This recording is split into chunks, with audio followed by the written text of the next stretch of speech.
Oh no, I hit the wrong button. We have to do that again. Whatever. I can't be bothered. What's going on, everyone?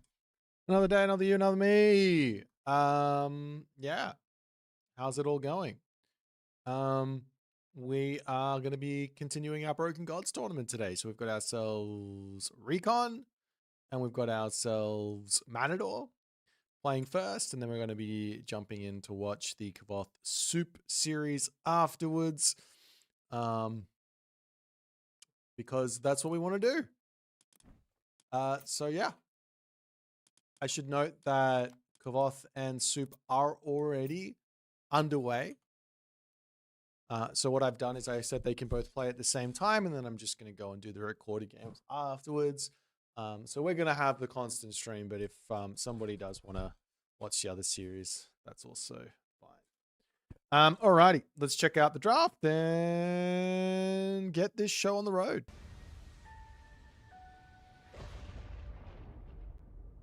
And here we go. Oops, I got to turn those off. And this here would be the draft for Recon and Matador. So the first map is on Giza. And we see Recon picking John Arbiter first, Matador picking Magic and Soup. Then Recon grabs me and Satfat. And then we got Kvoth Rapple from Matador. Moose, Recon to finish off. Recon grabs himself, happy days. And Matador finishes off his own draft with the Mister. So our first game is actually going to be, I believe, a Moose versus Magic affair. It's a little bit of a battle of the Titans, so to speak. A bit of a battle of the Titans, so to speak. Now, I did have this little cool tech here to show off. Now, I'm not 100% sure how well this is going to work, but if we have a quick look over here, you will see exactly what is going to be happening. Take a quick look at this nonsense. Oh, okay. The bar there's not supposed to. Can you guys hear me still? Yeah, the bar. Anyways, you got Magic over there. That's exciting. You get to see how all of his things are looking. He gets access to prosperous seeds. He gets access to god powers becoming cheaper. And he also gets those obsidian shards. So very, very strong. And then the other god we're going to be watching is going to be Moose as well. So let me show Moose off. Right, like this. There you go. Moose the Messenger for our first series of the day, our semifinals. And the players are getting ready to go. But if we get this all correct, this will be exciting here as well. I believe that should already be in there, that tech tree command. Anyways, I think it's in there. Yeah, it's there already. You tried. You tried and you failed. It's already there. Exclam tech tree. I should put that in the stream stuff. Okay, hold on. Exclam tech tree. There you go. Okay, so let me do this now. And we're going to click off this. And there you go. So this is our first matchup. I think it's going to be interesting. I think that Moose does have some answers versus what Magic's got. Does have some answers. So we'll see how it's all going to go. For example, Cyclops. He's got Cyclops, right? I just showed it off, didn't I? Hang on, let me check again, hey? Yeah, let's go back in and check again. Tech tree. Oh, he doesn't have Cyclops, okay. No Cyclops, but he does have access to some other fun stuff that can kind of deal with it. Like, for example, if he can get out those Hammer Dryads, they will not only deal with the Dryad spammage, but also deal with the Obsidian Shards as well, nice and quickly. Yeah, but the big thing here is also, wait, does he have access to anything in the Mythic Age that can help him? He does have access to Artemis, which can be pretty good to clean up everything. But I think the best play is to go for that Hera stuff anyways. Okay. we'll see how it all goes. It's going to be interesting. It's going to be a fun time to be alive. Recon is one of the more creative top players out there. He definitely comes up with a lot of the offbeat strategies that can catch people out in tournaments. They're always very, very strong. He already showed off a little bit of his style against Neymar. He's the only one that I think won 3-0 in the quarterfinals. Yeah, Hestius, Artemis Archers is going to be really, really strong. That's definitely an option there. You go Hestia, you get yourself the technology, which is escaping me right now because it's somewhat new and it's just not in there. Come on, it's not coming to me. Someone help me out. Anyways, the Hestia upgrade, which makes the arrows bounce. Faded arrows, there we go. And then you get the poison arrows as well. So a little bit of a combo on that means that once the arrow bounces, it's getting that extra 1 divine damage on every bounce. So it's actually a huge boost to that tech.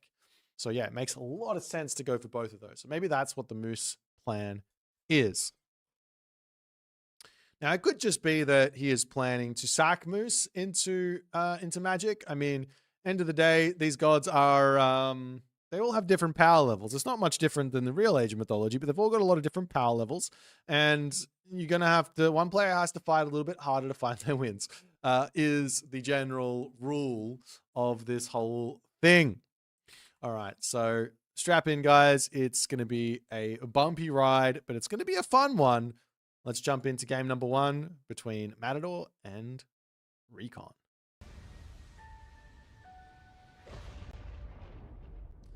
Oh, where's my game gone? Oh, there it is. And off we go into game number 1. In the left-hand corner of the map, we have Recon playing as Moose.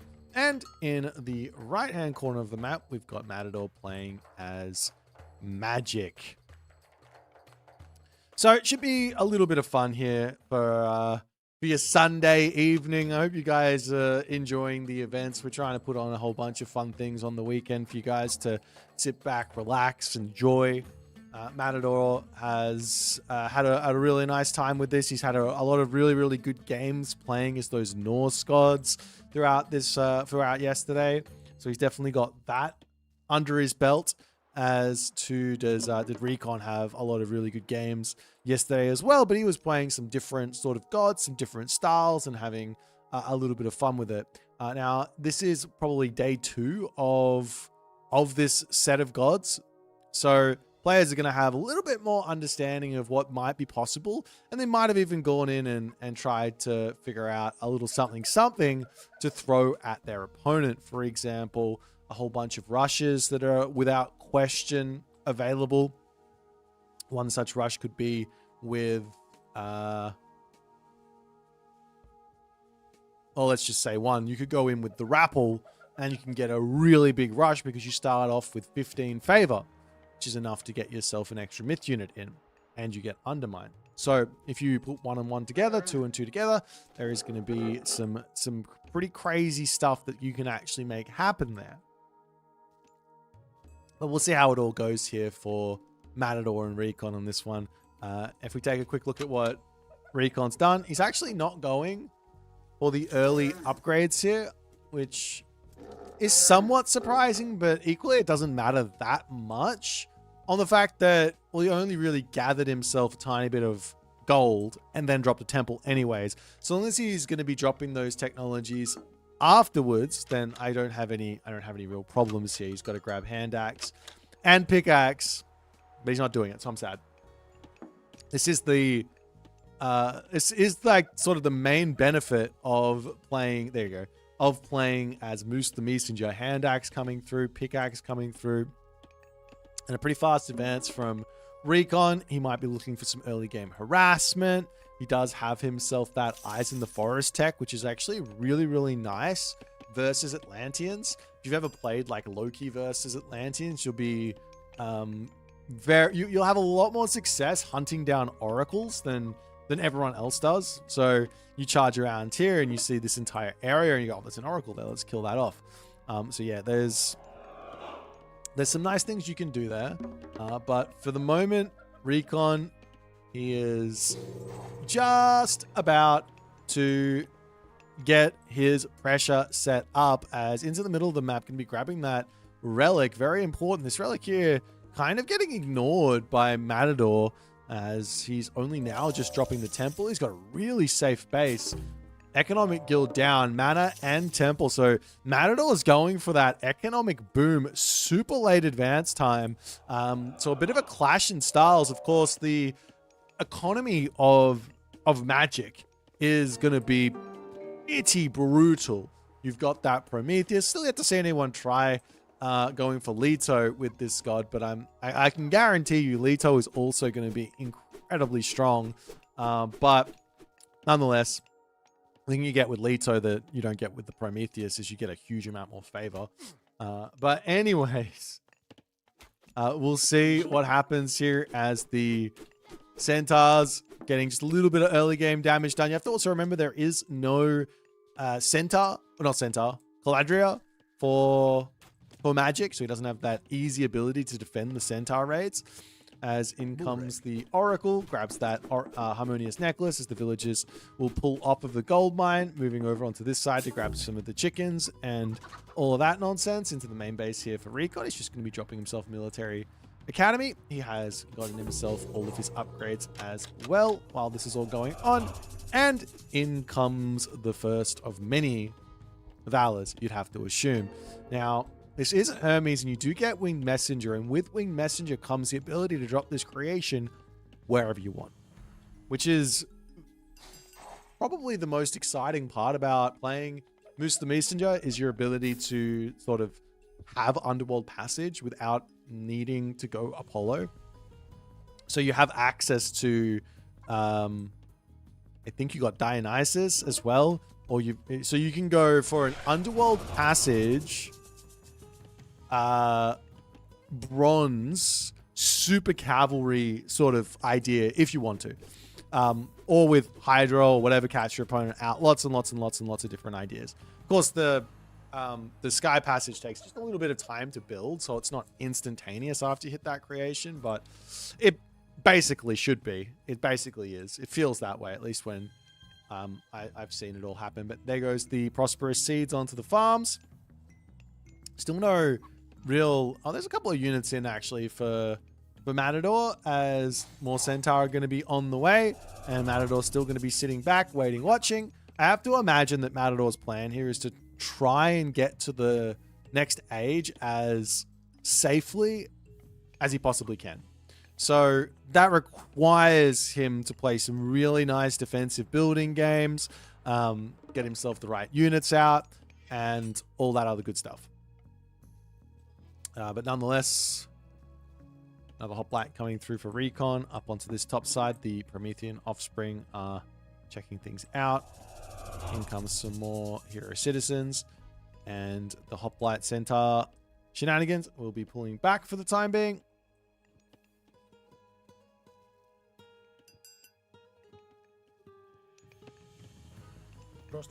And you do have to see that, well, he still doesn't have himself this. You can get some really quick heroes here with that Eyes in the Forest. I'm a bit surprised to see no Eyes in the Forest from Recon. I don't know if he's just forgotten about the tech, because there's a lot of stuff to know with this mod, but we'll see how it's all going to go as the citizens going to pull back. A couple more farms to come down. And a little bit of damage from Mile Hours here. 5.7 speed with that relic for the time being. You can go up to, I think, 5.9 with the tech. So at least 6 speed. Sorry, not with the tech, with the relic. Yeah, sorry. Yes, with the tech, but with the relic and the tech, it's going to go very quickly. As we see survival equipment on the way. And a heroic age with the armory coming in is going to be matter of moments away, as the hoplites come up onto this top side, and some more upgrades now coming through for Recon as well. Very, very cheap on the upgrades, right? Now the question is, can he actually take down the town center or get some actual damage done, or what here is that's the big question. Another idea could be to actually drop the creation down onto these farms, if you can force your opponent off of them, which I don't think you can, but you could use the creation to take the farms away, kill them off. But it looks like Recon's plan is just get his upgrades in, get to the next age, and and he's going to enjoy that next age as well, right? So as soon as he gets to the heroic age, he gets all those extra heroic age upgrades in for very, very cheap as well. And then on top of that, he can actually use the Sky Passage network to defend himself very, very, very easily. So we'll see if he's going to go that way, as we are going to be seeing Hestia. So unfortunately, for the cavalry lovers out there, we aren't going to be seeing the Dionysus angle here. But Hestia makes quite a lot of sense for Recon. But that being said, Magic does have some very, very powerful heroes as well. While he is missing the Hyperion God Path, he almost doesn't need it because he has budget Hyperion inside of Olympic parentage as a bit of a fight ensuing over onto this side. And you can actually see those Murmillos getting just a little bit of HP back as well. They can sit back and get the HP in. No way to heal because no Caladrias, so they've got that Odin bonus as the villagers will wander forward for a Sky Passage right into the center of the map. Up onto this side now. Matador just putting some walls down to protect his gold mine. And the heroic age now in for Matador. And he dropped his Hesperus tree. And he's going to start getting himself the Contarius, the Poseidon's Secret. Going to be looking for his own raids here. But yeah, raiding against the Sky Passage network is going to be, I'd have to imagine, is going to be quite challenging. So if he wants to get in onto this spot, it's going to be very, very difficult. Meanwhile, military academies coming up. More military academies coming up. I do want to see this idea of Artemis and Hestia here. I think it's really, really smart. But we'll see. It's going to be a couple of Hamadryads for the time being. And of course, Recon can move over onto this spot and start enjoying gold mine here. As the Hamadryads are just going to pop through, and Ontarius do spot this. They see the heavy hoplites in. There's still more upgrades for Recon to grab in terms of those armory upgrades there, as another Hesperus tree comes in, and well, I could be more disappointed, I guess, with the usage of the clay pheasants, but he drops it in his main base. It is going to be 8 villages gathering at 1.06 wood per second in order to potentially get some more of those dryads out as the hoplites into the main base for the defense. Trying to deal with all this. There is still this Sky Passage chilling here, so he can drop through here, get into this position, defend himself. As you got to be really careful with those Contarius, as one does end up dropping. Crenellations is in, so it's not free reign to just run through this main base of Recon.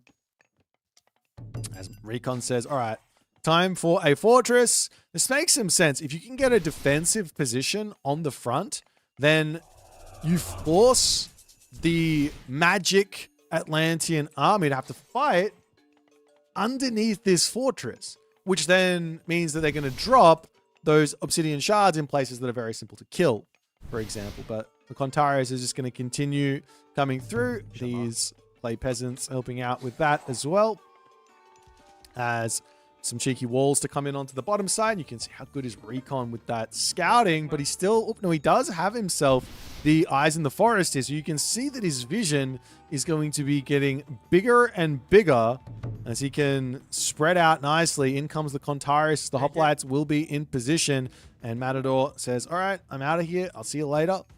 And the Metropolis now on the way for Recon as he wants to try and get some pressure in. But the Hamadryad trees chilling for the time being. Still not getting the upgrade. It's a big mistake. The upgrade is a huge amount of bonus damage, but also it's very, very cheap with Moose the Messenger.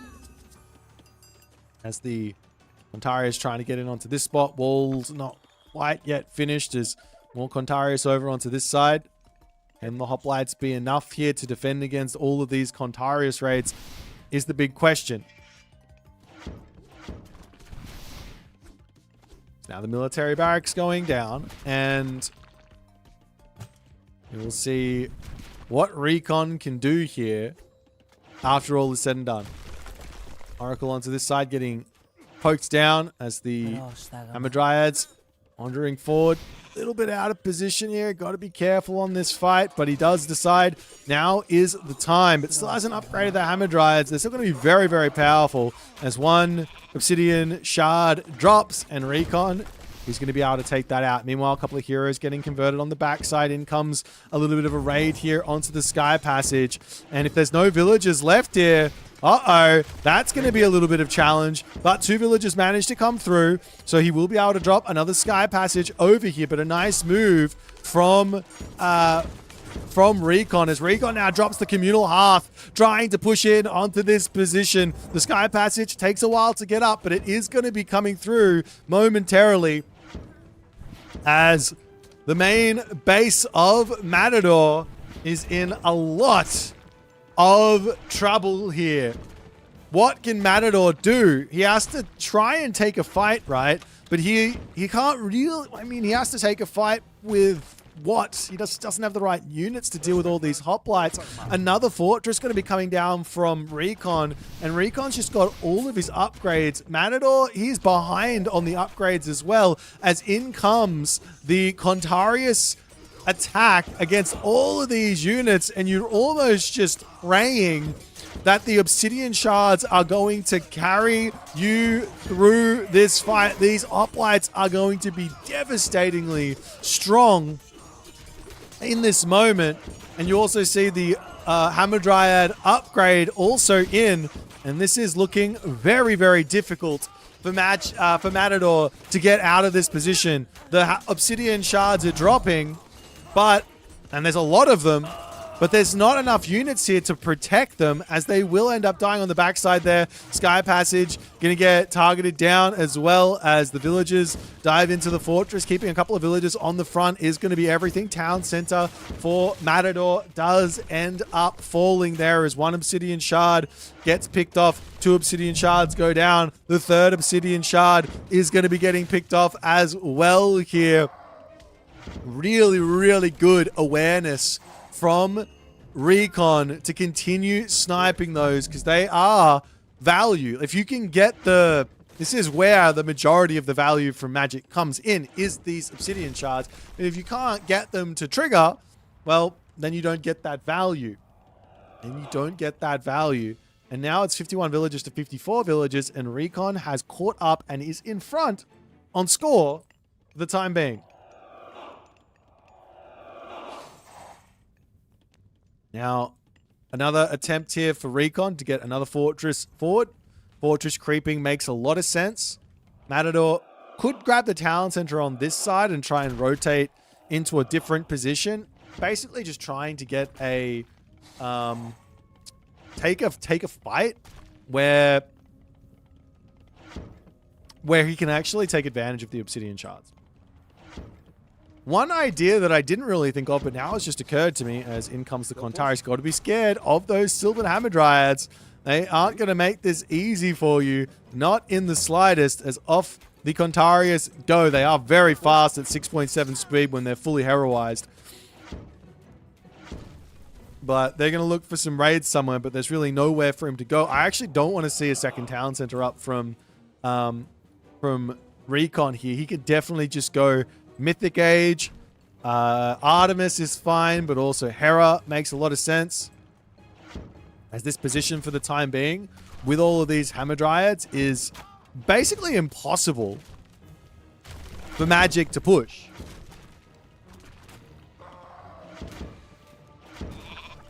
Into the backside, Contarius darting around looking for some value. It's just full spam on the Contarius, and in comes the units again. A little bit of miss micro, I think, from Recon, but he's still good here. Now he does go for the town center. It's not a terrible idea because of the double rhinos, but I would have liked to see him just maybe drop a Sky Passage here in a granary, and then grab those rhinoceros a little bit more simply.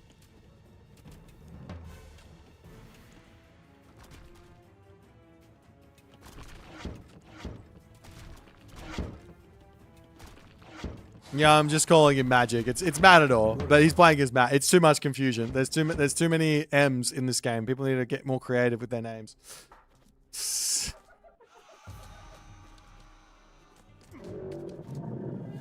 All right, in comes the Contarius hero. Is going to try and take out the town center of Recon. No Sky Passage here is really going to be making life difficult for Recon, as the hoplites will get dragged over there. Another fortress going to be going down.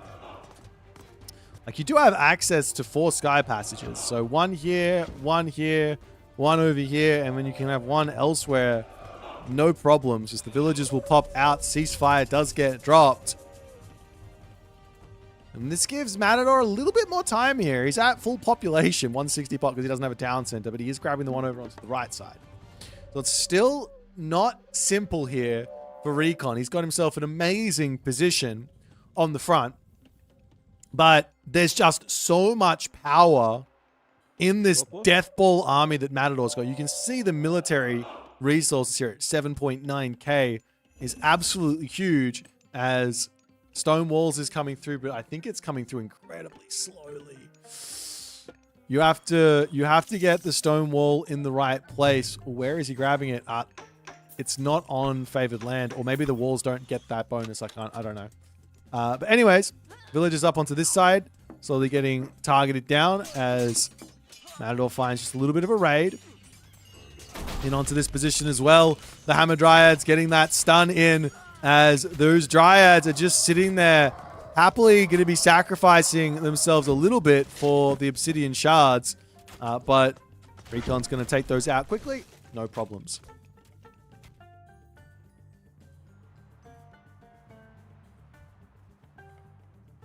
In comes the Contarius back over onto the town center for the time being. There's also Architects that could get picked up here, which wouldn't be a terrible idea either. Now some archery range is going to be on the way.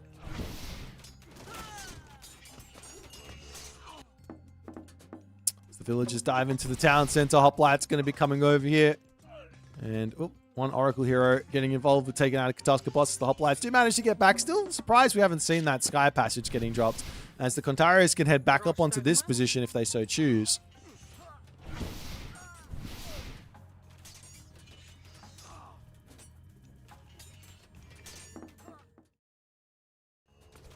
You guys hear the game audio, right? I hope so. Anyways, the Communal Hearth now getting targeted down will finally be picked off, but still not simple here. Still not simple here for Matador with his Magic God. Okay, everyone says yes. Fantastic. Yeah, I can't turn it any louder. It's as loud as it goes. Unless I turn it up for me, in which case it's really loud in my ears.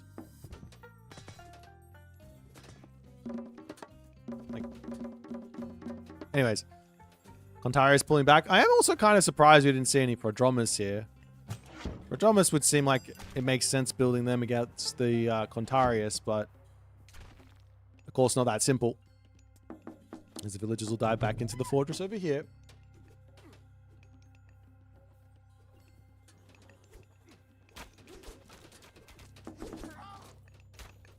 And now in comes medium range soldiers. Faded arrows as well going to be on the way. Lots and lots of gold in the bank right now for Recon, but he does have to start building farms at some point, as these Contarius are just going to be continuing to roam around this map, trying to find that angle to take a proper fight here. As the Hoplites onto this side, taking out some citizens while that's all going on. See the Contarius over here getting defended. Watchtowers coming up onto this position as well. Wouldn't be surprised to see guard towers, as that is exactly coming through. And is there enough stuff on this front here for Recon? Because remember, once he loses, actually there's only one Obsidian Shard remaining. What's he getting from that? A Behemoth? Oh no, there's two. Behemoth and this one, but this one over here will get sniped, it looks like. Hoplites over onto this side, need to get back in to defend, and Matador looks to be breaking out of the bind that he's in for the time being.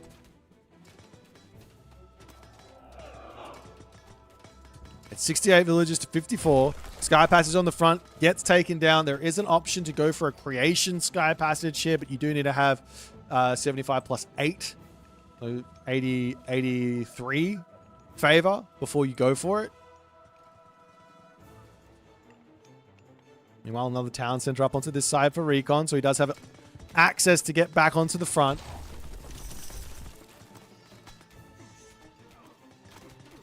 And I'm sure Matador is going to start grabbing some extra town centers here shortly. He does have the extra population as well, so one town center is 20 population instead of just 15. There's the hoplites coming back up here, running to their death.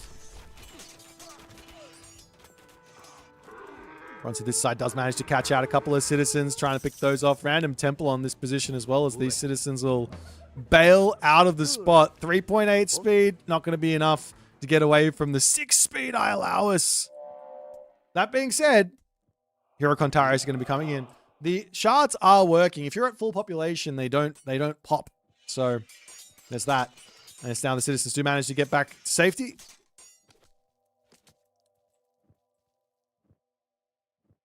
Heavy range soldiers going to be on the way. Unfortunately here, Recon is buying these upgrades in the wrong spot. You want to put the buildings into, at least a building, into the favored land network. And then you can research the technology there. Otherwise, it does take quite a long time for it to come through. Well, I mean, 75 seconds isn't that crazy long, but it does take quite a long time for it to come through. But a really, really well-played game from Recon thus far. As up onto this spot, going to be looking to try and take out the army, but those Toxotes there, a little bit scary. As we see a fortress coming up over onto this side to try and secure another gold mine. As Matador here, he's only got this gold actually remaining. There's one in the middle. There's one over here as well. Sky Passage Network kind of everywhere as the villagers need to garrison, and the army here from Recon going to try and get back in here. The watchtowers, or guard towers I should say, are going to be a nice help here as Matador targets down the Sky Passage. The villagers going to try and bail out of this position, trying to get the walls up to get some sort of a I don't even know, like a trap in here. You can keep the Contarius in this position. It's going to be more like trapped in here with me rather than the other way around. But the walls try to come up over here. Not going to be able to do so. Hoplites get over. Pick off one Contarius, but a couple of villagers will end up getting picked off. And then Matador is going to be out of here. But even with all of this in mind, Matador has fallen behind here on the villager count. So he got some good raids there, but he's fallen very much behind on the villager count here in this game.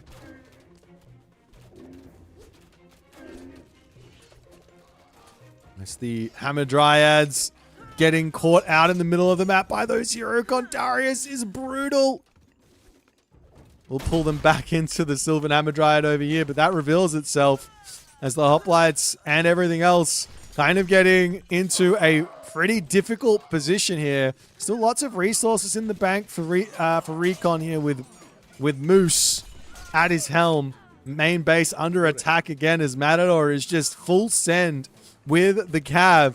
You got to ask the question, why not Prodromus? Like 6.6 speed Prodromus to sort of at the very least be an answer to some of these raids while also going hoplites. It's not that expensive to get those upgrades in as the Peltas managed to take out those Arcus heroes very, very quickly. Hoplites on the front defending nicely. Military population there for Matador is dropping, and it's looking like Recon is able to hold the front as the Obsidian shards drop, but I imagine here that Recon can turn around and take these out very, very quickly.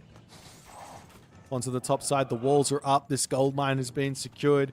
Walls over here are up. The citizen not able to get there. This is the only other situation that Matador can really have access to. He does have a market, but hasn't started the trade route just yet. And it kind of looks like Recon has got the map control that he needs in this game. There's 0 gold income for... Is that all of them? There's 0 gold income for Matador.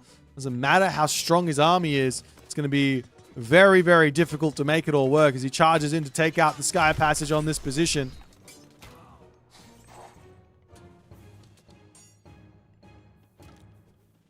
over onto this side. One obsidian shot is not going to be enough. Town center with fortified town centers is going to be able to defend where that's concerned. As there still isn't going to be any advance times coming in from either of these places. These raids from Matador are just unrelenting. The walls are going up all over the place for Recon. You can see him happily walling everything. He does have access to fortified walls as well. How much does that cost? That's so worth it to grab as well. There's the Contarius pulling up to the top side.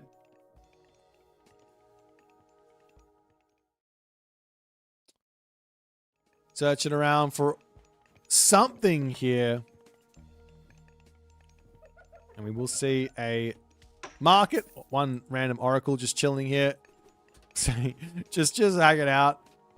Because why not?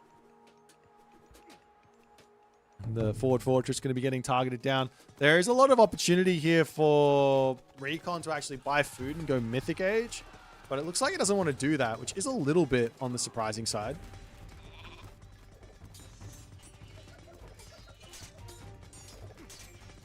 I mean, he kind of needs the trade route because there's only 2,900 gold left on the map. But yes, he's got so much gold in the bank that I think his idea here is just let's just keep spamming units and stay in the heroic age. No need to go mythic age. What do you get from it? Well, Artemis for one would be incredibly strong. Walls coming up onto the top side. There is an angle to put a sky passage over here, but all of the villagers get pulled off to try and get these walls up as fast as possible as the Contarius gets sent back, and he does get all the walls started at the very least. If the Contarius are paying attention, they can get through there. And now Mythic Age is on the way, but it's Hera. It's not a terrible idea to go Hera, mind you, but the only thing he's going to get with Hera is stronger myth units, of which magic, the god magic, is very good against myth units. You can see how powerful these Contarius are. Take a look. He's got Olympian Parentage. He's got Poseidon Seeker. He's got Lance of Stone. It's plus 25% hit points and 1 regen. It's a lot. It's quite a lot. Onto the top side, Sky Passage. Getting taken down. He could drop through this Sky Passage if he wants and deal with this. Onto the top side, we are going to be seeing a guard tower coming through to try and protect the trade route. Gold mine in the center is now gone. And Matador, without question, needs his own trade route here. All the villagers are making their way over to finish this gold mine up. There's only 127 gold left there. As the fortress up onto this top position will go down. For some reason here, Recon not trying to get up and defend himself just yet.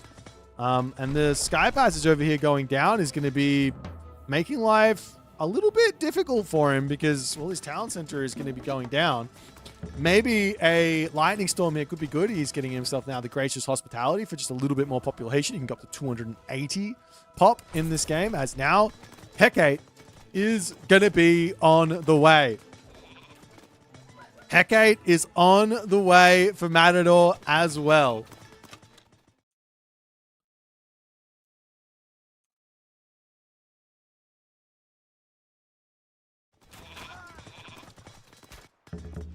With the town center falling, Matador throwing up a market in this corner.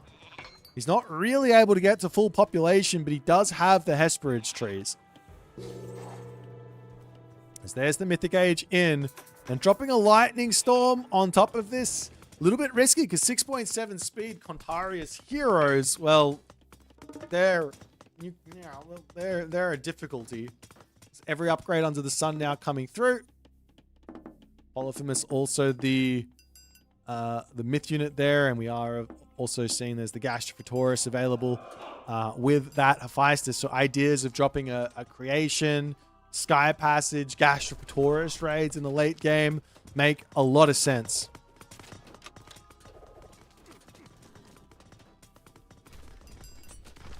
And Recon's actually decided to stop building villages because he is very much aware that he needs to fill that up with trade. As we're also going to be seeing Secret of the Titans. Nice and cheap there as well.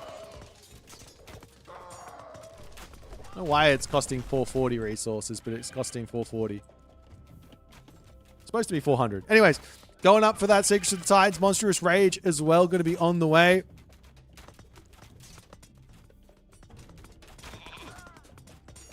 And now when the Mythic Age is in for Matador, he is going to start getting even more value out of these Obsidian Shards. And he could go into Prometheans. Well, he doesn't really have the favor income at the moment.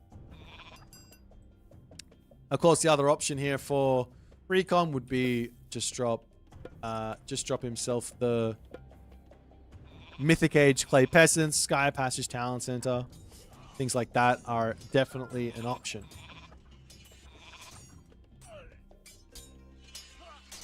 Onto the top side, Polyphemus is caught out.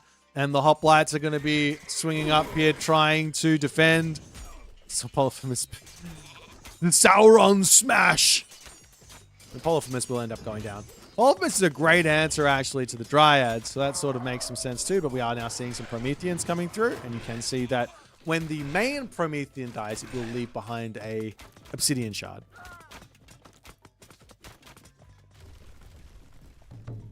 There's Matador making his way back over onto this side, trying to go and kill off Recon somewhere here. He's just unrelenting with the cavalry ideas, and we will see the Tartarian Gate getting dropped over onto this side. I think that's just going to get answered by all these units just coming up here, and at this point I am really confused as to what the plan here was from Recon. I guess it's to go into Medusa, but yeah, no, I mean, you're just thinking about it going, surely it would have been a better idea. Surely it would have been a better idea to go Artemis. Then you also have Earthquake, potentially. Earthquake your opponent's Titan Gate.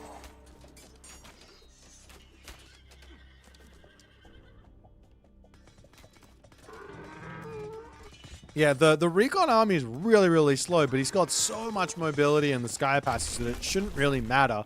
Chasing the Contarius around isn't really the idea. More so just staying in your Sky Passage network and having every important part of the map covered with the Sky Passage. It's kind of the easiest, the only real way to defend. But now the Llama Caravan numbers are starting to creep up for Matador. How are the armory upgrades looking? Matador is behind. He needs a little bit more for full iron. Well, yeah, the question of the Contarius versus the Titan is there, but if so long as you're charging around with the Hoplites, it shouldn't matter all too much. Is finally a little bit of a fight as Matador kind of forgets what he was trying to do. He does need to just continue the random movements around the map and the craziness. But the longer this goes on, you have to be imagining the better it is for Recon. It's the Obsidian Shards. You can't leave them there. That's going to be a heck of a Gigantes. Or a Centimanus, I should say. This town center still not getting grabbed is just a problem for Matador because he doesn't have the gold. I mean, he could sell food, actually. There's a lot of food to sell for. You get a lot of gold for that. Up onto this side, though, the Polyphemus does notice the Centimanus is going to be able to take that one out. Or the Obsidian Shard, I should say. And now over onto this side. The Promethean attack makes so much sense because you lose the Prometheans and you get the Obsidian Shards. And if your opponent's not paying attention there, you're going to drop in some Centimanus or Lampedes or Argus to get even more value.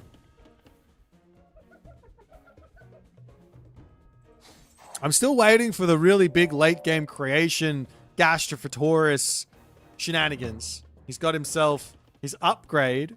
So all of these Gastrophotorus are going to be coming through for free. Doesn't have himself Burning Pitch, though. Bit of a mistake where that's concerned. Definitely very, very important as the Obsidian Shards onto the top side will get picked off. How many shards can you get from the Prometheans? Just the one. Can't get it from Promethean Offspring.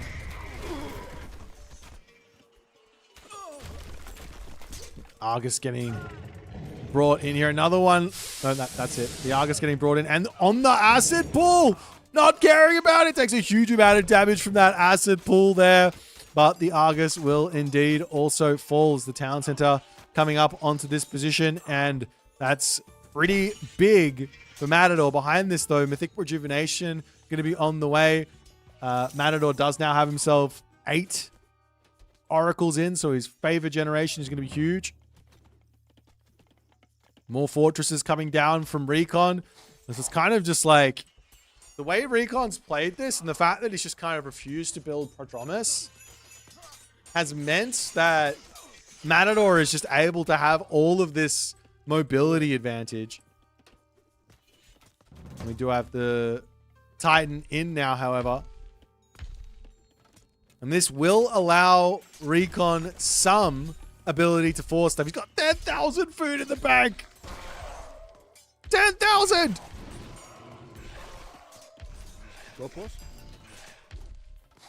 There's the Titan coming up onto the top side. Does get spotted by those Contarius. You've got to chase after it with the Hoplites. I think Hoplite plus Titan makes a lot of sense, but Titan by itself does not, as Lightning Storm finally does get dropped. And we will see the marker getting deleted there, and all of those Contarius, well, not all of them actually, some of them actually ended up dying. By some of them, I mean 2 of them end up dying. The rest of them are just going to heal back up after all is said and done there, as the buildings on this left side going to be going down. Meanwhile, over onto the right side, Hoplites taking out the citizens as some Heliopolite getting into the mix here. He doesn't have his upgrades for them, unfortunately. It does have himself that burning pitch technology, as the town center over here will end up dropping.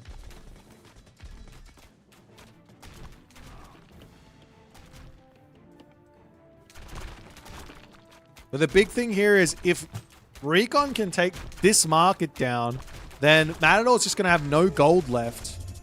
So another Hesperid's tree to come in for even more Dryads.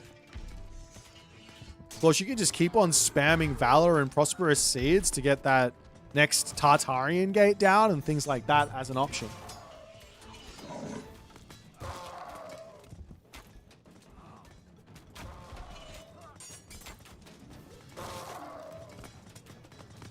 The Dryads going down onto the top side. These Hoplites also close by. But Recon is just trying to cause all of the chaos now, as a couple of Gastrophotoris are in, and those are scary, man. Like, they don't seem like much, but they are doing 23 bonus damage versus buildings. It's kind of a big deal. What's the actual damage? 10 times 23? It's kind of a lot. Town center on the right side getting taken out, and what a grind from Recon. Taking out the Obsidian Shards over here. We do have the Contarius going to be returning onto this position. You definitely, I mean, you don't want the Obsidian Shards to be sitting here, but the fact of the matter is, Matador is just a full population, so he can't get any of these out until he loses some units. But he's losing town centers, so he still doesn't have the population for those myth units.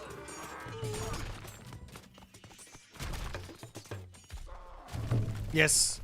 Yes, Magic has the Susanol bonus of cheaper god powers per cost. He's got the Obsidian Shards bonus and a bunch of other fun ones as well. Comes up to the top. The Titan gets surrounded yet again. But with all the Hoplites, I have to imagine this is going to be... God, they do so much damage. Look at the HP melting.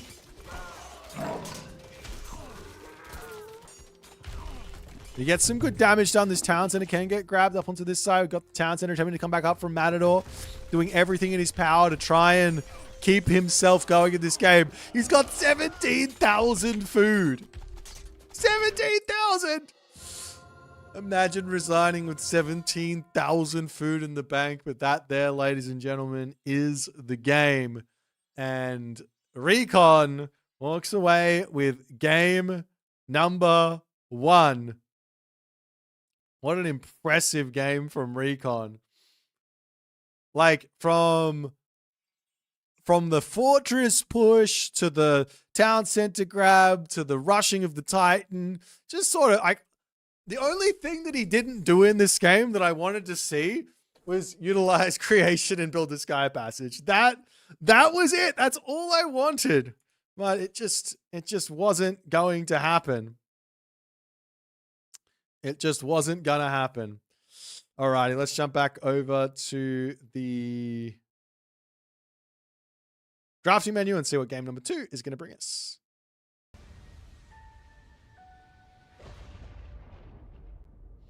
Okay, so let me get this off and this back. So we got Sat Fat on, I think it's Blue Lagoon. It is. Sat Fat on Blue Lagoon versus Husk Soup.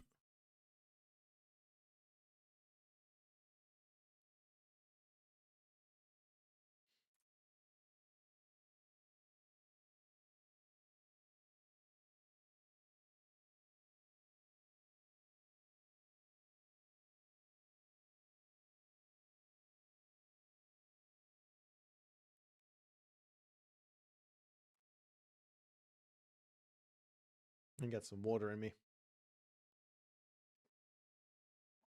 All right, so Sat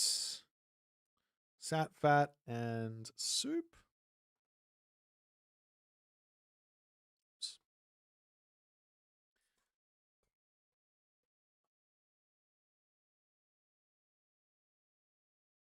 So this is really interesting because there's so much opportunity for there's so much opportunity to make life so difficult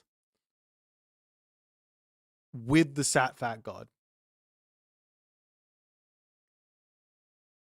There's a lot of opportunity for it.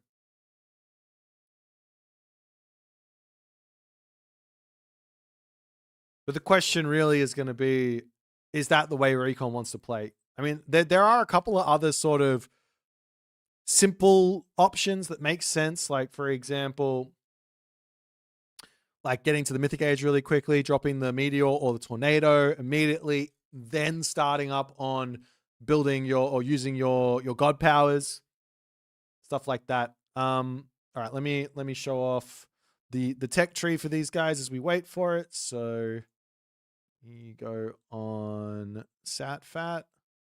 So Sat Fat does have vision and clairvoyance, which if you take a look at the third god bonus of invoking a god power, makes other god powers 20% cheaper to re-invoke. That's kind of a big deal. And then on top of that, you've got Shifting Sands, which is quite cheap. You've also got Sekhmet, which is meaning you can get those 3 citadels in quite cheap. And obviously, multiple tornadoes or meteors is going to be an option as well. Yeah, alrighty. So let's also check out the Soup Star. Give me a second. So Soup here as the other one.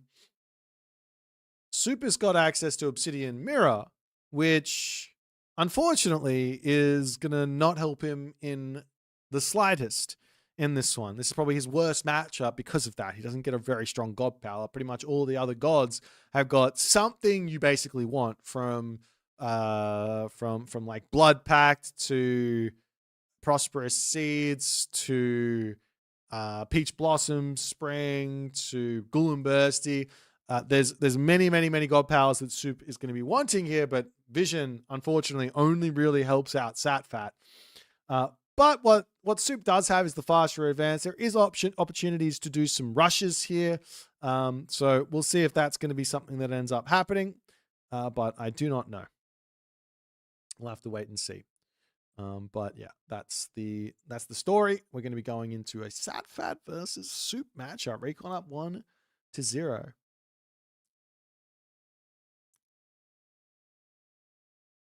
How does having 2 archaic god powers work? There's not 2 archaic age god powers. He's only got the 1. He's only got the 1. Alrighty. Let's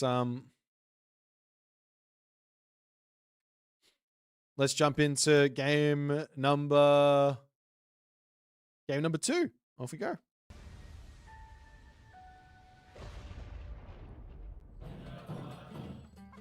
And here we are. In the left-hand corner of the map, we've got Recon playing as Satfat. And in the right-hand corner of the map, we have Matador playing as Soup. Of course, this is the Broken Gods tournament, so I don't know if I said that. So for those of you going, what the hell are we watching? Why does everyone have this weird stuff going on? Why can't you just be normal?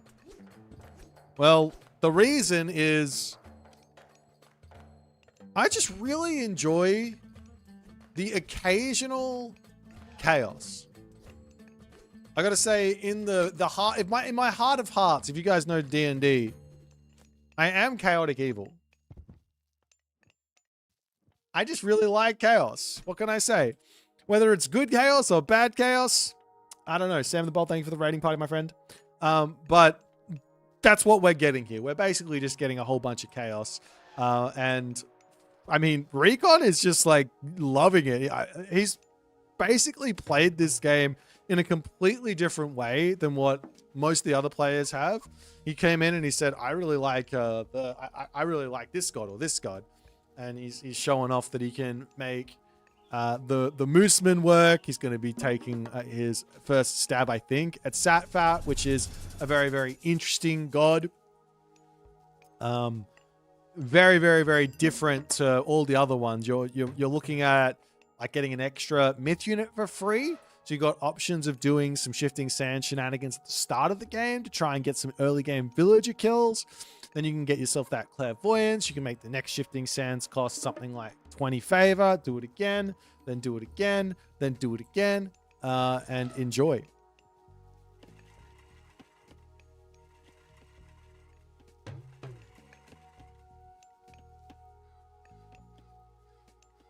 But Matador, he is going to be doing the new 2K plus Norse build order, basically. This is kind of what everyone's doing at the moment.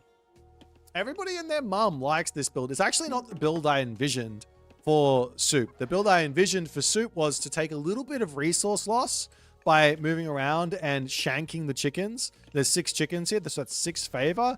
And then if you kill all of the giraffes manually, right, then you can get yourself out the Kuafu Chieftain, which is basically a plus 2.5-ish villager, because for Soup, because he gets it in like 10 seconds. That's sort of what I envisioned, but I think the only person who really did it was Soup. Figuring out how to get that favor is and that you can get that favor is kind of I thought it was kind of interesting, but maybe it wasn't. I don't know. But anyways, Anubis is the god of choice. What are you doing, Recon? Recon, what the hell? He's going Anubis. This isn't part of the plan. I thought about this for quite some time, and I was like, okay, which god would be the best? Of course, Ptah. That one makes so much sense. But what would the other god be? And I had to be like, well, it's Satfat. So we're basically got to give the set gods. But I did think that it was just never going to get picked because the shifting sands angle was just so alluring. But Recon is gone for, this is the second person here who's gone for the Anubis pathway. As the barracks is going to come up, immediate Anubites going to be coming out. There's already 2 coming up to 3 as the Hersar over here is going to get bashed away. And we do see that Matador says, okay, time to drop the vision. And he will be denying the barracks there. And he denies the full cost of that barracks as well. Nice play where that's concerned as the priests are just trying to defend. He denies that one as well. Brutal. And now the villagers need to pull back. Up onto the top side, going to be grabbing that one there. He could drop Plague of Serpents or something in his main base, but he's actually pushed off of the gold mine after all this early game attack, all the early game damage, which is, it's actually really interesting. This is something that, as we see Plague of Serpents getting dropped down here to defend. This is something that I've been thinking about in the actual game to try and deal with this early Norse sort of idea as Egyptian, I feel like you just gotta advance a little bit faster. It's not that big of a deal to go into some axemen right away and then start thinking about looking for your town center. But vision gets dropped into the main base of Matador, and here comes the revenge damage as those Anubites are just going to be charging around here. And the villagers onto the backside, grabbing the berry bushes and the chickens. You do have access to the Ra monument bonus here, so empowering everything in the main base, but you don't get access to the priest's ability to empower them. So you've only got the monument empowerment thing, Majiki, what. Anyways, Recon going to be still trying to find himself those raids here as the Hersa sitting back, waiting, watching. Matador still hasn't really managed to... He grabbed himself safeguard straight away, so he is looking for all of the... One villager gets picked. He is looking for those walls as fast as he possibly can, but what is the answer to fast safeguard and fast walls? Well, it's literally just put pressure onto the Norse player, because if he's going to do this, well, he's not getting himself raiding cavalry, and he's not letting himself cavalry in just period. So what can he do? Make throw an axeman, get yourself some slingers, get yourself some axemen, and deny. The other thing here about Satfat that we haven't sort of brought up just yet is that he's got bonus damage versus buildings, 1.6x. 1.6x versus the buildings. So that's kind of a big deal there as well.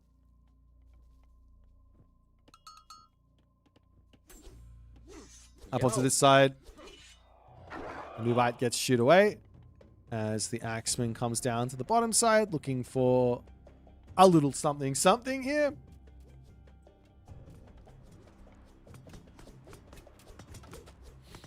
And Recon, it will take him a little while to take the wall down, but at the very least, these axemen are actually contributing here.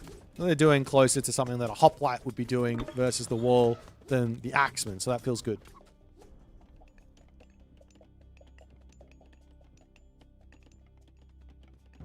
As behind this, more longhouses to come down. All of the other good stuff there is the Hersa on the back getting shooed away.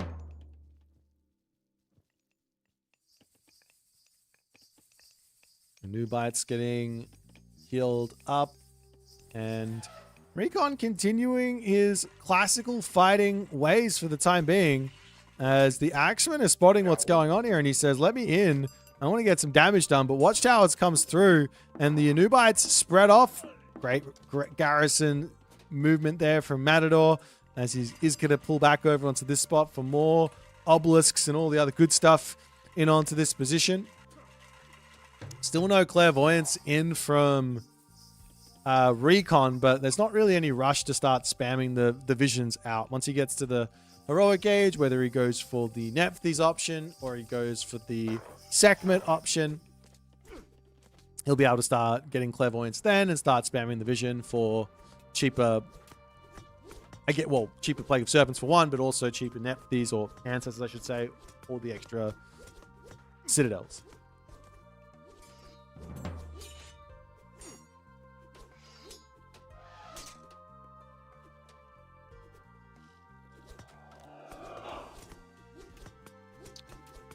As the wall of Suppe of Matador will get knocked down. More walls coming up over here as a town center is going to be attempting to throw down.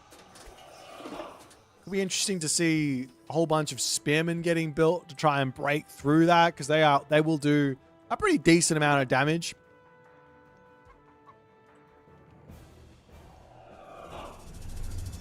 Goes to vision getting stolen away. Probably not going to get used anytime soon, but just wants to make sure it gets picked off. As these Hersa over here, got to be careful. You're going to pull back into the town center. Doesn't manage to pick off any of them. Takes a bit of damage. As the walls over on this side getting cleaned up. Stone walls is now on the way for Matador. As the Longhouse also coming through. And it looks like I think Recon here, he is going to be making his way in onto this spot. Dives across the wall there, trying to take out those throwing axemen over here. The units on this side just hanging out, just waiting. The one town center is going to be getting some good damage done, but Recon, for the moment, doesn't really care about that. He is going full send onto all these units as the dwarves get pulled back. 2 dwarves down, 3 dwarves down, 4 dwarves down. Villager differential is effectively equal here, but all the idle time is helping out Recon a ton. So the rest of the units now moving up here from away from the bottom side. Of course, Matador could try and get over onto that side and start walling that off, but basically I think he wants to just get over and take out the actual town center here sooner or later.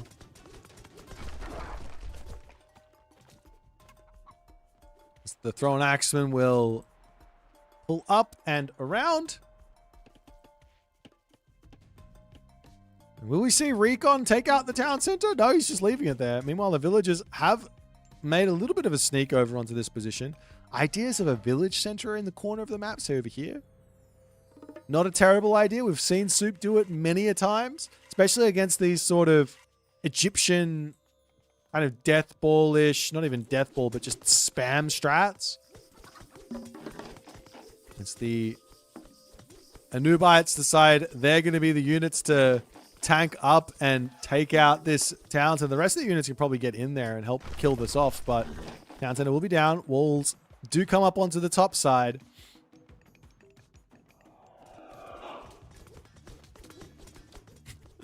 It's very... the other thing here is if he gets to the heroic age and just gets the scarabs, then the walls will die very, very quickly. As in comes the Hersa, as Matador goes, hang on, you're not killing this off. Now, Suppe does have free repair, so you do have to be somewhat careful here as one Anubite ends up going down. For some reason here, Recon is just playing incredibly cautious for the time being, as the Axemen kind of need to hug those Anubites as into the town center they go, and they will be pulling away from this one. And the Anubites back to their attacking ways. They don't have any bonus versus buildings or anything like that, but the Axemen, they hurt. They do damage. Town center goes down. Onto the top side. A little bit of raids coming in over here as well, as the villagers will need to escape, but there are already a couple of Axemen in, so these Herso raids are not that scary at all, as the villagers will turn around, get the shanks in, kills off a couple of Herso. And Recon trying to get through on this side is onto the bottom side. Matador has snuck the bottom gold mine. Meanwhile, we've also got a whole bunch of raiding cavalry just chilling. So the cavalry numbers are in, but raiding cavalry, well, they're just not the best versus all these Anubites, that's all. As Recon coming up onto this side. For those of you who don't know, if you kill off this stone wall, it explodes, taking the stone gate down in HP. So one way to sort of get through these sort of situations without too much hassle is to take down the wall segments and things like that. But the villagers for the moment have been caught. A couple of Recon villagers coming in, they're going down as well. As you've got to be kind of careful with this, because this is an escape route. If he goes this way, and he's back into here, it is a bit of an escape route. As the villagers over onto this side going to try and hide themselves up into the top corner there. But behind this, I don't really know how, but it's 35 villages to 61. I think that was from these raids that the Matador's got. I think he's getting like 9 villager kills or even more. There's still so much military advantage for Recon, as the villagers over here will get spotted and will end up going down.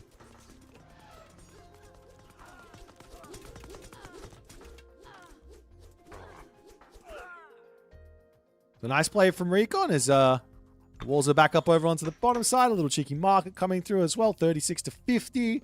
I have to imagine there is going to be that heroic age coming through, and he does decide to go through Nephthys, which again is interesting, especially because he's already got the slingers out, and while he doesn't have electron bullets, I would imagine I would imagine that it's probably better to have the slingers with the upgrade against Norse here than to not have them.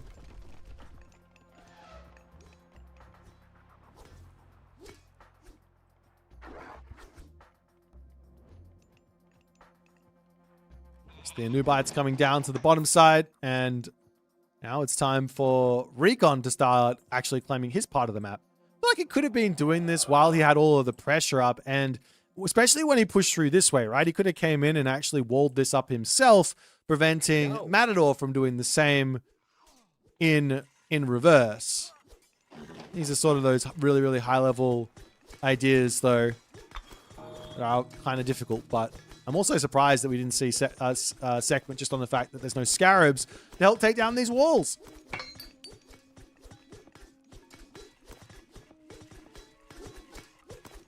Whoa, whoa, whoa, guys! If you're gonna come into my chat and say that type of stuff, you got to look at the game. What? Look at the game. Who's winning the game? Ask yourself who's winning the game. Who's playing with the walls and who's winning the game? Someone's winning the game here. The player with the highest score is winning the game. Don't at me. I'm not wrong. Kill Boit.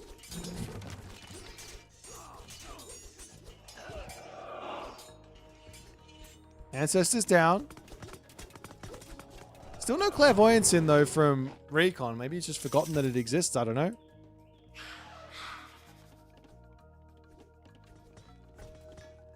Now Town Center coming through for Recon.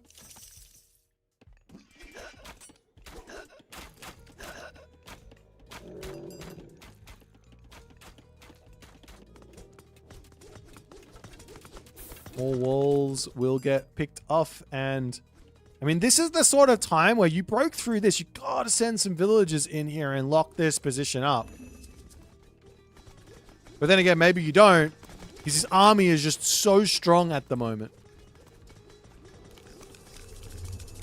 There goes a little cheeky frost, and the town center will be on the way momentarily, and the raiding cavalry going to be looking to get those raids in as well.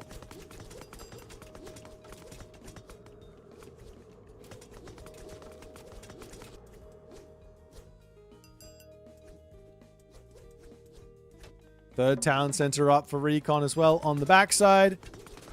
See infrastructure going to slowly start getting taken down. We do have some siege towers in queue. Effectively, it's kind of looking like Recon is just going full army with, like, he's got 150 pop. I don't even know if all the eco in the world is going to be enough for Matador. I think he kind of needs a Mythic Age. If you can get a Mythic Age in, potentially Nidhogg, he might be able to take out this army. Here comes the Siege Towers, which will put a bit of a dent in everything as the Nubite and the Slinger onto this bottom side. Recon could sneak in and try and grab the town center here as well if he wants to.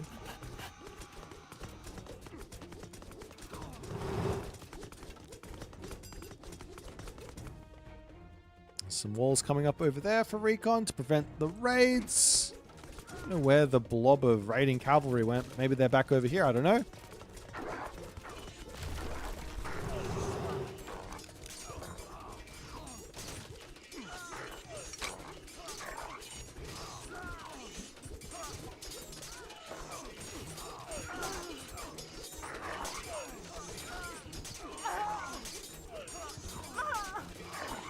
It's like 200 favor, and that there is the game. As Recon manages to win game number 2 with Satfat. Nice attempt from Matador, but man, there was a lot of pressure here. I don't really know what, apart from the fact that these Egyptian units have got bonus versus buildings, the infantry. I don't really know what else he really used as part of this god. Pharaoh and the free myth units, I guess. And that's it. So well played from Recon. I'm sad we didn't get to see the shifting sand shenanigans. One day we'll see that. That's what I'm waiting for. But of course, the way that you design a god doesn't mean it's the way that it needs to be played. Who is this hot dog guy? His name is Saturated OP Fat. He's just in the chat complaining about walls for some reason. The player who was walling was losing. Don't get it. Walls have been in the game since AoE 1 in 1997. Yeah, I agree. All right, let's head back to the draft and see what game number 3 is going to bring us.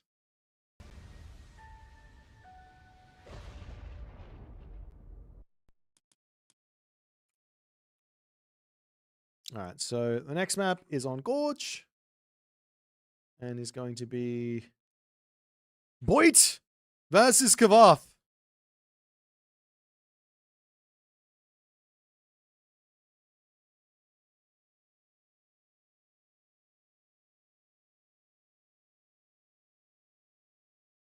Okay.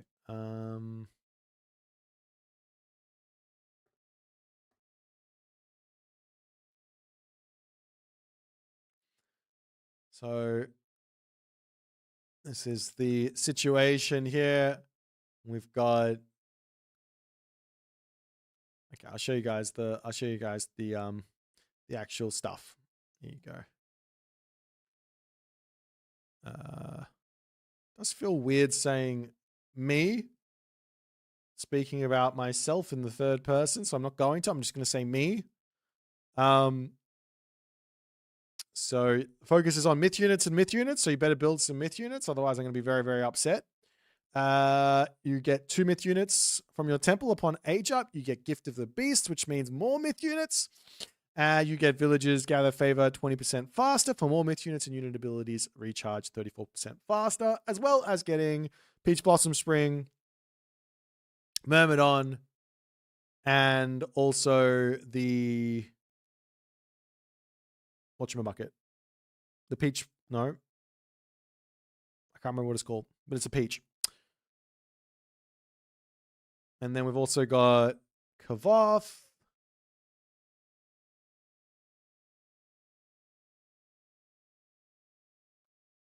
We've also got Kvoth, who has got, oh, not even sure what that is. Gigantify. Thank you so much for the Gigantify on an emote. Rosas. Appreciate you, my friend. Hold on. So they are starting. They've already started. Okay, so Kvoth has got, effectively is just all about the castle units. You get 10% extra cavalry HP. You get 15% hit points on your fortress type buildings, your town centers, and fortresses and temples all give you back 25% wood and gold when they get completed, as well as building repair is free. He's also got New Moon and Tenshu. So some very, very strong stuff where that's concerned. But on the map Gorge, which is what we're going to be going into, they had it a lot since the last time I looked. Yeah, there's 10 new gods. On the map Gorge, there is a very, very real possibility here for a very brutal rush from Recon. Very brutal rush. There's also the same sort of option for Matador if he wanted to go with the Rappel, but we'll see what Recon wants to go for. I keep alluding to this rush like everybody just knows that it exists. I'm just going to say it now because I don't know if the other series is still going or not. I'll update the score. True. So there's this rush you can do utilizing the Peach Blossom Spring very early on and putting a forward temple down as Greek, as Boit, as myself. By getting that Peach Blossom Spring really fast, you can get a really quick classical age in, and then you can be in your opponent's base with 2 or 3 Cyclops, or with the 2 Cyclops and the upgrade, as well as another Cyclops coming through, and or like the heroes as well. It sounds absolutely bonkers, silly, brutal, broken, but that's the point. So we'll see what happens here as we jump into game number 3. Off we go.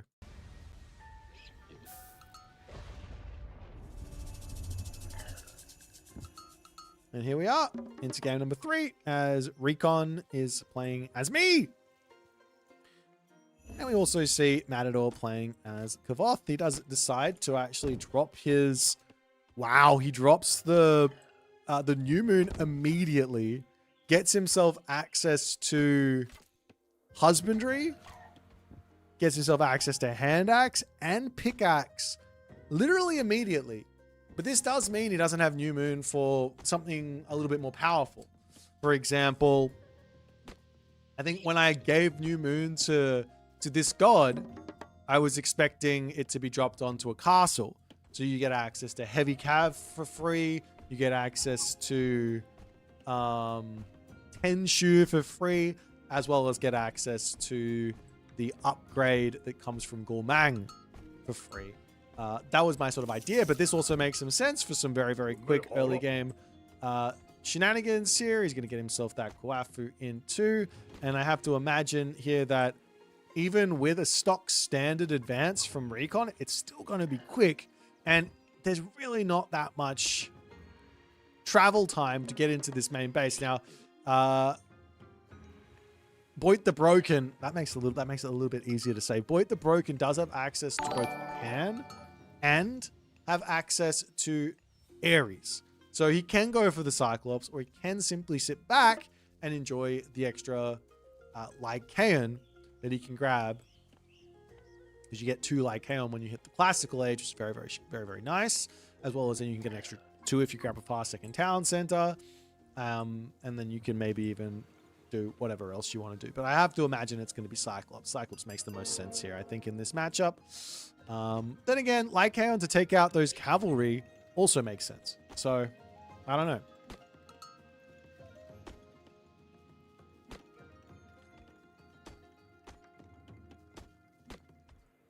All right, so let's check out the relics on the bottom side of the map. There's the Hori's hunting bow, which is plus 5%. Over onto this side, Fatal Farry's sledge, fortress-like buildings, favor cost set to 0. Over onto this side, there is the Shenong's Okra whip. So farming a little bit better. And we do have one other relic, which may or may not have been picked up.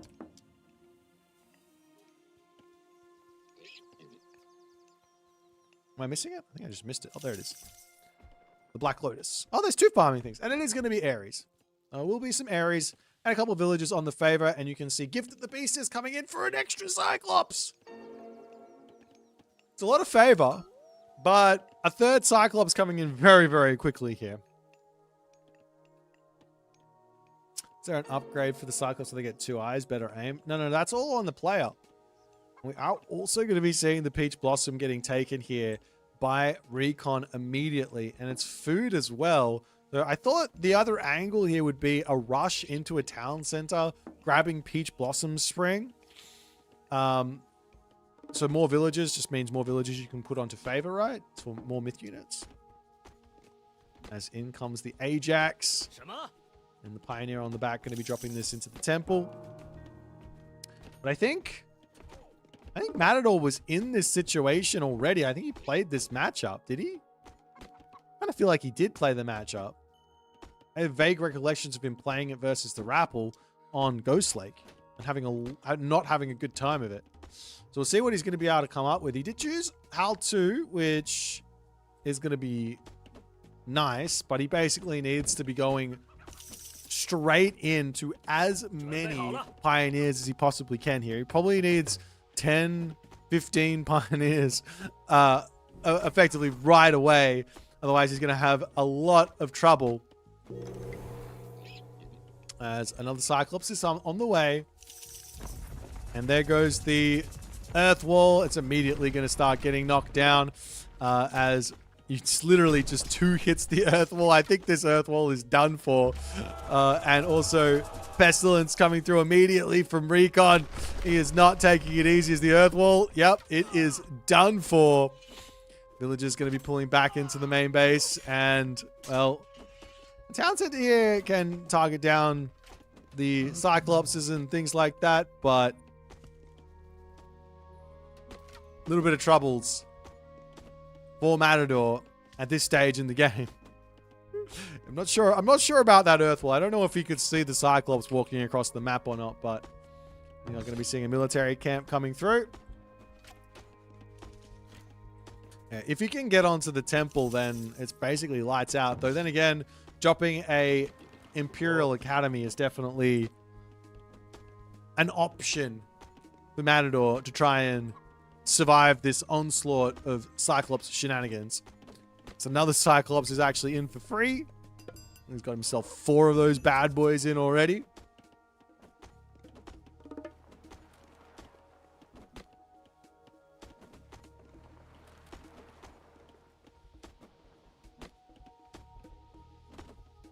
But into Halberdiers, I don't think he's going to be wanting to ever really fight here, though. Sitting back and trying to get to that next age is kind of what makes the most sense. He does get a little bit far forward. Picks off 1 Cyclops.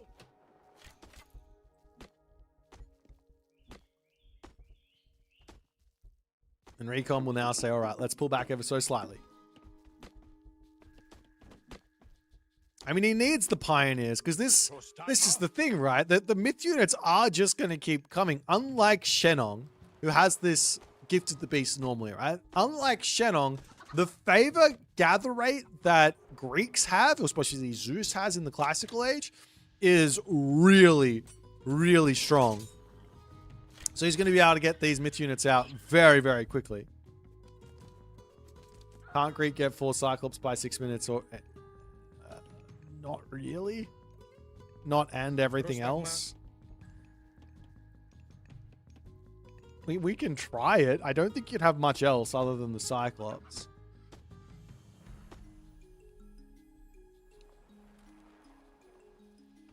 But nonetheless, Matador over onto his berries. He's forgotten to finish these. Oh, the silo is just not finished. Feels bad.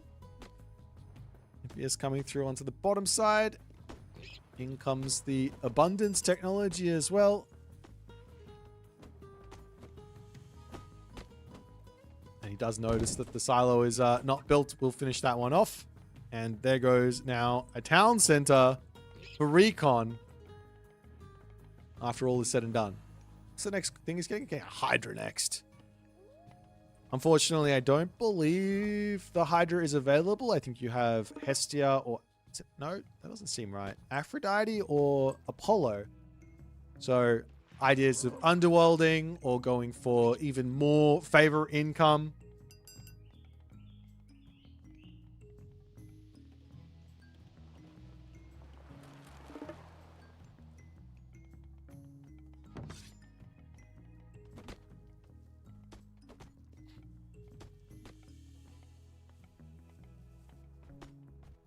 Wuzu Javelin here, Dao Swordsman coming through, up onto the top side. A little bit of harassment onto those villagers as they're going to pull themselves back. But so far, you know what? Matador, he's kind of gotten himself out of this problem that he was in. He's kind of okay here.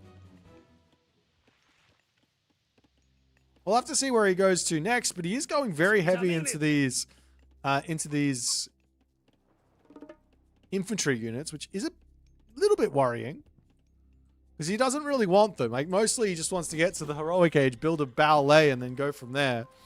Does Matador know? Yes, he does know there's a town center up here. So, I mean, he can go for... he can try and be a little bit aggressive here. I'm not sure 6 Pioneers are going to be enough, though. Why counter archers? I do not know.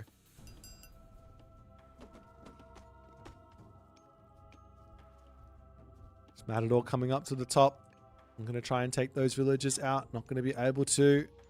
Well, at least pushes them away as the Cyclops are in defense. Going to get another Hydra and 59 more favor as the favor is creeping up. Ideas of if he drops another Peach Blossom Spray, I'm going to get so upset. The whole point of these god powers is that you don't really want to use them twice, right? Like, you don't really want to use Peach Blossom String twice. You don't want to use Pestilence twice. I guess you could use Underworld twice, but you don't really want to. You don't really want to use Aphrodite, Curse twice. Nonetheless, Hydra getting fed some heads here. That's going to be something I think that Recon's going to be very happy about. As this town center onto the top. coming up, does build himself a little bit of a house wall. So, and gets the other wall up. Nice play from Matador. I love that move. So no harassment, but a couple of halberdiers are going to be taking a little bit of damage as the rest of these units get in here to get some more defensive movements forward. Picks off one Hippias. Going to get the other one. 1 HP. Yes, he gets the other Hippias. As after all is said and done, it's actually pretty competitively close here in terms of the villager differential.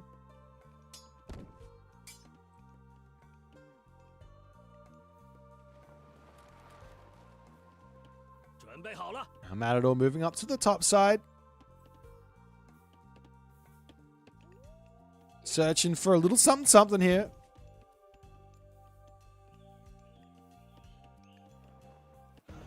That's kind of high-five the Hippias before they run away, but...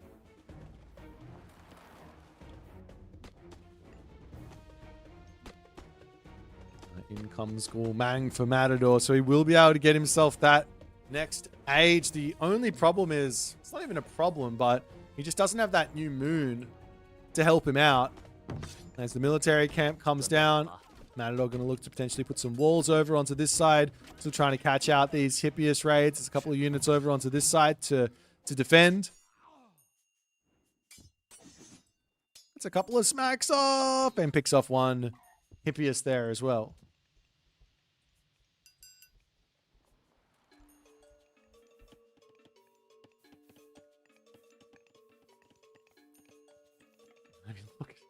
Look at how many Cyclops. He's got 6 Cyclops. And there's also this upgrade as well when it ends up coming through. We are going to be seeing Aphrodite actually here from Recon. I'm kind of excited about that because you get the 20% from Zeus in terms of the favor gather rate, and then the 20% from Aphrodite with the golden apples. So that's 40% boost of favor gather rate for the extra Gift of the Beasts, as well as pumping out those myth units, as well as having access to the Nemean Lion to potentially get the throw plus stun combo, which you don't get to see very often. Villagers over onto the right side, going to be getting this storehouse.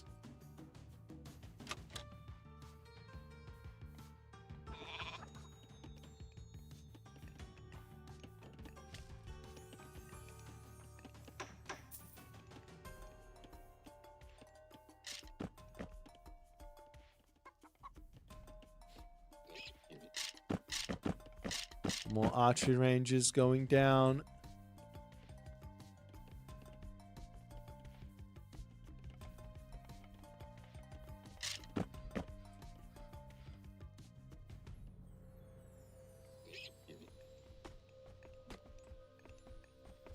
And now up comes the bowlays, as the cavalry are going to be on their way.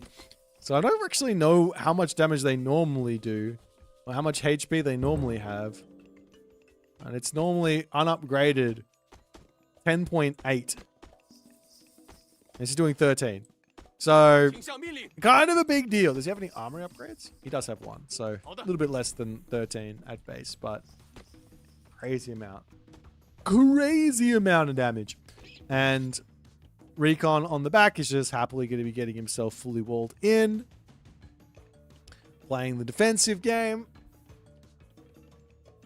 He is pretty spread out with all of his military. You can see he's got some stuff over here, some stuff over here, got some stuff over onto this side. He does have access to the Prodromus as well with the spear of Phobos, if he wants. A spear of Phobos to take out those White Horse cavalry. Prodromus will still beat them regardless. They might not beat the Tiger Camp though.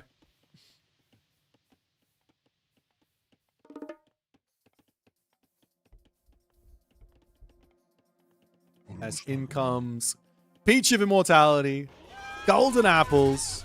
Curse gets dropped down over onto this side. As, well,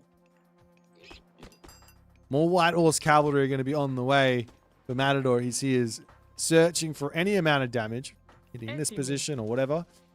A couple of Peltast actually is a bit of an interesting decision. Not sure what those are going to be for. There are, I guess, taking out the Pioneers. It's over onto this side. Villagers slowly getting taken out as the Cyclops coming through, desperately chasing after these 6.6 speed White Horse Cav.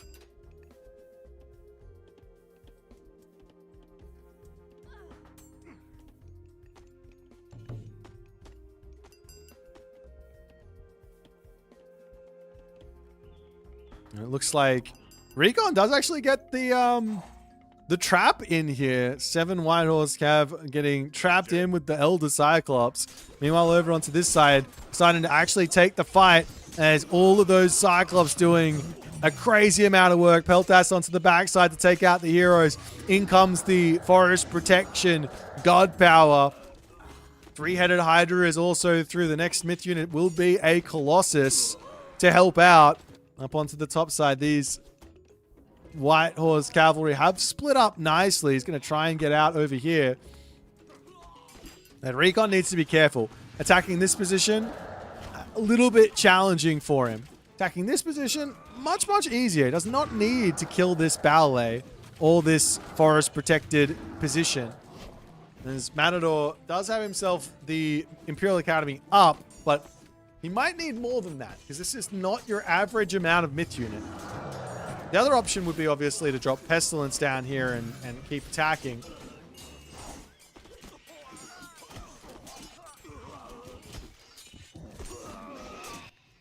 Stone walls. These Cyclops still trying to defend. Can he get it? Does he get it? He does. Okay. I think the White Horse Cav are all dead now over onto this side. But Recon's having some troubles now. He's equal on Villager diff. This Hydra's got 4 heads though. This just goes to show, man. This goes to show how good the Hydra is.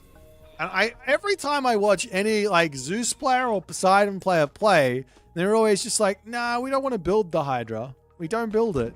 And I'm just like, why? It's so strong. Look at this guy. He's doing 80 hack damage per second. A grand total of 4 population. With Zeus, it's only 3 population. And he can get even more damage. He goes up to 100 damage per second, right? And he has crush damage as well. Hydra do not cost gold, they cost food.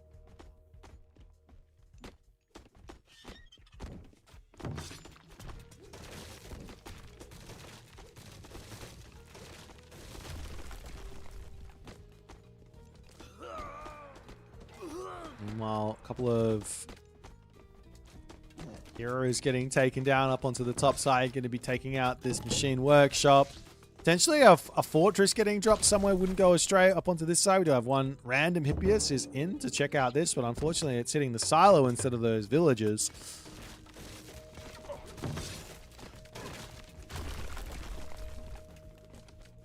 Recon now on the way, drops the Pestilence down as those towers come through. Tenshu on the way to try and help out with all these towers. It's a good upgrade. It gives a huge amount of boost. And you're playing China, so you've also got the 4 tiers of towers as well, right? Base, watch, guard, and then I can't remember what the last one is. It's not baluster towers as well, is it? Crossbow towers. It's the Hydra now in, beating away at this ballet. Of course, Kvoth does have the free building repair, so Matador can just repair the ballet up for no real problems where that's concerned. Recon trying to force the issue here. Drops another curse onto this position. But in dropping curse, he's running out of all those Myth units that are helping him out so much. Next one is another Colossus actually to come through, but his Colossus is getting sniped down by the Jiangxia.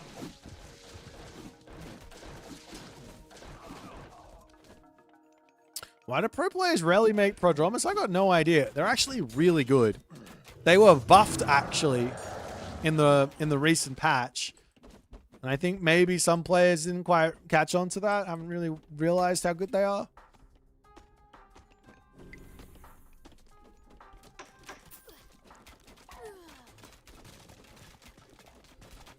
But anyways, more Cyclops and a Mythic Age will be coming through momentarily. The big question is which Mythic Age? Because with this specific God path that Recon's gone, doesn't really have that big of an advantage through Hera. So maybe going Artemis makes a little bit more sense here. Get the Chimera in, get yourself the stronger archers through, have yourself all the fun with those Chimera. You've also got, I believe you've also got the cooldown on the upgrade, on the throws, on the special abilities is a lot faster as well. So those Chimera are going to get even more damage done as the White Horse Cav moving up to the top side, looking to get some more raids in onto this position as the villagers trying to finish off the fortress, not able to do so. And we will be seeing Artemis. Fortress over onto the right side. Obviously, this is now found. Recon's now found himself in another position where he is trying to chase around Matador's cavalry. It's not easy to chase around cavalry. Not easy at all. Especially not without building Prodromus. Everyone to this side, the Nemean Lion trying to get the catch onto this one. Let's get the roar, but kind of misses on that. But anyways, missing out on Roar of Orthus is also hurting my soul a little bit. That's a insanely good technology. But Matador seems to have gotten into a very, very respectable position now. Very, very respectable position.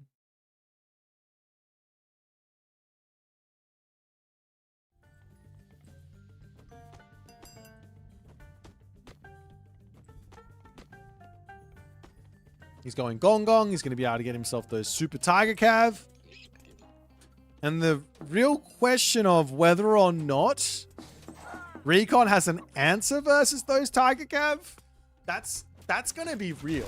Now, he's got Chimera, which I think are going to be somewhat of an answer, right? Like, you get Chimera, you get the upgrade on the Chimera, you utilize that special non-stop. Sort of makes sense. Up onto the top side, the Prodromus trying to help out. We do see that Phobos' Spear of Panic. We're finally starting to see some actual armory upgrades as well coming in for Recon. Matador, on the other hand, he's got all of his upgrades he needs. And in comes the Colossus, as well as those Cyclops and all the other good stuff. So there's the Artemis. There's the Earthquake. God, my frames are dropping. Can this kill off the town center as the upgrade actually comes through for Architects? It is going to be enough to kill off the town center, but the ballet is going to be surviving here. Gong Gong is just about in though, so Great Flood is going to be an option. In comes the Chimera here. Recon needs to get himself that Flames of Typhoon? Flames of whatever it is. He's going to get a Medusa in next, as well as the ballet will stay alive here with the Great Flood, sending all the units down, but he's going to head his back up onto the top side, and these villages repair very, very, very fast here. Chimera is getting stolen away. There goes the Shafts of the Plague as the ballet falls. Both players are actually really struggling on military population for the moment, but in comes the Qinglong. There's a unit that Recon doesn't like more than anything else. It is the Qinglong, ladies and gentlemen. He is very, very firmly adamant that he does not like this unit. And now we will see Flames of Typhon. There you go. Flames of Typhon on the way. And more Chimera coming in from that blessing.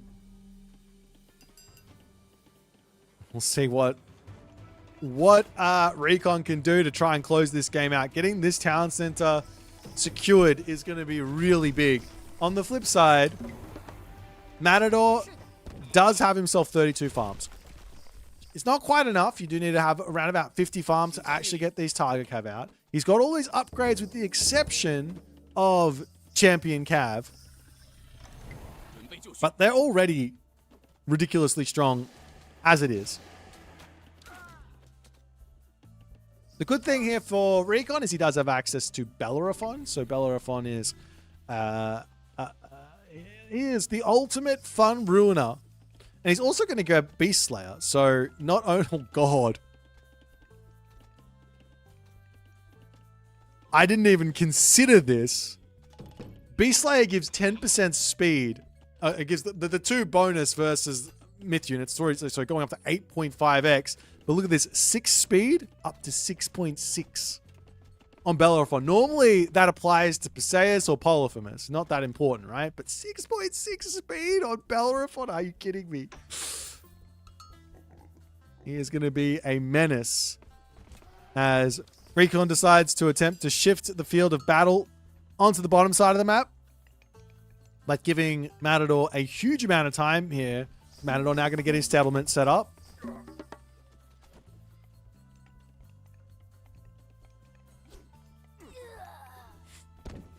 Bellerophon in to cause a lot of problems onto this side as the Chimera.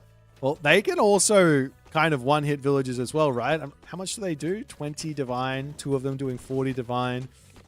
You might need 3 or 4 to actually kill off the villagers. Over onto this side, the Chimera coming through, missing the villagers on this side, trying to find everything. There he goes. Gets a bit of damage done onto those units, but not quite enough. As the military buildings, infrastructure going down, and the Red Army of Champion Tiger Cab are going to be making their way in to try and take out all of this nonsense.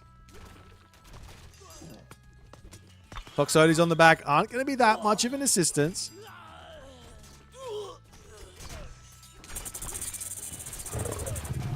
And we'll see if Recon is going to be able to deal with this. Onto this position, the Qinglongs do manage to take out that back line, but Odysseus getting some extra damage done onto the Qinglongs over here. As the ballet over on this side is going to be falling. You have to also remember that these ballets that Matador is building, I mean, they're going to 64.5 damage with 10 shoot plus with Fortify. This is one of the strongest late games in the game. Probably the strongest late game in the game, I have to guess. But nonetheless, Bellerophon trying to chase after the Qinglongs here. Much damage. He doesn't have he doesn't have divine damage with the that's kind of surprising. Does he have the bonus damage as well? Target's flying units at X5. Does it? Oh, it goes up to X9.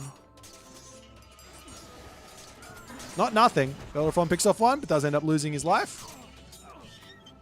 Meanwhile, over onto the bottom side, now comes in the Myrmidon. They are heavy Myrmidon as well, but are Myrmidon the best option versus these Tiger Cav? I'm not sure. Do they have the bonus of the spear? No. The towers in Kvoth. This is such a Kvoth move, and I just love it because, well, Matador's doing it, but he just sits there and he just repairs off the siege with all these Kvafu. It's so strong.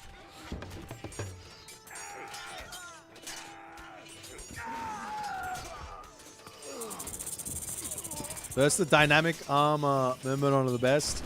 I mean, when they are doing a huge amount of damage versus these 50% armor units, and I guess you're right that the armor changing makes a lot of sense as the heavy Petropoli slowly but surely actually cleaning up the fortified town center while that's all going on. Over on this side, Recon is holding on. He's got a huge amount of favor in the bank here. There's room for another earthquake in this game as well. Potentially for a Titan Gate or something like that makes some sense. They could go Titan here as well. He did win the first game, which was incredibly close with the Titan Gate.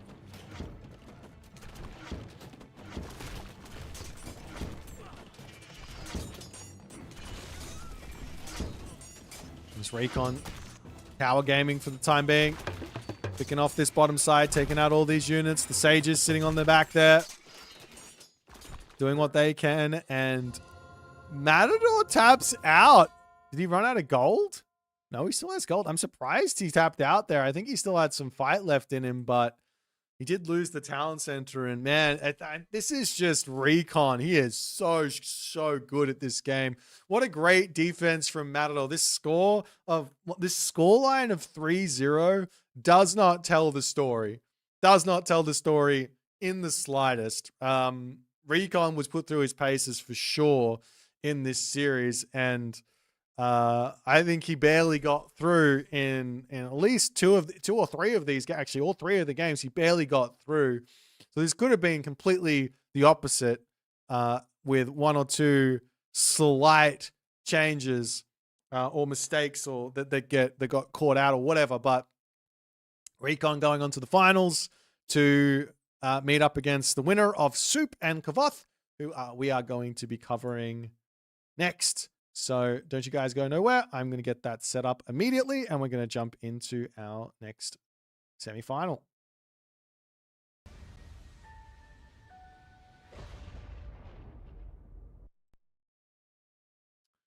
Alrighty, so Kvoth Suppe is next.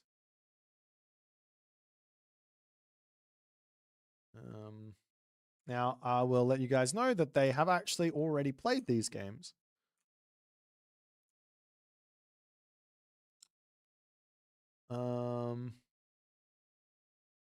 So we are doing them from the recorded games. This was kind of an idea that I had to kind of make it a little bit nicer on them, because, well, now they can both sit back, relax, and watch.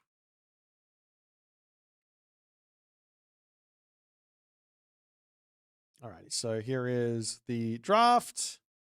Oh, I think this is flipped. I think the draft is looking like this.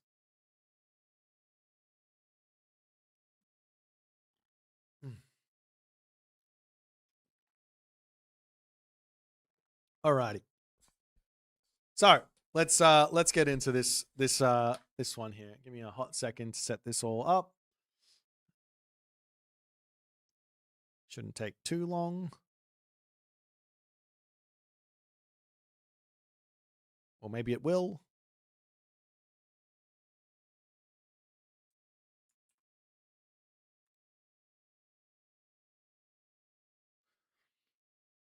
Thanks everyone for all the support for this tournament. I know it's not the normal tournaments that we're used to, but I thought, sometimes fun is fun, and why not enjoy it? You know what I mean? Why not have some fun once in a while? It's okay to have fun. Alrighty, so let's get into our first game, which is going to be the Rapple versus John Arbiter. Okay, so yeah, let me show off what these gods are first and foremost. So we've got the Rapple. Where are you, John? Okay, so there you go. Suppe is going to be playing as the Rapple, and Kvoth is going to be playing as John Arbiter. So for the Rapple, his focus is on giants and coaching. He has Way of the Storm, which is the Susanol bonus. He's also got unit abilities to recharge 34% faster. Every 2 lost trainable myth units can get an obsidian shard. Myth units gain plus 4% bonus hit points per age. And all that other good stuff. So if you want to take a quick look here, he also has Blood Pact and Crushing Waves. But he doesn't have any of the speedy myth units. His focus is on giants. So we better see some giants getting built. That's all I'm going to be saying there.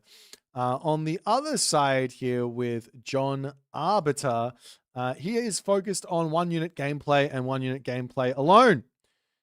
He has 1 unit that he wants to build, and he is going to build as many of that unit as he possibly can. As you can see, his fortress type building units get 15% extra hit points. Jaguar riders are available in the heroic age. Fortress type buildings and their units deal 10% extra damage. Cavalry gain 10% hit points as well. He gets Ghoul and Bursty, Tapiola's Reach, as well as having access to that Coil Xiaoqui for the cheaper fortress units. So you don't really need to do that. You can go It's Papalotl if you like. But Yes, that is the story there. Let's jump into our first game of Suppe versus Kvoth and see what they've cooked up for us.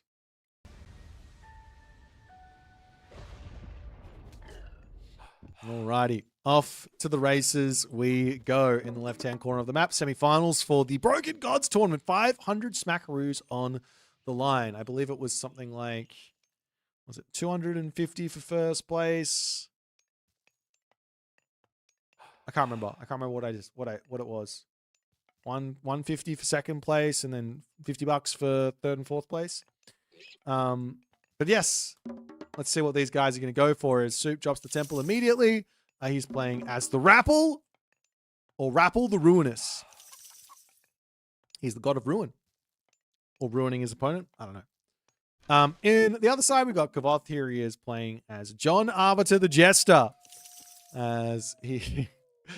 I did manage to finally talk to John Arbiter, and he thinks it's hilarious. So I'm glad we're all here having fun at the expense of John, mind you. But he's actually recently hit 1850. He has really come a long way. He's been one of the inspirational stories of Age of Mythology. He started playing on Extended Edition as a pretty low-level player, just like everybody else does. Whenever you start the game, you start out pretty low level, but he was streaming the games quite a lot. And he's just been grinding ever since then, trying to make his brand of Age of Mythology work. He has a way of playing the game, a way of understanding the game, and it is really, really interesting to see as he goes around and plays different gods and tries to apply his strategies or his concepts. And nonetheless, Suppe, he is going to be going for his build of immediate temple, immediate sort of scouting, trying to spot where everything is. Nine-tailed fox charm up to the top. There's also the blanket of Empress Zoe over there. Over onto this side, Dionysus chilling on that spot, as well as the Ankh of Ra for a little bit of extra favor. That's always nice, though. To be honest, I don't think that Suppe is going to be needing extra favor. It doesn't matter how much favor Suppe gets. For whatever reason, he just refuses to build myth units. I will convert him into a Njord lover if it kills me.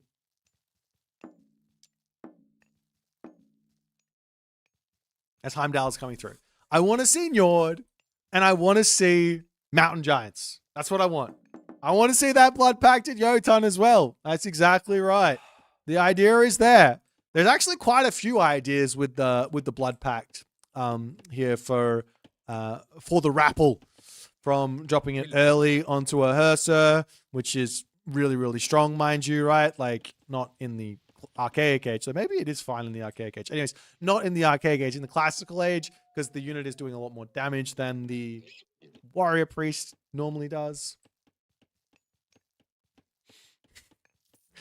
But Patakatl on the way. There's a couple of walls going to be coming through here as well for Kvoth.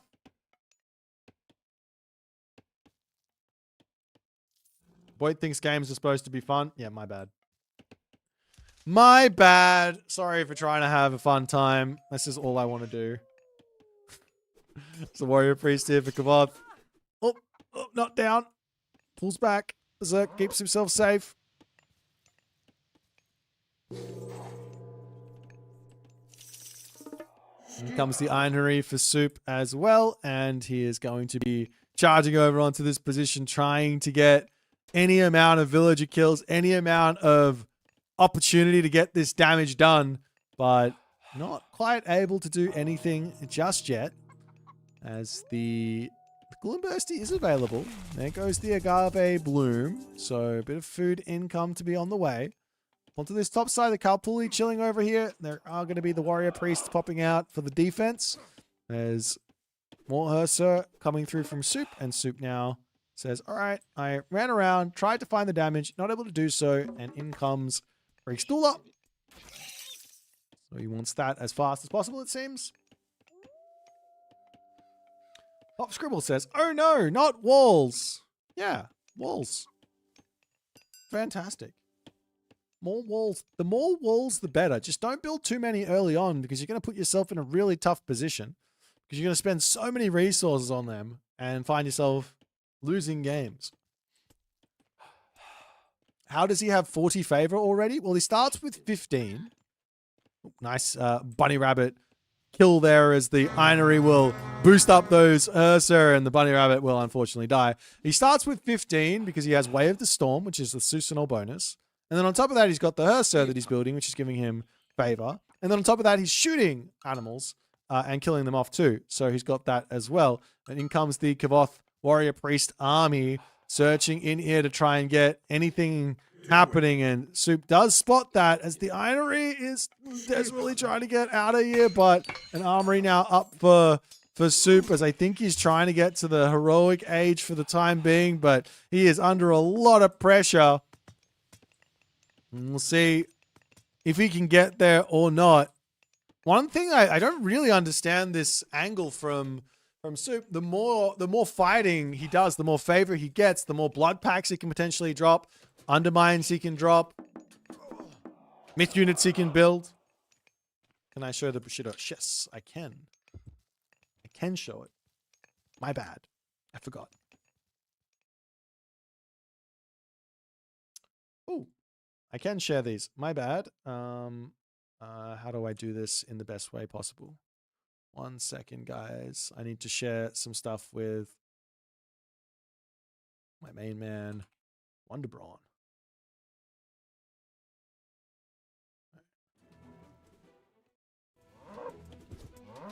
The villagers will pop into that sentry tower over here.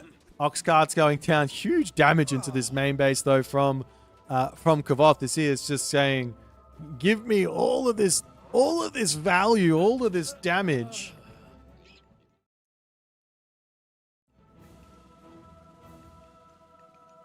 Another house coming up for a Soup, but in now does come Coil Zhao Kui as Kvoth is effectively managed to get done what he wants to get done. I'm not going to lie. He didn't really take the damage versus Rappel the Ruinous here early on. I think Soup has not quite managed to do what he needs to do in this game. Now, he does have access to... what is he going to go? I have to imagine he goes Njord, right? Yes, he's got to go Njord. But the big issue here is just going to be... his plan was to get a mountain giant into Kvoth's base and basically drop Blood Pact onto the town center and kill it off before the Age Up came in. That had to have been his plan. But given that he got attacked by those warrior priests and didn't really defend it very well, he was slowed down that little bit too much. And I think this game here might just be over. I would be surprised. I wouldn't be surprised if Soup just resigns at the moment, but hopefully he's got some fighting spirit here, but it's going to be a tough one. He does have himself 74 favor. But yeah, getting this Bushido online, you really do have to force the fights. You've got to be forcing fights to get the Bushido through. And he is going to be going in for a whole bunch of herdmen. Try and defend against these Jaguar riders as... wow, in comes the... in comes the star forward.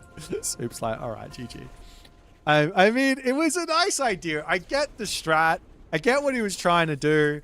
But I think if it stayed on the aggression in the classical age and utilized Blood Pact on, say, an Ironry,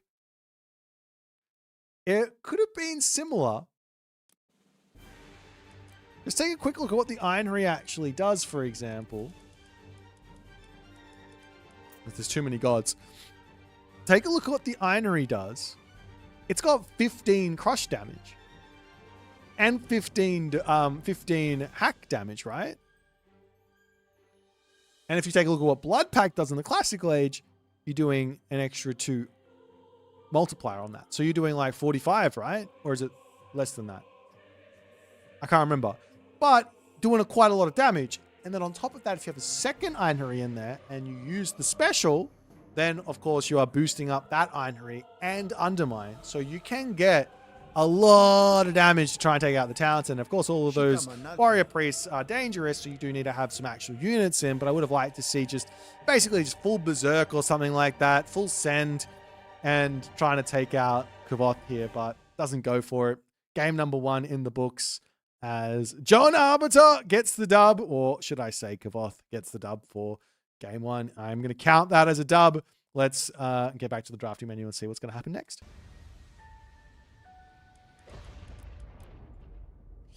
Alrighty, so game number 2. Let's have a quick cheeky look at what that's going to be.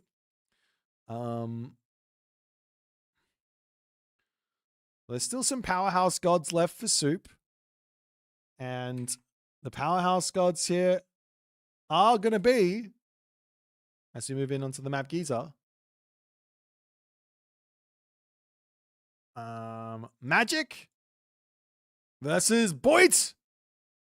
What a time to be alive. What a time to be alive. Okay, so just walking you guys through these ones yet again. Let's go with Magic and Boit. As the thing, we'll talk about Boit first because the advertisement for the land tournament we've got. If you guys don't like the meme tournaments for whatever reason, we've got a really serious tournament happening next month. Make sure you tune in. Make sure you tell your mum, tell your nan, and all the other stuff. Gameathon, Athens, 11th to the 13th of September. Check it out. It's going to be a lot of fun. Okay. So, yes, I was going to show this off. Okay, so we've got this one, and we've got this one here. Alrighty. So, yeah, Boit gets all the myth units. Also, unit abilities recharge 34% faster. Also gets a whole bunch of other stuff. So, there is a lot of opportunities for cheese here with this god. We'll see if that's what he's going to go for. Suppe, on the other hand, we already know what he's got. We already know what Magic's got. This thing is basically power economy, get himself a huge amount of myth units himself as well, and all the other good stuff. But let's jump into game number 2 and see if Kvoth can continue his winning ways or not. Off we go.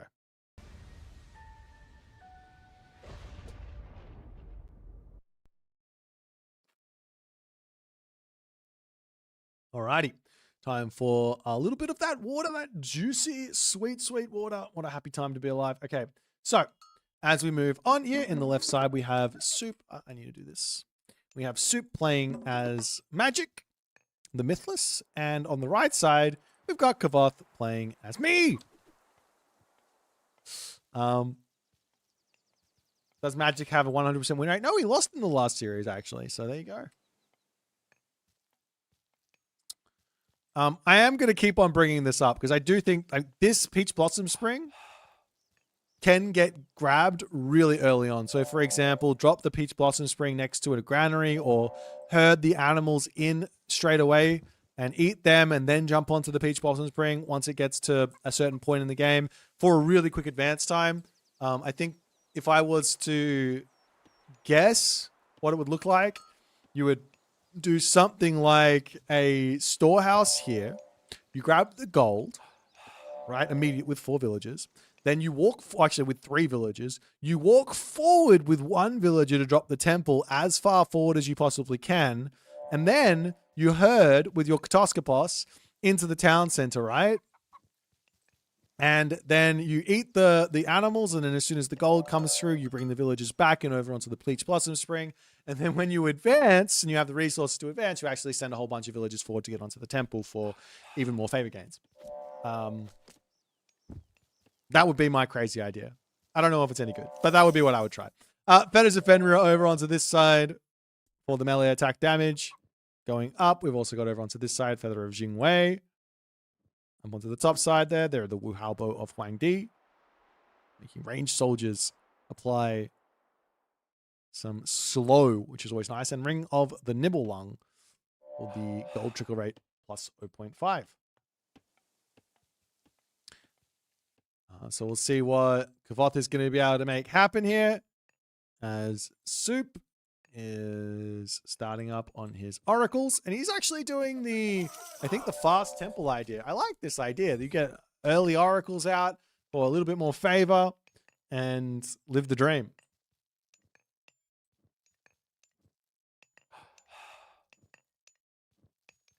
Yeah, a little bit of a history lesson. When this god power came out, first and foremost, it started with 400 food. Now it starts with 200 food. And it started at 400 food. You could actually grab it immediately, and you could get a ridiculously fast classical age in. And the archers were also brutally strong as well. They would, with two of them, with their special, they would one-hit a villager, kind of like reminiscent of the centaur, and nobody enjoyed that. So the devs did change that. But yeah, you could go for some crazy fast classical ages.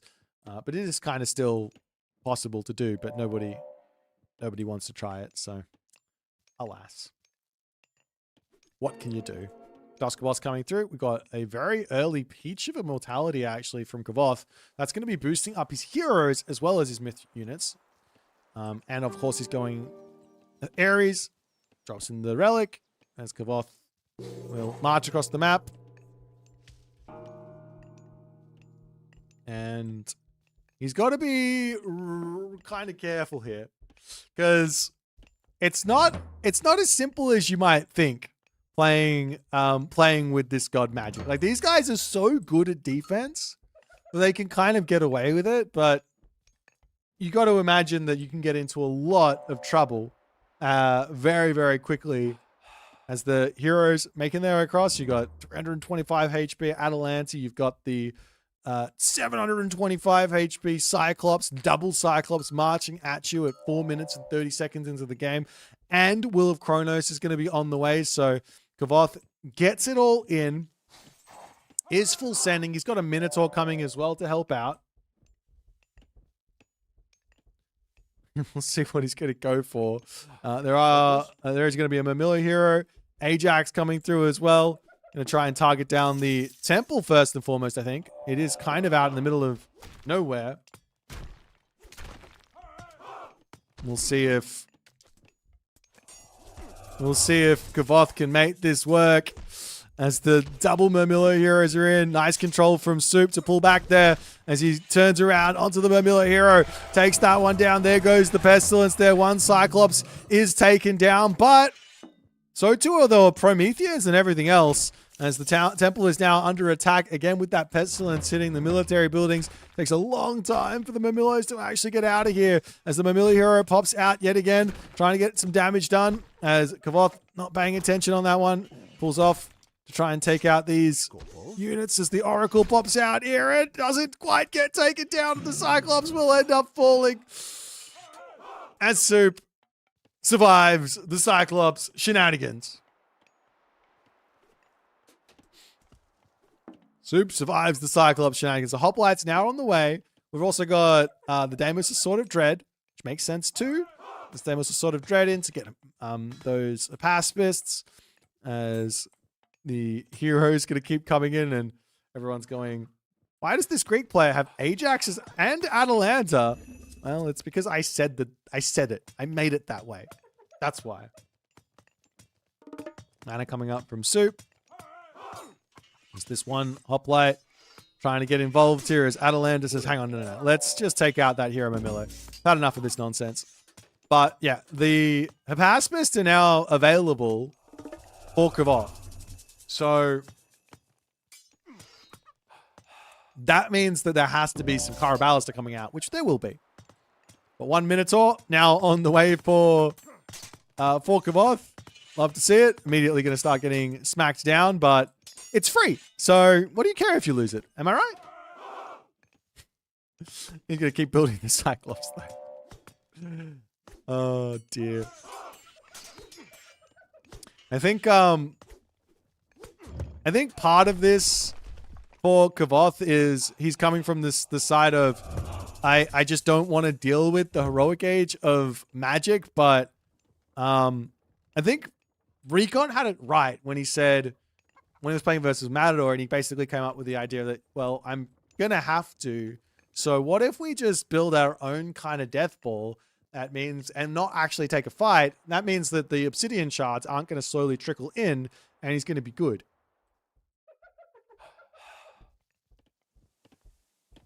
Anyways, we've got a market now coming down, and of course the Peach Blossom Spring is eatable at this stage as well. The villagers finish up on the hunt there, and they will make their way, I think, over to this Peach Blossom Spring. So Heroic Age to come through, Aphrodite or Apollo, both are options. I like the idea of going Apollo here, actually. So you have the Manticore, which does make a lot of sense as a granary coming up onto this side, and the Peach Blossom Spring is going to be, well, I was thinking it was going to get eaten up, but the villagers will prioritize the berry bushes over Peach Blossom Springs any time of the week. And more prosperous seeds is on the way, and Thea is coming through. Is there a tier ranking for Greek classical heroes, or are they all equal? If you were to ask me, they're not all equal. They're all very different. Atalanta most speedy. Iolaus 1 speed less. Achilles is in 1 speed less than that, and then Heracles is like 0.5 speed less. So it all just depends, because you have to also include the Olympian parentage into the conversation, right? If you don't have that, then Heracles is the clear loser. But with that tech, he's kind of quite strong. But yeah, I think Atalanta is what most people consider as the best. Then probably Iolaus. It's probably just all based on speed. Then Iolaus, then Achilles, then Heracles. But with Olympian parentage, I think that Heracles is probably the best. So that's a really strong god power. But into the Heroic Age, Aphrodite. As the Hesperid's tree has been dropped, and now in comes Poseidon's Secret, Lands of Stone. Iolaus with Hymn of the Wildwood is also really good, yeah, sure. Maybe that is the best one. Heals himself, heals everyone else. Speedy, keeps up with basically everything. But I think Kvoth's found himself in not exactly the position he wanted to be in. Not exactly the position he wanted to be in at all. Because now it's going to be... Well, actually, Kvoth hasn't... Well, not Kvoth. Suppe hasn't really been utilizing the Valors. He's saving the Valor spammage until he gets the extra Hesperid's trees down. He wants max Hesperid's trees here, and I have to imagine immediately it's going to be Valors, and it's going to be Prosperous Seeds, and then he's going to go straight into another Hesperid's tree afterwards. Maybe. I don't know. That's what makes sense to me at the very least.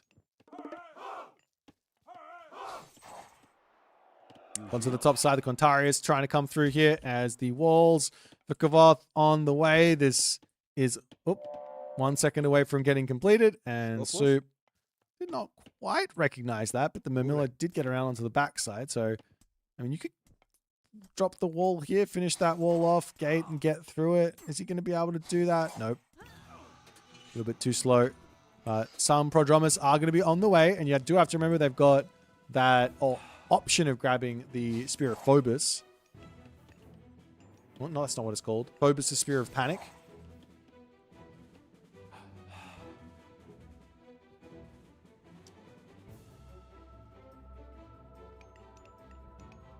That's a lot of Nemean Lions for Kvoth.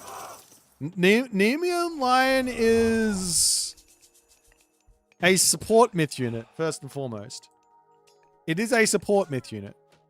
So, having multiple of them is not the best idea. Unless you can basically utilize the special one after the other. And even then, I wouldn't be surprised if Suppe just goes full heroes here. He hasn't got the upgrade just yet, and that's also really, really important because this doubles the size of that stun. You can effectively just stun lock the army. How many do you need? What is it normally? It's 20 seconds. You can take off the 34%. So, take 7.5 off. So something like 12, right? 12-ish seconds. So you need to have 12 Nemean lions to stun lock an army forever. Something like that. If that's the idea. Does this give any bonus to it? No, it's just 100% area effect. Well, you actually, here's what you do. You turn off autocast, you attack move, and then one by one you turn it on as it goes in. So you go autocast off, and then one by one autocast on, and then you don't have to worry about it. So you just have to do it once, because the army is already stun locked, right? In onto this position comes Curse, getting dropped down. Medusa in, gets one roar off. The next roar gets off. Another roar gets off. All the rolls are in. The army is indeed stun locked here, at least for a little bit, as Kvoth tries to take the fight. We do have more roars to come through, and I think Kvoth is going to be able to win the fight here. A couple of Contarius heroes on the way onto the backside. And he does manage to win the fight. He does manage to win the fight, and all of the Obsidian shards now going down. I'm talking about this unit like it's a support unit. It is a support unit, but my God, if you've got a bunch of them, that's insane. He didn't even micro it. He just attack moved. I thought you had to micro it. Just attack move. It just works. No, I don't know my own God. This is crazy.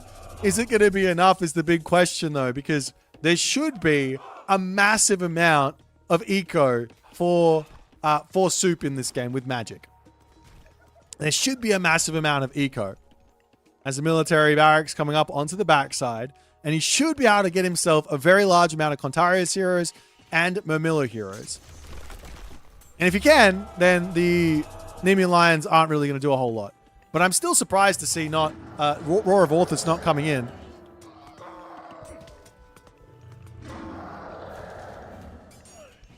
And in comes the Nemean Lions doing what they can do here. Siren in as well for Kvoth. You don't see the Siren very often, but is this going to be enough stuff here is the big question.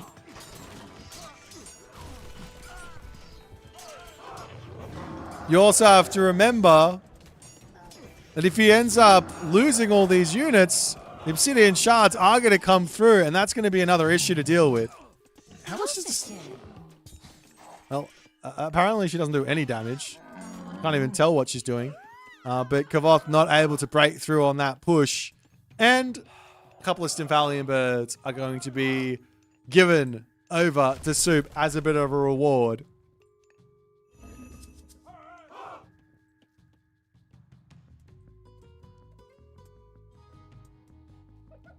Lots and lots of favor in the bank for Kvoth at the moment. You can go back into the Cyclops, even if your opponent does have Contarius heroes and Murmillo heroes. It's actually quite a strong unit for only 150 food versus those anyways, but we'll see what the plan is going to be. Is Kvoth up to the top, going to be happily eating the Rhinoceros.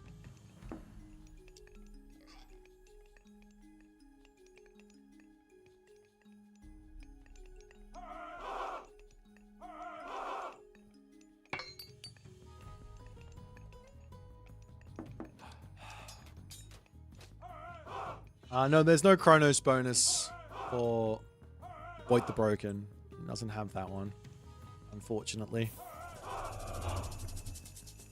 He's trying to get himself the units back out. Given the situation, what do you really want to do here with this specific army? I think it's just tough. I feel like if Kvoth didn't go so ham on the next attack and just grabbed the town center and played it really slow, he would have been in a really good position.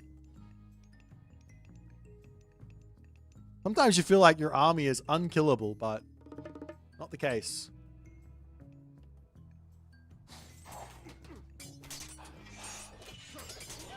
Another curse does get dropped down there.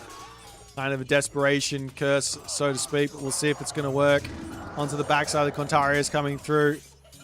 A real control from the Prodromus to get over onto those Contarius there as the Siren's going to be coming in. Does steal the Contarius back. I mean, wait. The Siren's OP, man. You just take out the hero. I didn't even know that.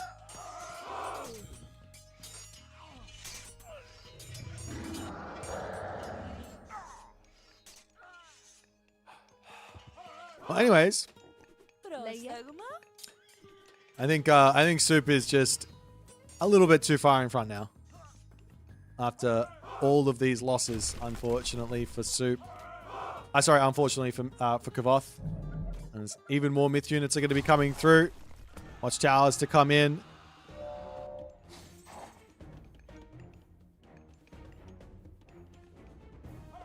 Yeah, that's what I was thinking as well, Suppe. If they just can sap the Greek heroes, Greek is going to...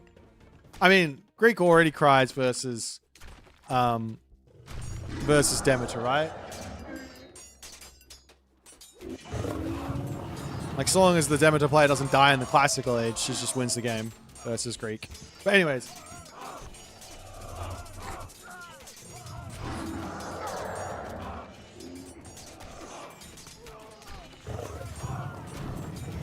In comes Suppe's big, fat, juicy army of destruction here. All the villages in the world for Kvoth on favor. He is getting himself more and more of these free myth units. Not free myth units, but it's well worth it to have this amount of villages on favor, right? To get the Gift of the Beasts in, but... Oh, it can't be used on major heroes. Okay, there you go. Whatever that means.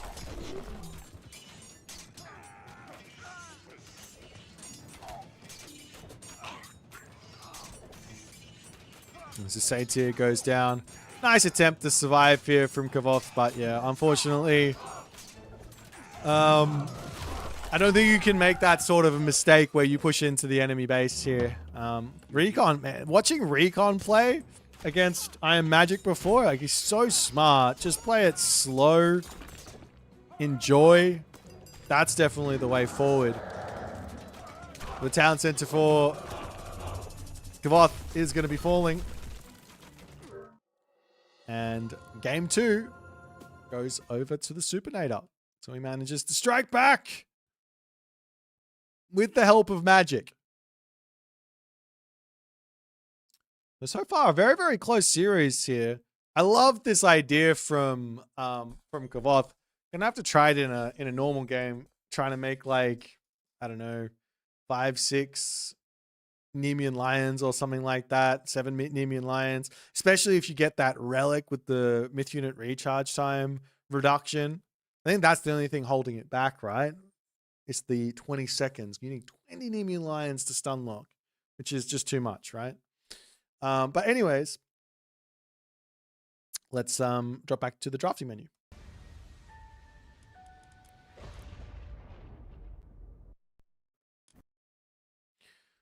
Okay, so our next game.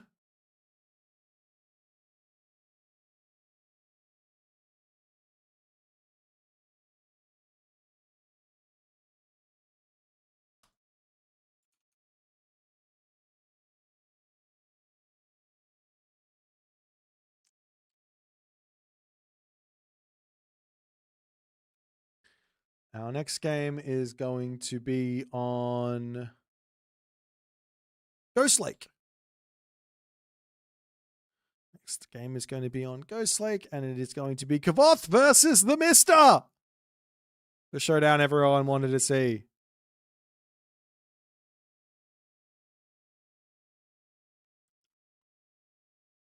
So for everyone playing along at home, we have... Who's playing as Kvoth? Suppe. Wow, that's BM. That is so BM. He took Kvoth from Kvoth. And Kvoth is going to be playing as the Mister.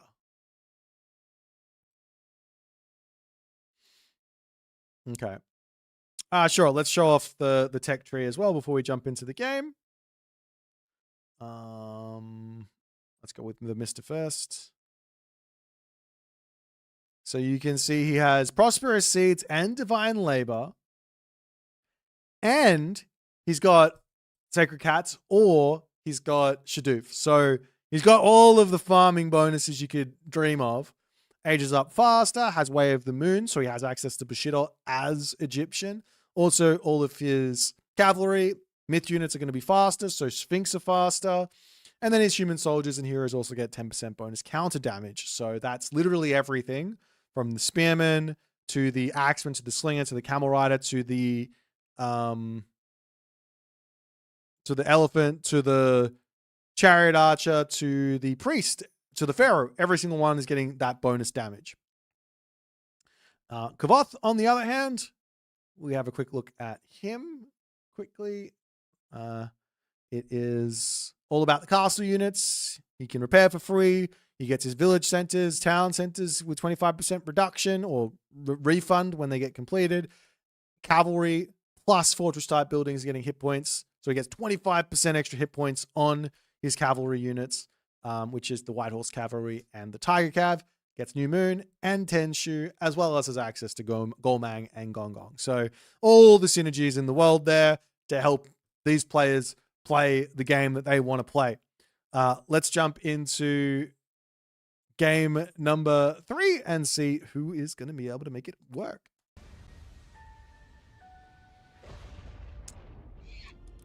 And off we go! As Suppe will be playing as Kvoth, whereas Kvoth will be playing as Mister. Now, this is going to be confusing, so yeah, it's just going to be confusing. I don't know what else to say. Okay, so I've had a little bit of a thought process, a little bit of a think about the Mister and what the Mister, the Maestro. I've had a little bit of a think about it all.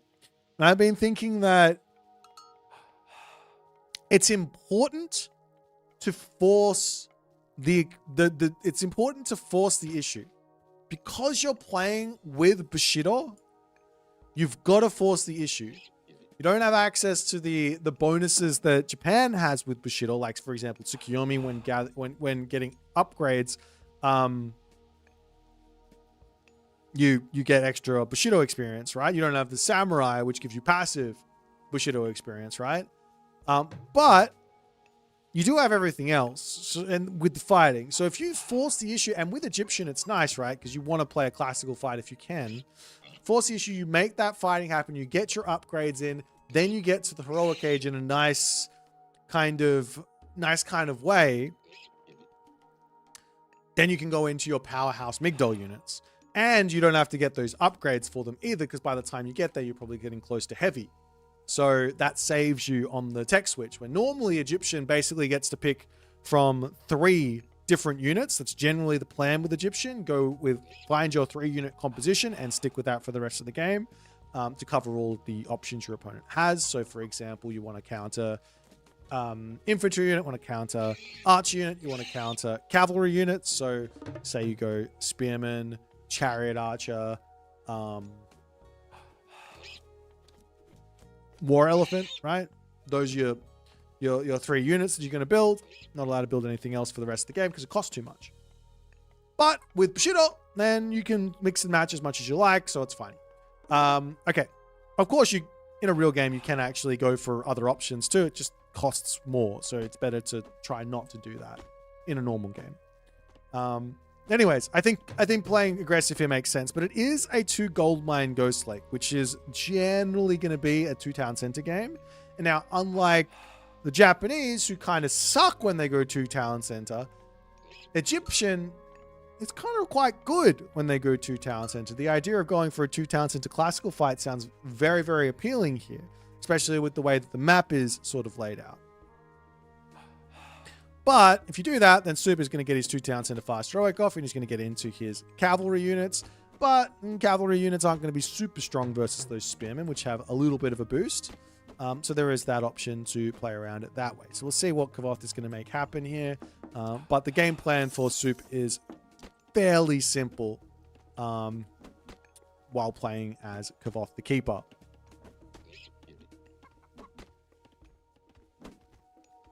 The Bushido bonus is extra attack and HP. Is it attack and HP? No, it's just damage. extra damage. So if you get to champion, so Bushido tier 4, that's 16% bonus damage onto the Migdol units. But it's also the line upgrades for free. Or for cheap, one of the two. Anyways, another monument coming down from Kvoth. And he does choose to go for Bast. So Sphinx raids. Speedy Sphinx as well, if he gets the upgrades in, is going to be nice. Can also break down the earth wall that's going to be coming through because of the crush damage too. So lots of things making sense here.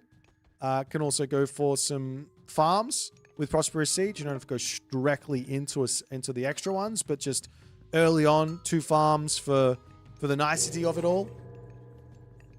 As he will grab another Sphinx. You get the upgrades. This is interesting, actually. It's quite interesting that having an extra, I think it's 0.2 movement speed, basically makes the Sphinx, the naked Sphinx, into a unit that you are very happy to just have and be roaming the map. So you don't have to rush for the upgrades like you normally do. So it's quite nice to have this one. Yes, the Bushido does give the upgrade for the Mister. Yeah, it also gives it for Recon. There was a bug, unfortunately, that hit the Rappel yesterday, which we fixed up for today. Anyways, town center up for the Supinator as Kvoth is checking the left town center, but that's not the right way to go. Misses the one over here, and Soup will be off to the races.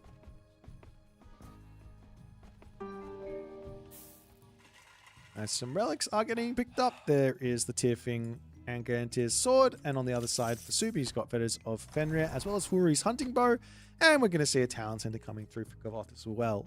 So I'm not exactly surprised on this stuff. The Sphinx coming in over onto this side and over onto this side looking for some value. There is Eclipse available, so there's going to be some pain to get sent.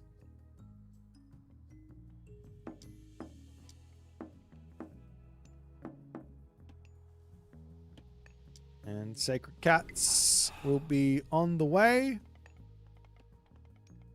As well as up onto the top. We've got an armory coming through for Kvoth. So he is going for a fast heroic. Now, I think this angle of going for the fast heroic is not super ideal. The reason for this heroic age, it obviously makes a lot of sense to try and like rush for it. You both go 2 TCs, so it's fine to do a 2 TC fast heroic. There's no problems. But the problem with it, well, there's no problems in the sense of you're going to get there, you're going to be able to execute, right? But the problem in getting there is you just haven't been able to get a single drop of this Bushido to come through. And that's going to bite you in the bum.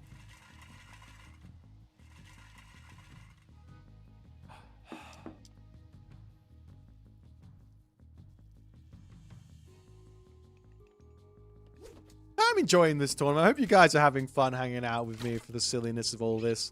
I mean, it's like,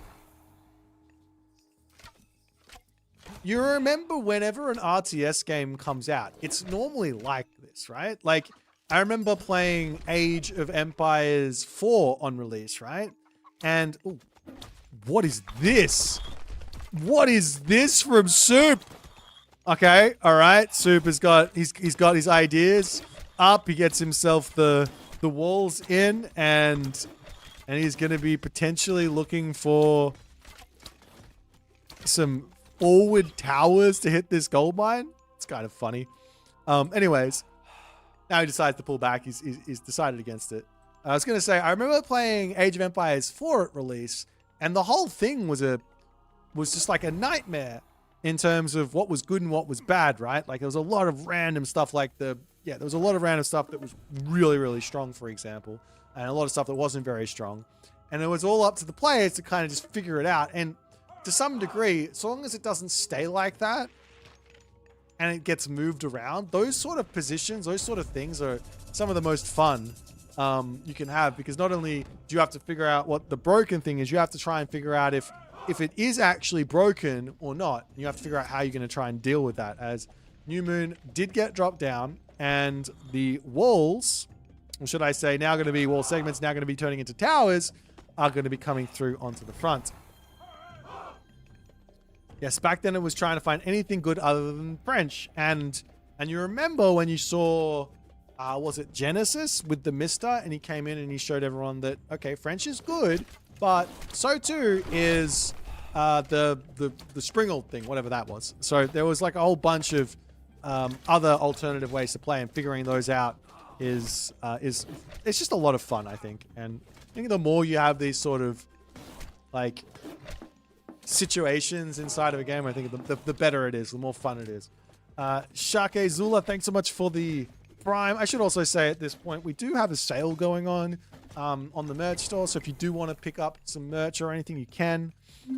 Just go ahead and go exclam sale to get the link on Twitch. If you're on YouTube, you can go into the description below and you can see the merch store and see if you want to pick up anything. Anyway, you don't have to. I just thought I'd say it just in case. Just in case.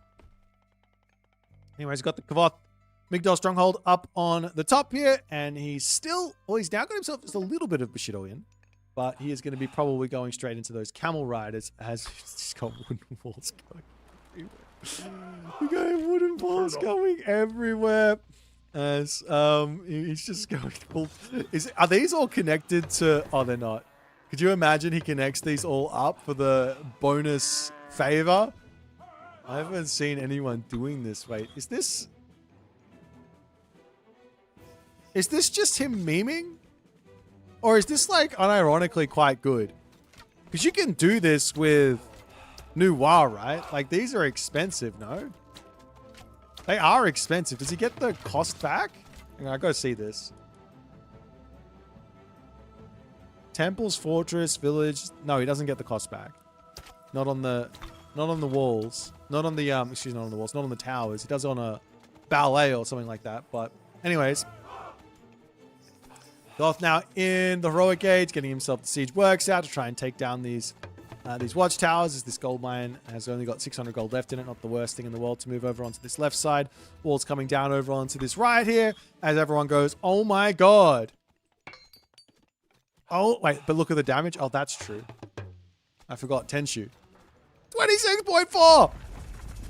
That's not even guard. Yes, but Kvoth, but Suppe is building walls, and he's not playing as Norse. Can you believe it?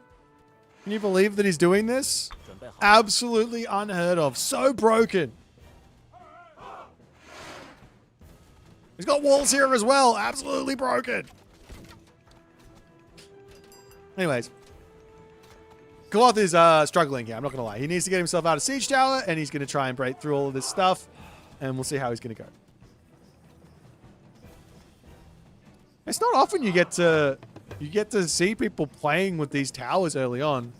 I kind of like that you don't get to see it a huge amount of the time, but once in a blue moon, something kind of fancy comes through, and you know he's gonna making stuff happen.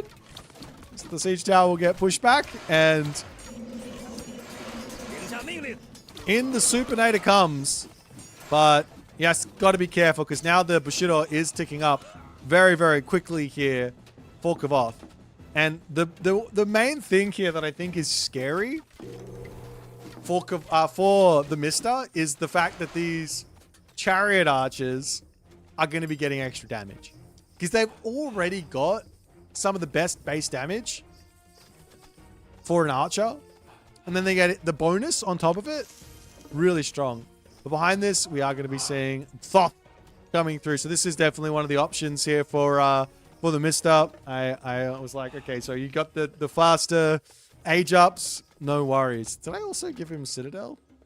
I don't think I did, right? Oh, I did. Yeah, you could have gone Citadel for the faster age up ×2. But of course, not what Kvoth wanted to do. He wanted to get Sobek for Locust and all the other good stuff that comes with that. So I guess the idea here for Kvoth is just going to be to overwhelm. And I'd have to assume on the other side here, there's a wooden walls everywhere. Is he going to go for Locust? Surely Locust here, right? There he goes. Ouch. Lots of kills there on that Locust. But Villager differential is still basically equal, so not the biggest of deals. There's the main base under attack, but Kvoth still coming through as the Taowu will charge around here, get a bunch of damage done onto all of those houses. Temple, did that temple die to the towers? Jeepers, that's wild. Anyways, the unit's going to be moving around onto this side as the Sea Showers could break through over here and take out that forest protection. But nonetheless, Mythic Age is now going to be in for Kvoth as he is pulling his units in here to try and take out the Taowu. Taowu's going to try and bail out of there as he does get away from it. The temple on the back needs to come back up. Valley of the Kings, obviously the main goal for Kvoth at the moment. Get Valley of the Kings, get yourself the Pharaoh onto the Migdol, spam out Camel Rider, spam out Chariot Archer, and live the dream at full population. But it is definitely a tempo play here, because I think that once Suppe gets to his go button, so to speak, well, life is going to be tough. But Suppe does have to get there, which isn't going to be easy. And he is actually going in for the barracks units first and foremost, which I gotta say, I'm a fan of him not just going for the tried and true cavalry. Siege works into the main base, doing some stuff over onto this right side. The siege crossbow getting involved. The Suppe is left, right, and center all over the place. In now comes the chariot archers. As this Bushido is slowly ticking up because these guys just aren't really taking a fight. Now they are finally getting some stuff happening as the Petsubek, nope, the Petsukos, they're just Petsukos. They're getting their damage done. They drag the units in great control from Kvoth, as you would expect. And there is obviously this meteor to get dropped down at some point. And a eclipse as well. The idea of making Phoenix plus eclipse is so appealing. Another town center coming up though for Suppe over onto the right side. There's the towers. The guard towers actually getting taken down here. How much do they do? 36 pierce damage per second. And then behind this, Book of Thoth on the way.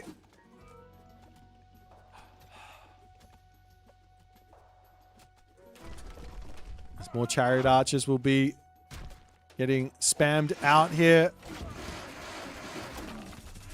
Meteor gets dropped down onto this position to try and take out all the units. I'm a bit surprised to see that because I don't think the army was that strong, but does go for it. Bushido tier 2 is now in. They don't boost up the chariot archers or the camel riders. When you get to that tier 2, you need tier 3 because tier 2 comes in for free for Egyptian anyways.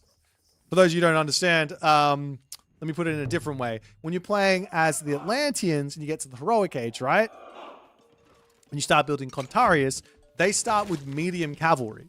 It's the same thing for the Migdol units. It doesn't say it, but they do have extra damage, extra everything, extra HP and damage. They have a hidden medium upgrade applied to them.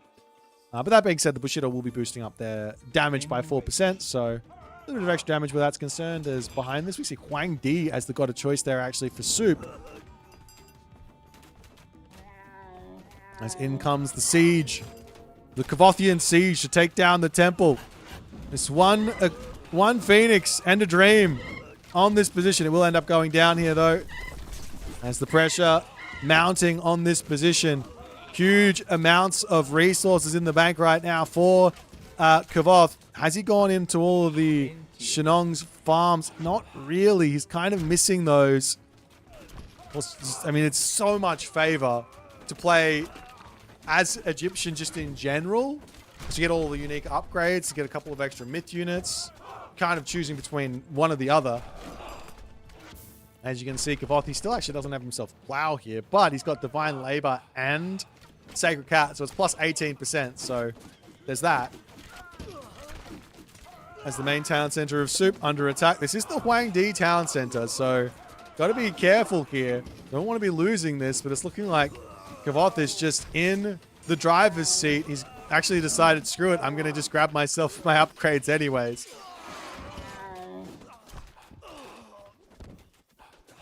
And Suppe's in trouble, I'm not going to lie. He thinking about getting himself the cab? Not yet. It's now champion. Chariots are through. But like I said, like you... With Egyptian, you're fine to buy a 1 or 2 line upgrades, right? You're really happy to do that. But with the Mister, you just get them all.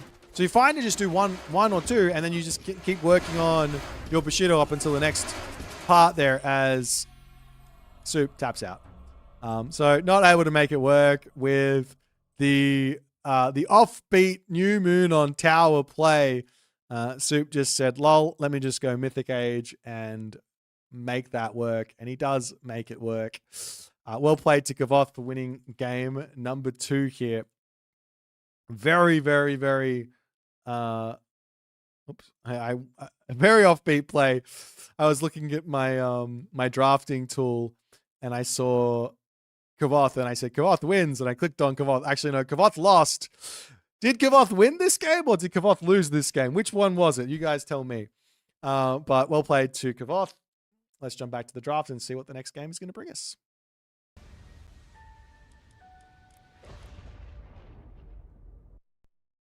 Let's get rid of these.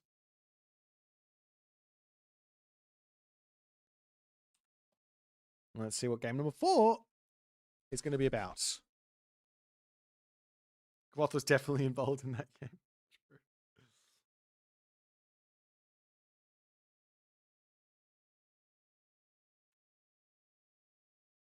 All right, so our next one is on Mirage.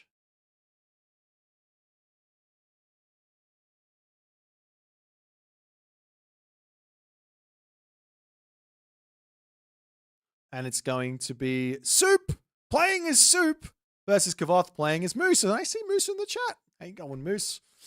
We saw Recon playing some insane Moose the Messenger before.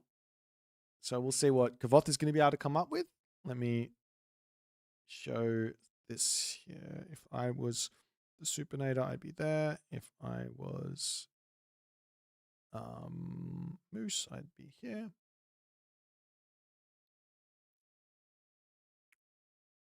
Okay, so yeah, first and foremost, let's take a quick look at what the Soup gives. Here you go. So main important things is he gets Obsidian Mirror, so he's going to be able to steal away creation from Moose in this game, and he also gets that Kwafu early on, which is going to be nice too, but it's a little bit hard to actually get that out because you don't have the favor early on. So there's that to think about. Then he's got Heimdall Ulla, so both of those are going to be valuable. Skadi Aegir, both of those are going to be valuable. Vidar Hell, either of those are going to be very valuable too. So let's also now check out Moose, who is one of my favorite gods, I think, in this whole set, because he just comes at you and he's just like, he just comes at you and he's just like, yo, everything is cheap here, bro. Technologies are so cheap. He has the creation plus Sky Passage move. He's got that vision as well to make it happen even easier with Eyes in the Forest. And he's got all of these other really cool tools at his disposal. Anyways, let's jump into the game and see who is going to take game number 4. Of course, if Kvoth wins this one, he's into the finals to see Recon. Let's see if that's going to happen.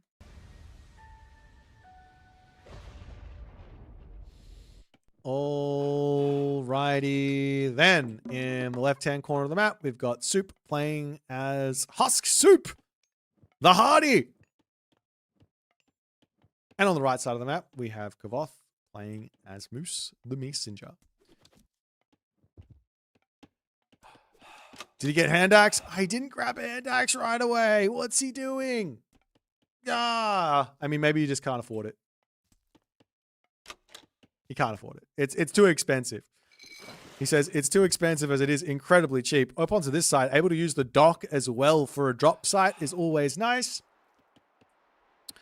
And the same is true here for Soup. He's doing the same thing, shooting the gazelle over onto the dock It does cost him a little bit to do this. He could have done it with the Berserk and moved it in underneath the town center.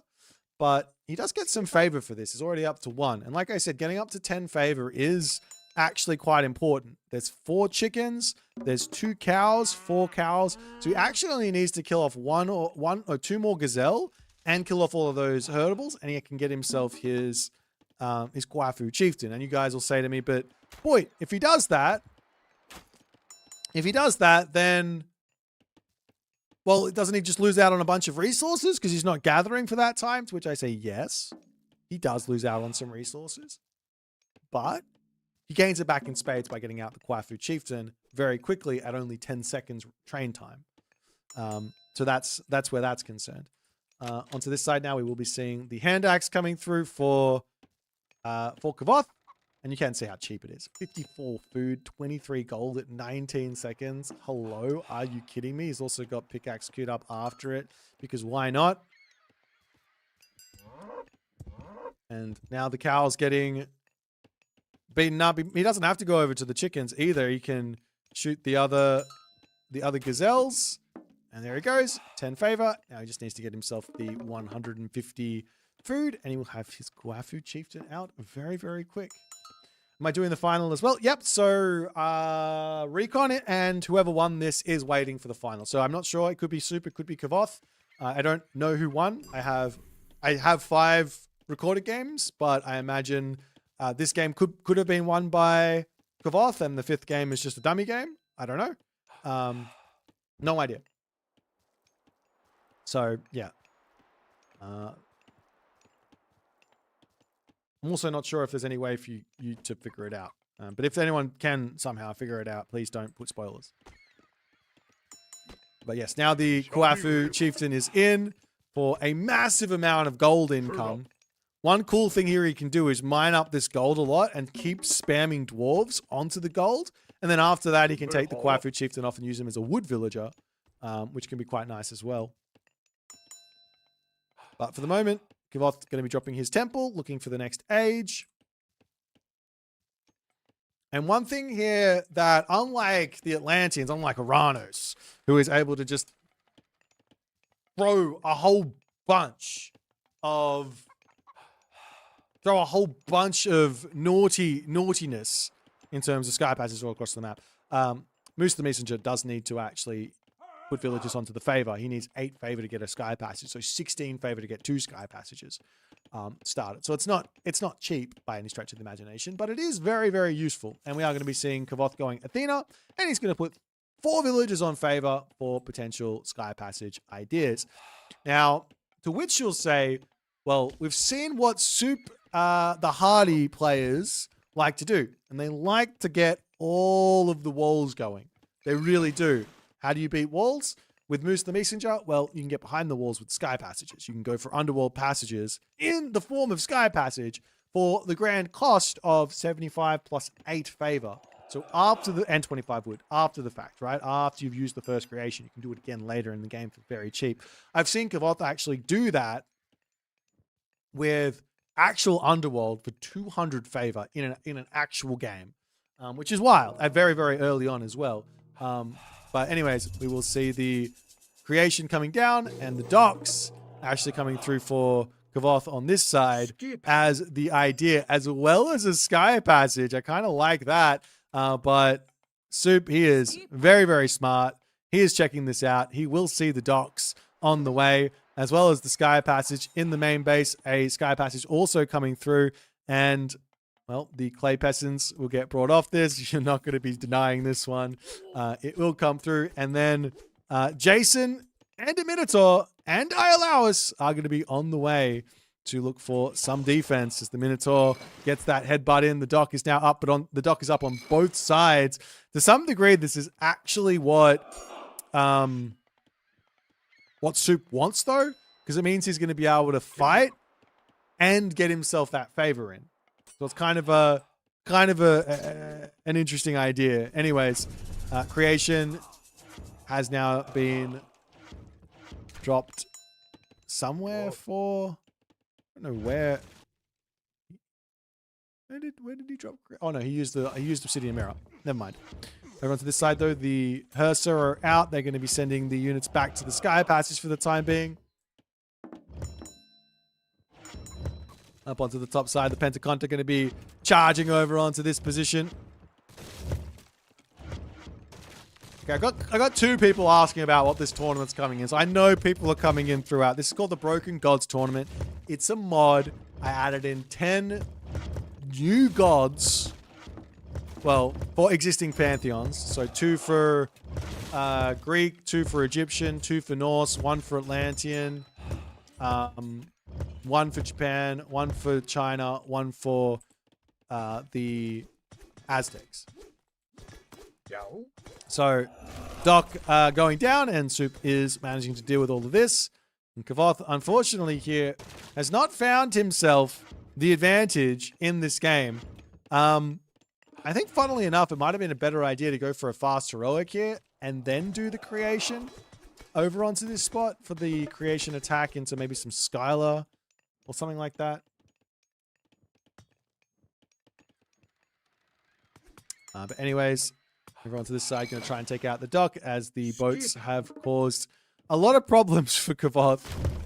As the Sky Passage on this side does get knocked down, and Suppe is going to be getting himself up this house. This town center very fast. I'm not sure if all of these houses affect this. I don't know how far away or how close they need to be, but the town center is going up very quickly. 15 seconds remaining there.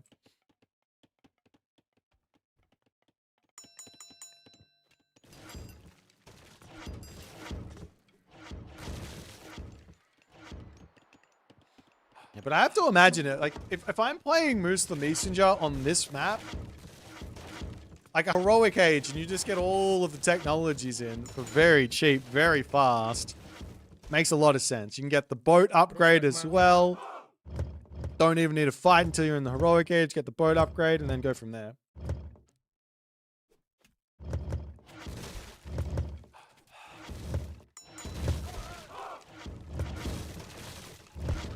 But Suppe looking very, very solid at the moment, as you would expect. He's so good on this Norse on the water.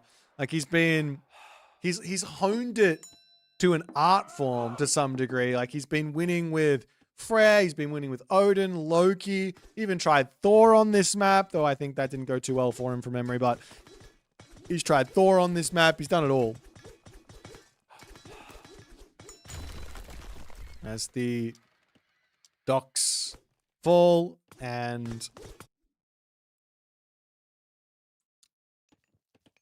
the game continues. Kvoth says, okay, time for a town center. Kvoth has taken out the dock over here as well. Gonna be finishing off these boats as, I mean, it is just free favor for Suppe here. And he's got himself all of his upgrades as well, so there's not much left for him to grab where that's concerned. So after the heroic age is going to make the most sense moving forward here. I should say I'm very excited about the last game here. The last game is two very, very interesting gods.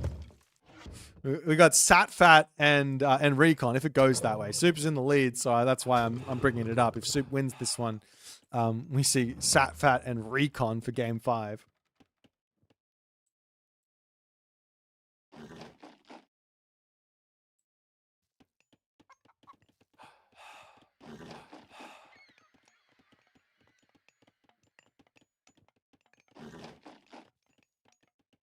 And the houses for Kvoth going up. We've got the walls coming up over onto this side. There are a whole bunch of relics here that are really nice. Pandora's Box, Nine-tailed Fox Charm for the Myth units. Bridal Pegasus there for some creation shenanigans. And of course, Suppe, being the big brain that he is, holds off on using his creation until the heroic age, where you get 8 villages. So 8 villages gathering for 2 minutes is quite a decent amount of extra economy. Not bad. Not bad at all. As in comes the walls over on this side.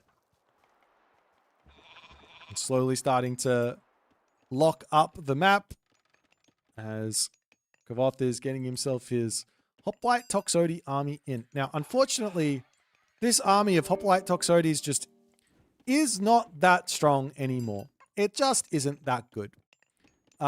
It's fine to do it for a little bit, but you basically want to get out of Hoplite Toxotes as fast as you possibly can, which is why a Heroic Age sort of was making a huge amount of sense to me.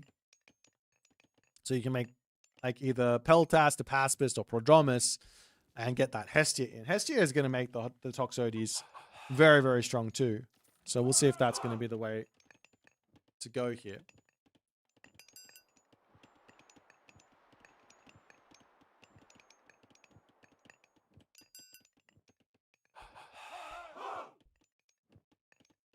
Soup's economy is absolutely gigantic. Like, he's got Rixtula, so the town centers are working faster. And he's got the Kuafu Chieftain, so that's at a +2 and a bit villagers count as well. Look at this guy. What a monster.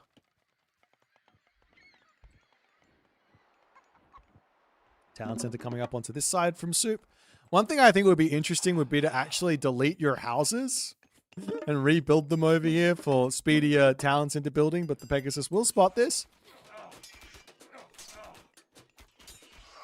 But the big thing here is for Kvoth, and it's kind of like playing as Freyr, you don't really need to worry too much about falling behind with Moose the Messenger, because so long as you're getting your tech in, you're able to catch up. As there goes the Tempest, in comes a cheeky little Restoration, as Kvoth trying to take the fight here, as the Rock Giants will be able to hit these Toxotes. We do have the Hestia's Hearth, or the Communal Hearth, to get dropped down, and he's going to try and steal the Rock Giant here, but the Rock Giant just gets deleted away there from Sloop. Smart move. And a couple of units will get left frozen. They get frozen for 20 seconds before they get allowed out of here. But now that Kvoth is in the next age, he's going to be getting all of his upgrades in. Still missing some upgrades in the military buildings is a little bit surprising, but he gets everything else in there. And now it is time for the Hammer Dryads, which everybody's worst nightmare, right? Everyone's worst nightmare. We'll see how that's going to go, as Soup will make his way up onto this position. There's the Faded Arrows as well, which makes the Toxotes and Peltast a little bit stronger. In there comes the creation from Soup, but where? Where did he drop it? Over here onto the wood line. So he wants just a little bit more wood income for this. Sort of makes sense. As the Hammer Dryad will go down. And Soup now has to pull away from his Communal Hearth, which is a little bit scary. Still no upgrade for his... Oh, he does have that Hammer Dryad upgrade coming in. Hallowed Woodlands on the way. But the Hill Fort coming up for Soup. He's kind of everywhere at the moment. A couple units over on this side can drop those buildings down. But in comes the army to try and defend all of this. Toxotes to take out those Hersir quickly. Hoplites still without any upgrades. Now they've got medium is big. And it does look like Kvoth is able to hold here for the time being.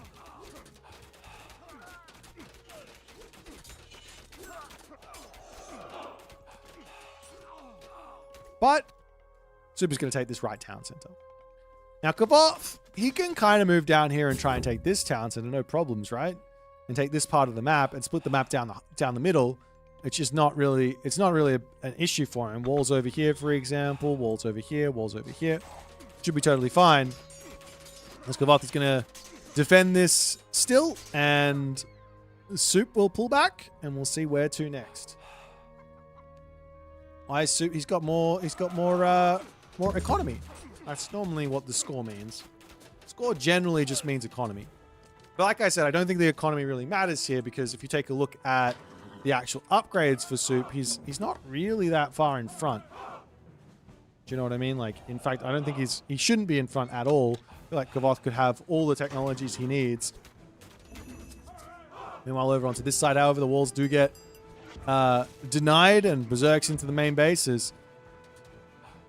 The Kvoth army, the pullback watchtowers, fortified town center is going to be coming through as well.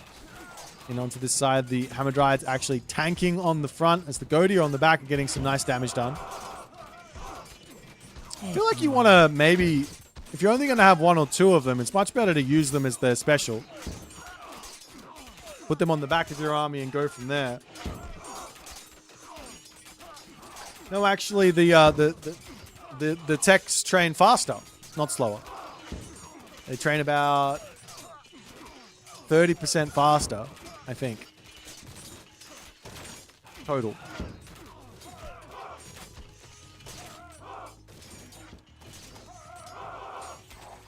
But Suppe now setting up the hill fort over here, and while Kvoth is holding and he's keeping it competitive here, losing all of this position. Like I said, it wasn't that big of a deal, but when you look at the gold mine situation, 3 gold mines here, and the gold mine over here sort of secured by the hill fort, it's kind of tough. Still more upgrades are going to be needed to come in. I wouldn't mind seeing Hell on the side for Suppe, but nonetheless, over onto this position, the Portal Rams charge for. They get caught out by Kvoth. He is in position to defend all that. These walls are yet again coming through. There's another hill fort on the way for Suppe on the right side.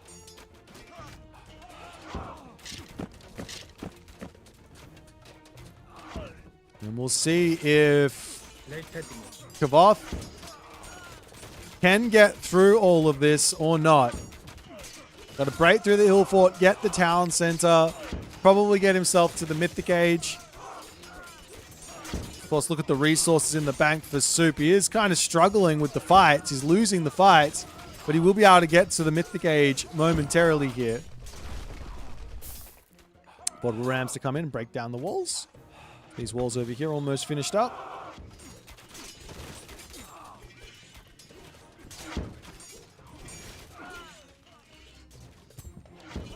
Kvoth needs to pull back ever so slightly. Still spamming out these Toxotes. Wouldn't be a bad idea to get a couple of Peltas in the mix. As he steals away as a Berserk.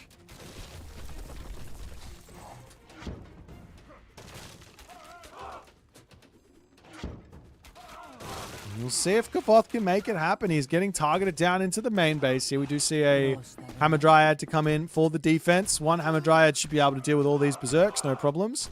But dealing with the Portable Rams might be a little bit more challenging.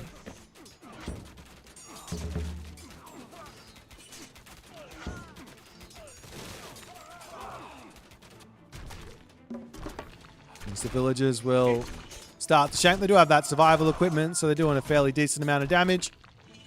Still no Mythic Ages coming in for either player for the moment. There's plenty of hunt on the map, and Kvoth is eating all of that, so not a big deal. There's Dryads and all the other good stuff going to be on the way. Hammer Dryads, I should say.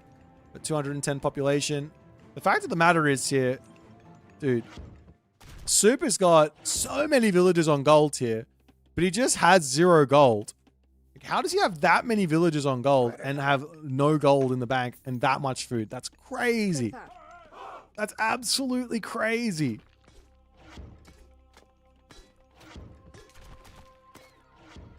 There's a attempt at a sky passage over onto this side.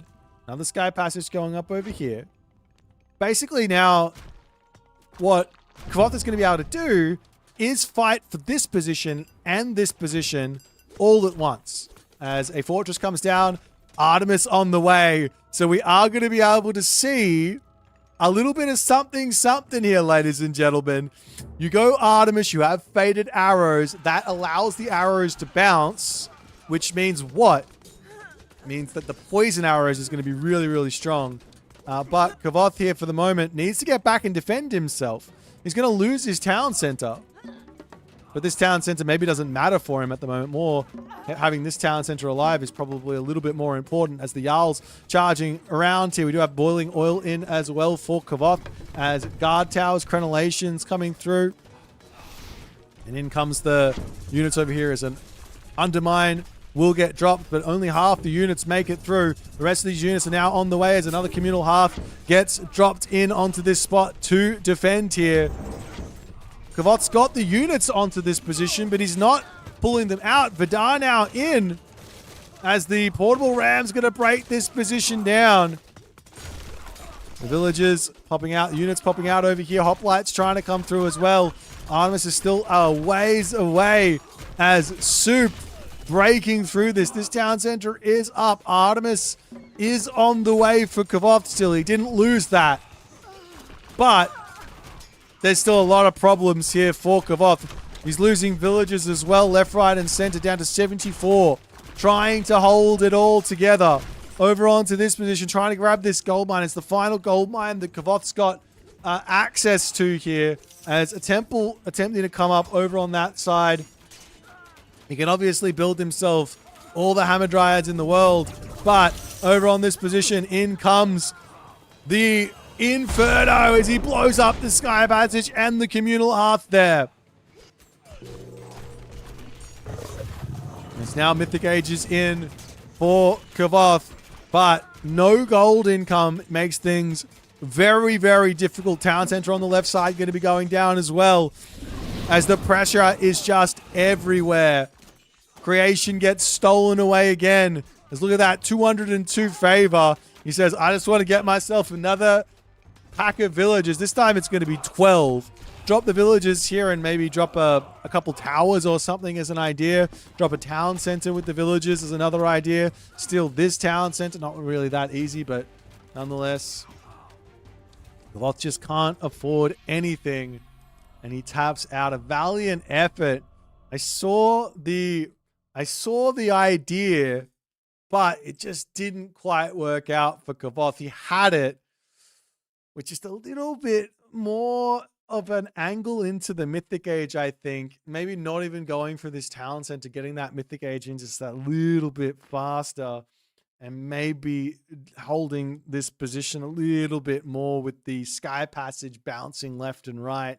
Securing this gold mine would have been really, like, probably even game winning for Kvoth to some degree, but Suppe forces a game number 5 here, ladies and gentlemen. So that's exciting. Let's jump back over to the draft and see what's going to happen. So let me just message the guys and just be like,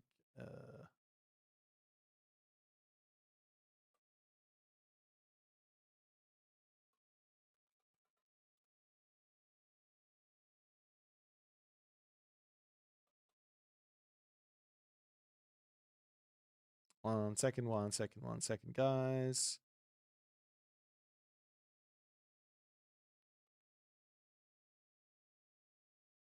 I don't know who won. But anyways, okay, let's see who's playing for the game. Who's playing for game number 5 here.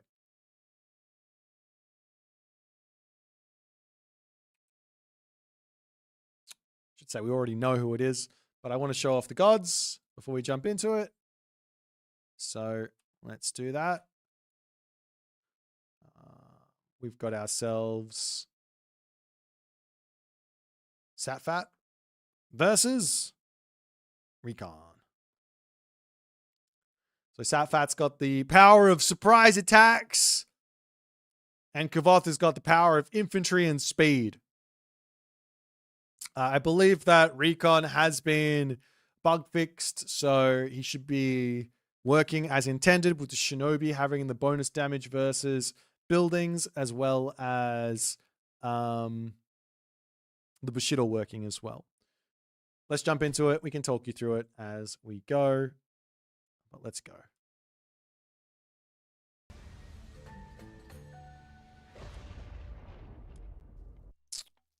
Alrighty. So game number 5. In the left-hand corner of the map, we got Satfat or Suppe, Satfat, Saturated, OP Fat, the Sly. And on the bottom right-hand corner, we've got Recon, the Reactive. So, I mean, when you think about it here, there's a lot of stuff that Recon has. It's actually going to make Egyptians' life very, very difficult. For example, the Yati Spearmen or the Shinobi and the Shinobi are going to be really, really good versus those Migdol units. But Satfat is going to be able to catch Kvoth or Recon. Hard to know what's going on here. Going to be able to catch him out. So we'll see how it goes.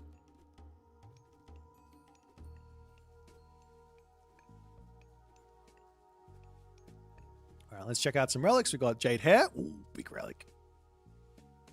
Big relic. We got the Ogre Bitten Helm over here. That one's actually really important for, I think, Kvoth in this matchup to deal with some of those Scarab shenanigans. Hestia's Hearth over here for the villagers. Train time minus 5%.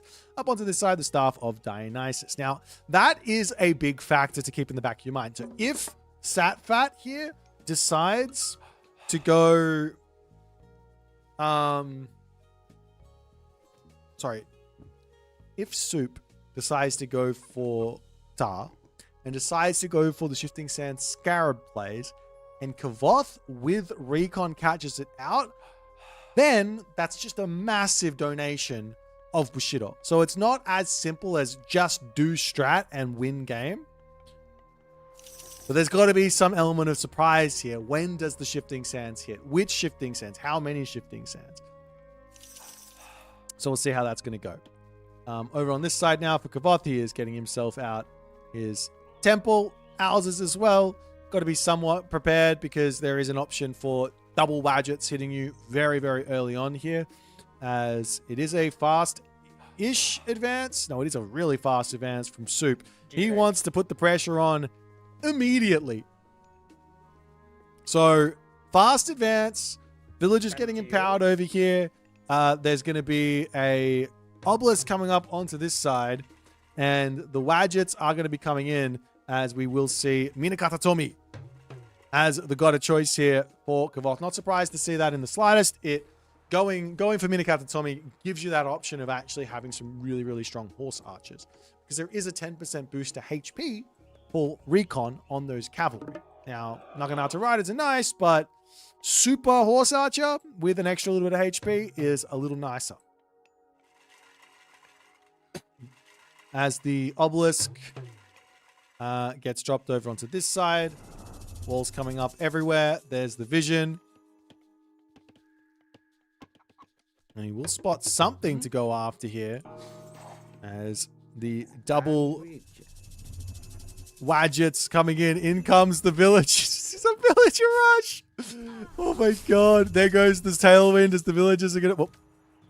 The villagers are going to run away. What's the plan with these villagers on the front, though? They can't do anything. There goes the Shrine of the Hunt here as the wolves are going to get taken out. Wait, what happened? Did he delete the Miko? I don't even know. In comes the one Yudo to try and deal with this. Guardhouse going to be getting dropped down for potentially a... I don't even know. This is brutal. Monument to the villagers dropped and barracks. Okay, what you basically need watchtowers, right? But look at the gold situation. There's 0 golds here for Kvoth. Kvoth moves over onto this gold mine. Makes sense. What a tense move here, as the spearmen will be rotating around here to try and spot this. And Kvoth, I think he might just be lost here. Wild. One wolf. The wolf going after the villager. Doesn't get the villager. He gets a villager kill. The villager's over here getting sent back. Drop a market. Sell some food. Get watchtowers. There's not another good option here. Oh, but the Wadget's coming in. Now, the villagers can kind of... No, they can't dodge. I mean, they can kind of dodge the Wadget spit, but 2 villagers falling there is brutal. As the Miko gets picked off.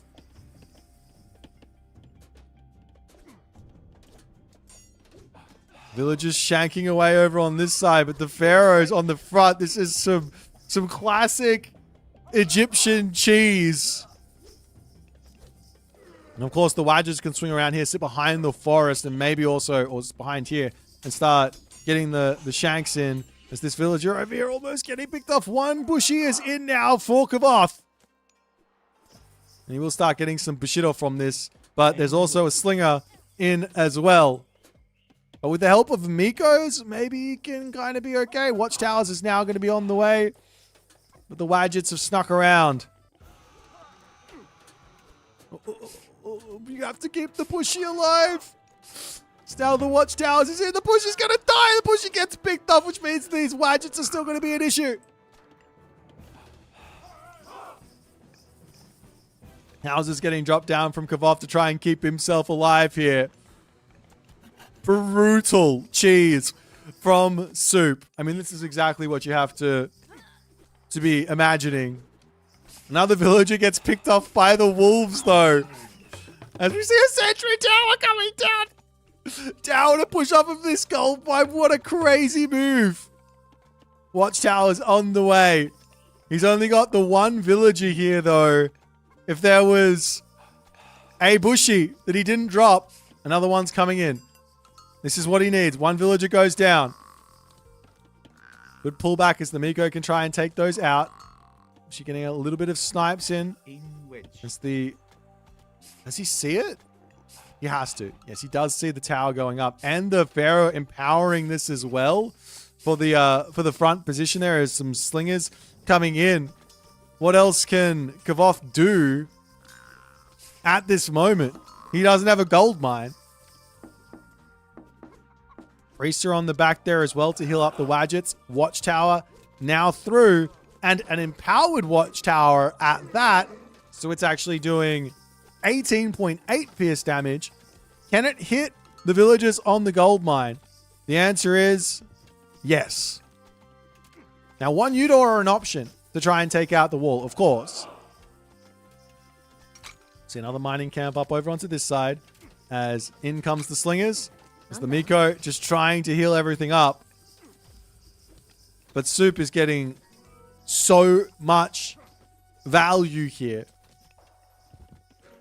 And what do? Go for this gold mine again? Try and go for this gold mine? Maybe sneak around and go for this gold mine? Sell? As the Wadgets are back in.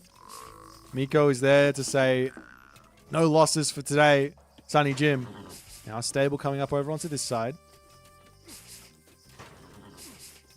As the Bushy come through. And the Wadget. One Wadget down. Two Wadget not down just yet, but the Slingers are back in. No dodges there from Kvoth. He drops another villager. It's 27 to 19. Absolutely brutal.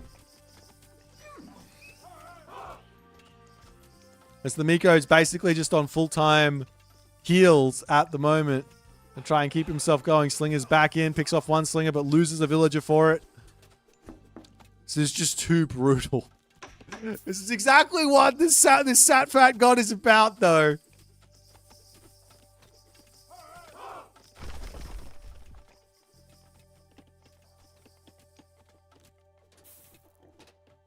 I mean, a whole bunch of Miko into a whole bunch of one Udor is another idea, I guess. He does also have access to, well, I don't know, he's got one Naginata Rider. There are more games after this. There is a finals. So Recon is waiting for the winner of this game.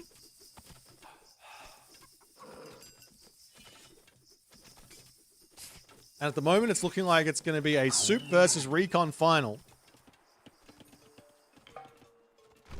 Which, of course, it is. Why wouldn't it be?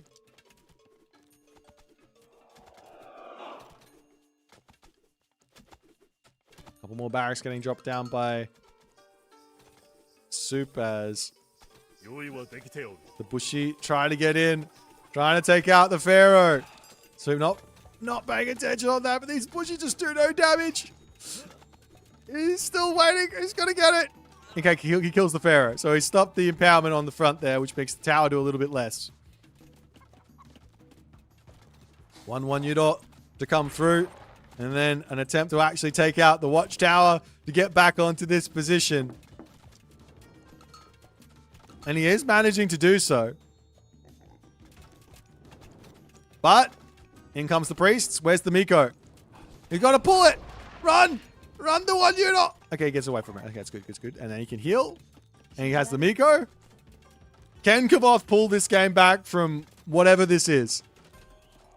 Another Miko in, so the heals will come through. The villager over to repair the watchtower for the time being.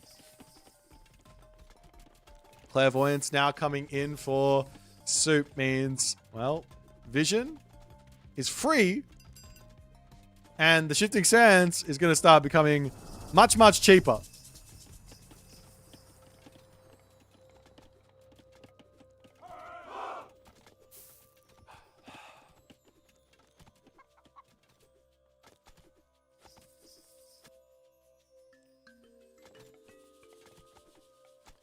He can try and go for the 1 Udo attack onto the watchtower again, but he needs more, way more 1 Udo here. And as the priests are back in, going to take out the monument to the villages, or at least try to. Naginata Riders try to charge forward, but it's a difficult, difficult situation to be in. Walls coming over onto this side as the villagers move forward.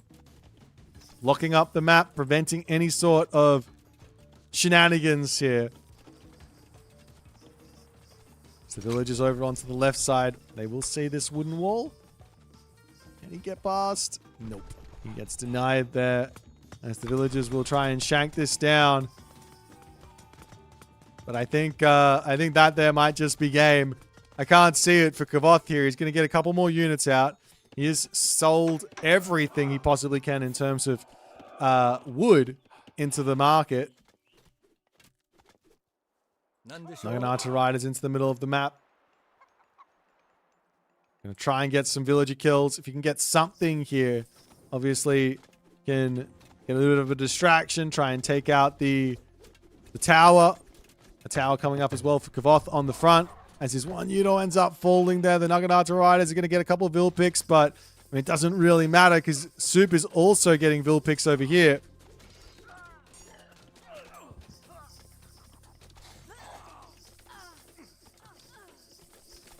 Slinger's just cleaning villages, and I don't think there's much else to be done here.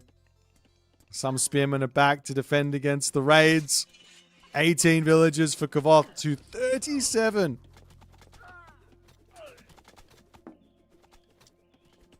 And Recon the reactive was not able to react to this one, it seems. What else can you say? I mean, a valiant effort. A valiant effort from Kvoth to try and survive. I mean, he's still trying. Still, I mean, there's always a chance here. Of course there is. Naginata Riders coming up onto this side, looking for more Vil picks. Anything to try and pull himself back into this game, but all of the tricks from the history of Age of Mythology tournaments to sneak gold mines in these positions have been exhausted. There's no way out of this base. Look at the vision. He sees everything. Oh, there's one way through. Sneak through this way. Then veer off this way onto that gold mine.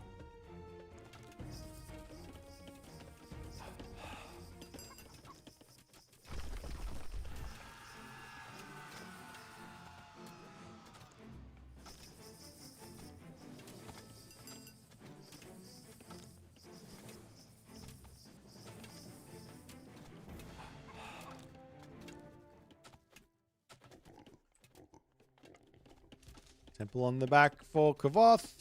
He just can't get any gold. Like, what else is he supposed to do? More Mikos on the way. Tower onto this side going to go down. You also have to remember these spearmen actually have bonus damage versus buildings, so they take down the towers very, very quick. And buildings as well, for that matter. But then Sekhmet's going to be on the way, and that's 2 Scarabs to finish this town center off.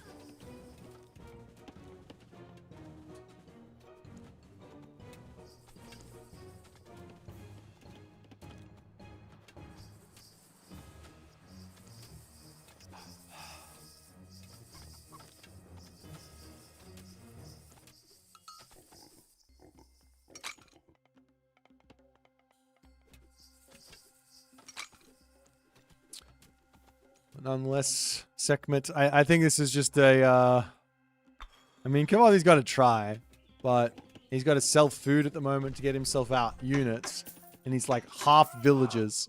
So selling food for gold, build farms to sell food for gold. It's so expensive to get anything out. The villagers over here can maybe go onto the goats or the pigs or something and try and get over onto this side again. Maybe one angle would be to chop down this specific tree. Then you can get around and get through. Random ideas.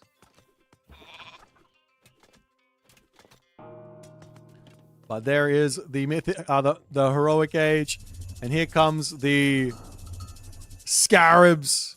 And I imagine here's going to be the second shifting sands as well, just to add insult to injury. Because it's so cheap. 21 favor. In comes the scarabs onto the town center. The units coming through.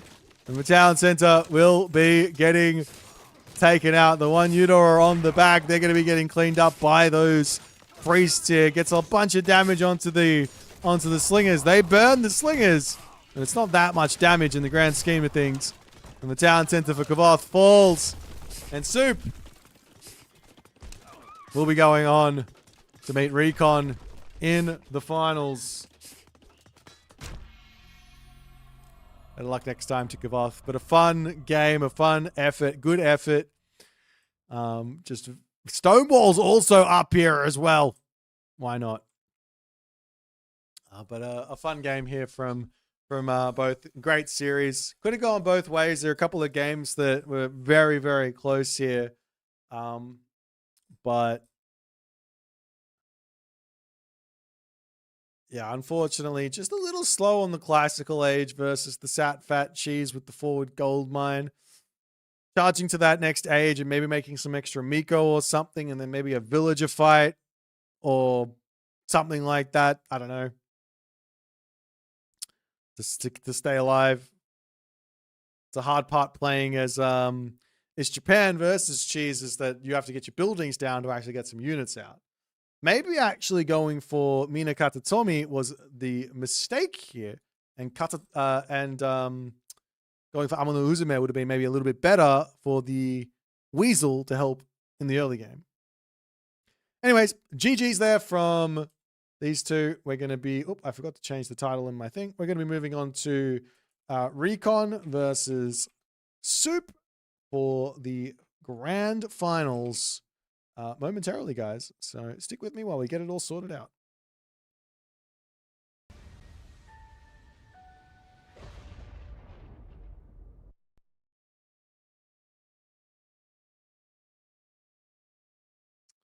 Bam, bam. Oh, I had to flip a coin. I totally forgot to. Oh, well.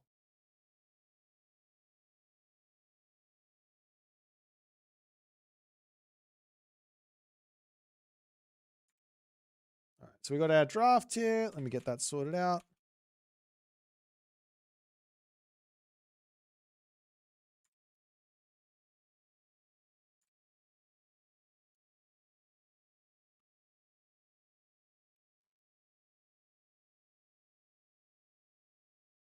These guys are flipped, I believe.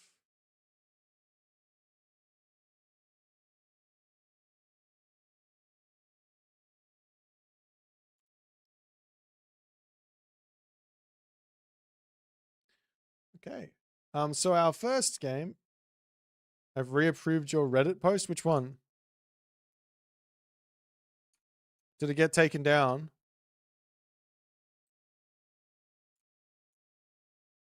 Are people that upset?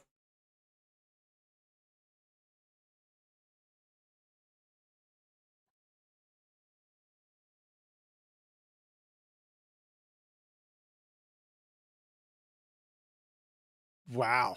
Jeepers. The reports for the AI slot. Oh, well. The whole thing is done with AI.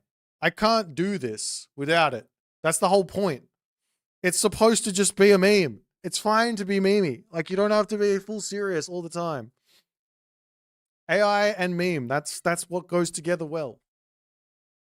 That's the joke. That's the thing. Anything other than memes, it's not good to use AI on.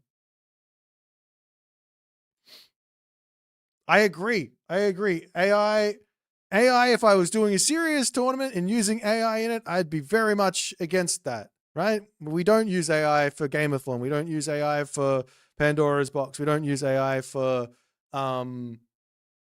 Champions League, right? It's all done with real people. With the meme tournament, where you're supposed to have some fun and you're supposed to enjoy the meme. Ah! I just don't get it. I think that's the thing. It's my fault. I shouldn't have done it. I should have done something different. My bad. All right. It's finals time. It's fine. It is what it is. It's finals time though. So let's enjoy the finals.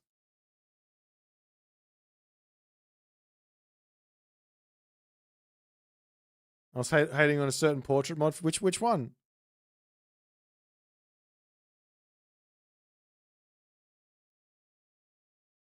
Okay, our first map is on Step, and it's going to be Satfat, or the anime portrait. Yeah, that one's no good. That's just bad AI, though. You didn't even try.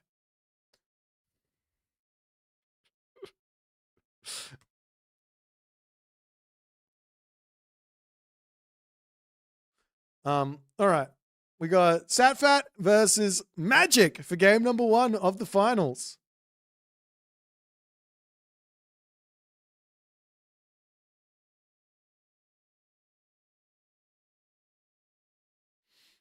All right, here you go. Let's have a quick look at Satfat versus Soup. No, it's not Soup. It's Magic. So we've got the Cheese God galore versus the ridiculously powerful super economy, super myth unit spammage of Magic. So Recon, Magic. Fantastic.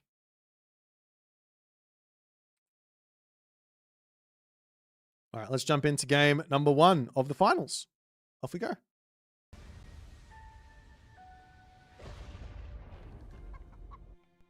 All right, ladies and gentlemen, it is finals time. Broken Gods, $500 show match. Not even show match, tournament. $500 on the line. Well, $250 for the player that wins, and then $150 for the player that loses, and then the other 2 players that got to the semifinals get 50. So it's good. It's good. Anyways, in the right-hand corner of the map, making it all the way through his bracket, having some really good games in this tournament has been Recon, and he is going to be playing as Saturated OP Fat the Sly. Over onto the other side, we do have Soup. He has also made it through Kvoth. Very, very tough series there, and he's going to be playing as I Am Magic the Mythless. So we are on Step. It's a best of 5 for the finals. Not going to be going into a best of 7 when we've only got 10 gods. But yeah, so actually, you know what? I want to give this a try. Hang on. Let me see if I can fix this right now so I can show you guys all of the good stuff. 1 second here. I think I can do this, and I think I can do this. Yes, I can. So yeah, let's do this. So for the gods here, wait, is this gonna work? No. I need to give me 1 more second. We're gonna. This is me being professional, guys. This is me being professional.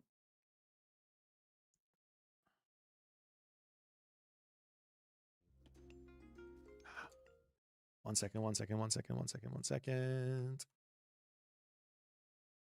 I didn't even think to do this, and it just occurred to me.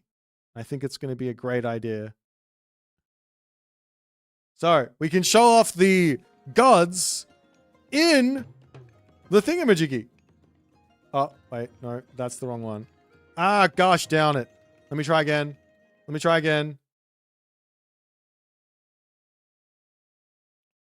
That one. I wanted that one. Gosh darn it. Does this work? No.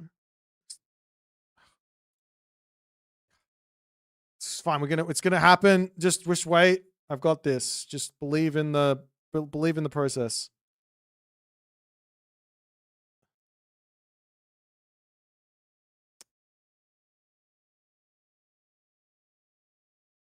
That's not going to work. I give up.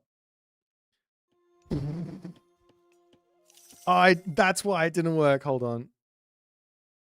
Wait, hold on. What? Huh?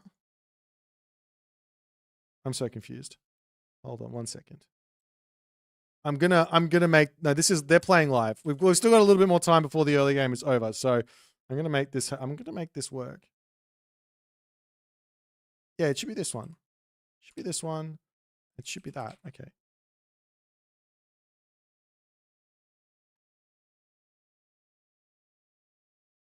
Did I just break everything? I think I just broke everything. Yeah, no. We're gonna give up on this whole idea. Actually, no, we're not. Okay, so on this side, we've got magic here, right? Watch. It's gonna work. Surely it's gonna work. Aha! There you go. Boom. We have magic in, and then you can see his bonuses there. And then we can also come over to Satfat, and you can see the bonuses here. Aha! All of that for nothing. Okay, fantastic. I'm glad we all appreciated that. And now it's going to be a classical age for Recon, and he does decide to go for Anubis as the god of choice, rather than going for the more tried and true Satfat approved Da. So don't ask me why, but that's what he's decided to do. Okay, so in onto this position, he's going to be charging in with those Anubites, looking for a little bit of raids early on, but with the classical age coming through for Suppe, he's going to be able to start utilizing his Prometheus upgrade or god power, Valor. Onto the backside, there is already some nice walls up. There is an opening over here for the units to get around. Yeah, I don't approve of the Anubis pick. Not for Satfat. You got to go Ptah. That's part of this. That's the whole. It's the whole point of Satfat is Ptah. Anyways, do have a cheeky little Valor in as Suppe is up onto this top side. Going to be dropping his own wooden wall, preventing the units from getting in over there. As the Prometheans trying to chase down the Anubite for the time being. That's going to get sent packing.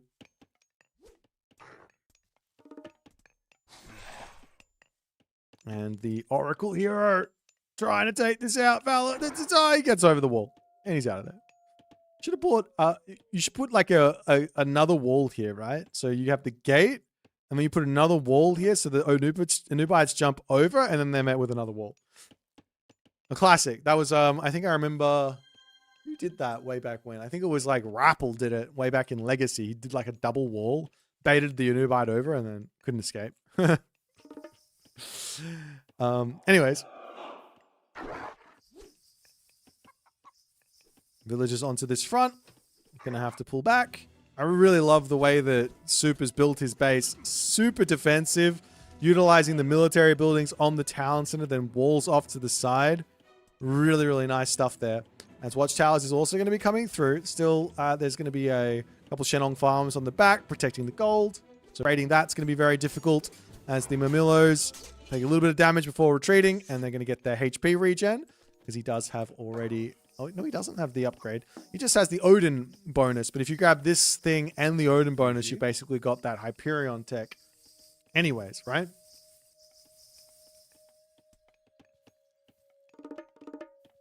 So the double manners coming up for Suppe as he is still trying to just get himself to the next age. And Recon gets in. Valor comes down onto the citizen, turns around, gets that final shank. Not able to kill off the Anubite. And Recon's so good with these priests. So obscenely good with the priests. As crenellations to come in for the watchtowers, so they actually hit the units. Of course, I think that Suppe not going to be too upset about how long it takes him in this game to get to the heroic age. So all he has to do is get there without training too many units. There's new bites coming up onto the top side, trying to search in here. Of course, the villagers do have the Prosperous Seeds farms to sort of hide themselves on. Onto this side, just going to be eating those herdables as well. It's a tiny bit more gold, tiny bit more food, and he will be off to the Heroic Age for his Hesperid's trees and shenanigans. He could go Rhea here. Rhea is an option. It's just not as good. The reason you'd go Rhea is because you've got a very cheap trader, and then you're going to keep on using that trader for very cheap. And you get it for cheaper by spamming out Valors and Prosperous Seeds and things like that. All of that is cheap, and then maybe you can go for Hecate and drop a whole bunch of Tartarian Gates would be like the alternative idea. And you're stealing away your opponent's myth units and getting your own obsidian shards from it as well, right? So it all makes sense if you want to.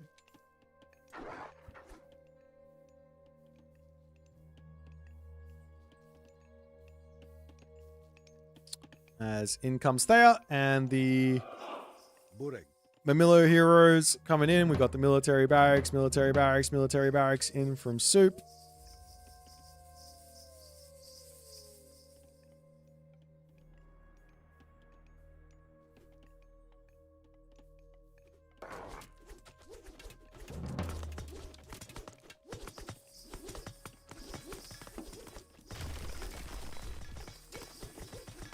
And of course, Satfat does have all of this bonus damage versus the buildings for the Spearmen, so he could try and take the town center out here. Be a little bit crazy aggressive, but he kills off a tower. The top tower on this position is going to be nice and well defended, though. And another building coming down from Suppe as he realizes that his town center is a little bit open. Buildings onto the back there as well. But with Thea, he's probably going to want to go for Contarius, but realistically, should he? Probably not. There will be the Stymphalian bird in. Onto the back there comes the Hesperid's tree as the Dryads are going to start coming through momentarily.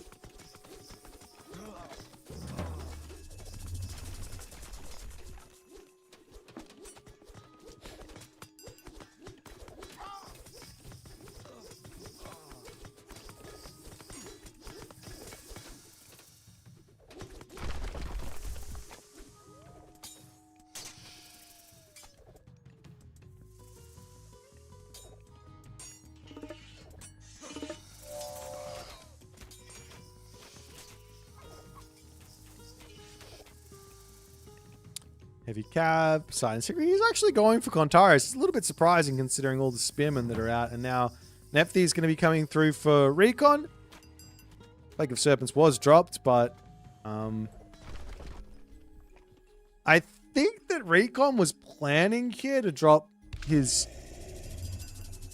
Maybe he's planning to go for a fast Mythic behind this. Kind of makes sense. You get a Mythic Age in while still holding on to Vision, Plague of Serpents, and minions or ancestors, but that's not what he's done. He dropped the Plague of Serpents, so maybe not.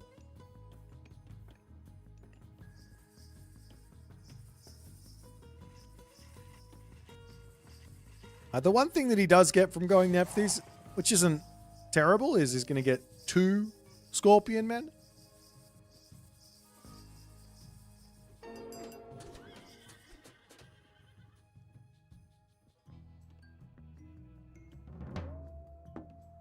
And of course, while this is all going on, look at the obelisk spamming. She's put 17 obelisks on the map. Did he get himself this tech as well? No. Surely you've got it. If you're going to put this many obelisks down, you may as well just get yourself signal fires. As the Contarius raids begin. And what do you do against Contarius raids as Egyptian in this situation? You kind of need camel riders.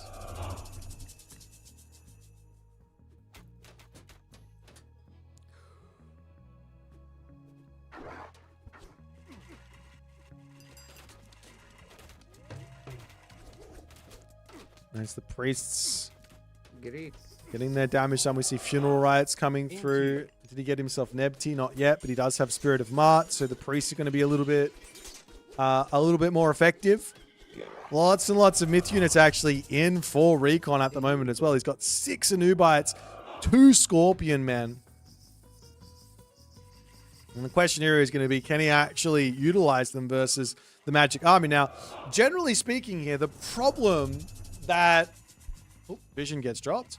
The problem that you run into here as Atlantean in the hero making sort of goal is that if you go for it too early, your opponent's just going to have way more stuff than you on the fight.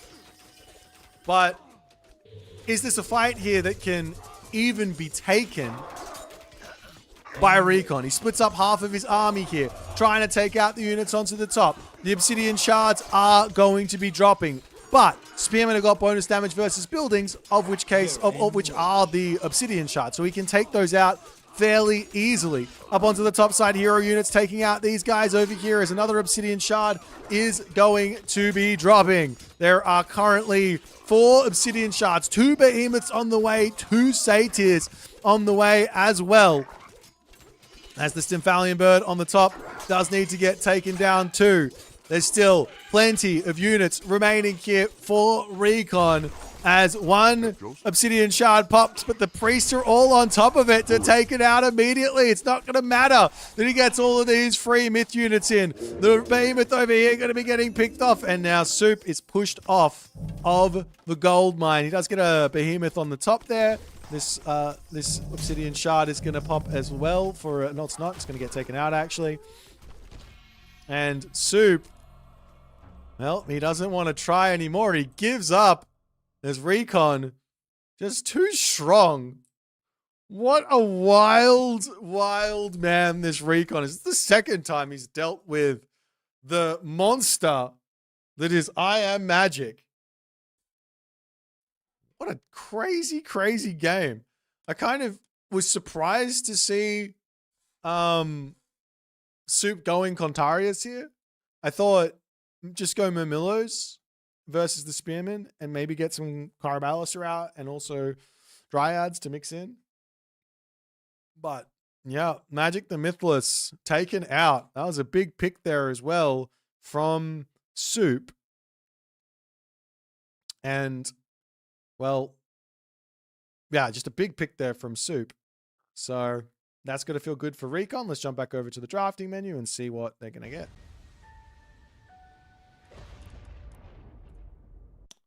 Alrighty, so game number 2.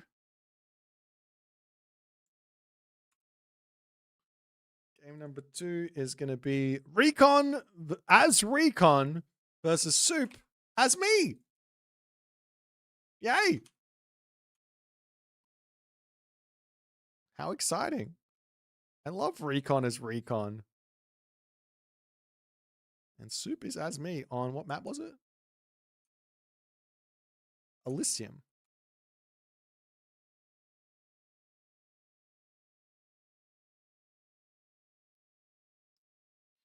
All right, so for those of you playing at home,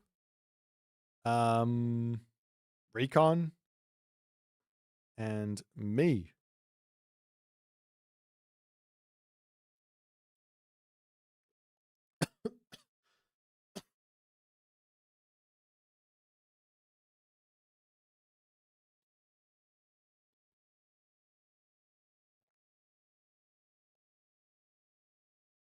Bald user on bald god seems OP. True. So yeah, Recon's got the infantry stuff. Actually, we should just show this off here. 1 second. Uno momento, por favor. Okay, here we go. So we've got Recon the reactive here for Recon.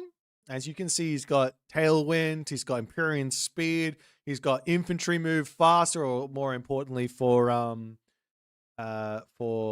Recon the reactive, he's got Yati Spearmen move fast. They move up towards a 6 speed once they've got all their upgrades. And then, of course, you've got Shinobi that move faster and Samurai that also move faster as well. Who made these custom gods? I made them with the help of my community who helped me out with the design a little bit. And we've also got this one. So we've seen it a little bit today. If you guys have been following all day, you'll have a lot of knowledge of all of this. But Boit the Broken is in. So myth units and myth units. We got the 2 free temple myth units. On age up, gift of beasts as well. So lots and lots of myth units. Then favor also gathers faster, as well as units abilities for, well, the myth units comes in quick. So we'll see how it all ends up going. But yeah, Elysium's going to be the map here. And I have to imagine that Soup is going to be going for some cheesy McCheese cheese, as I do notice here that Recon stole away Soup from Soup, which is kind of funny. So let's jump into game number 2 and see what's going to happen.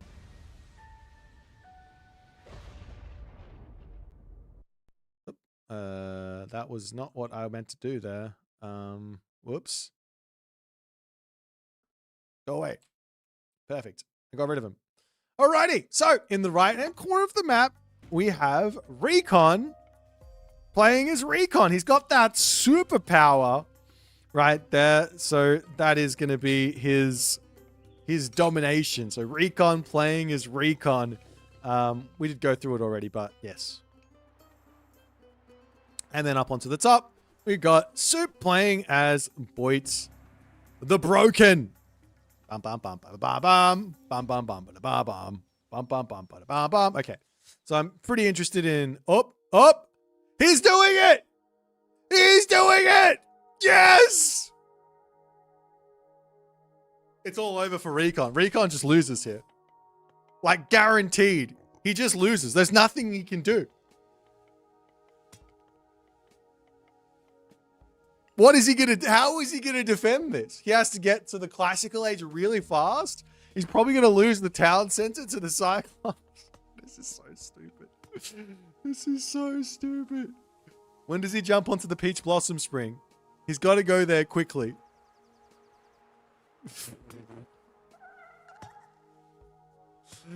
Oh dear.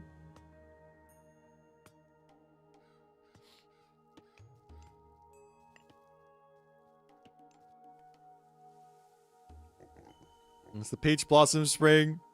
Gets eaten up. Is it enough? Did he do it perfectly? Did he figure it out? He must have. He had to have done that. Yeah, he did it. That's crazy. Look at that advanced time. Oh no. It's so fast. And Ares is on the way. He's getting a Cyclops as well. Are you kidding me? He gets a Cyclops for free. Is he going to get the gold in? Oh God. What do you do? Okay, you just Miko, right? You just make Miko. This is really easy for Recon to hold. What is Soup thinking? What is Soup thinking? Wait, what is Recon thinking?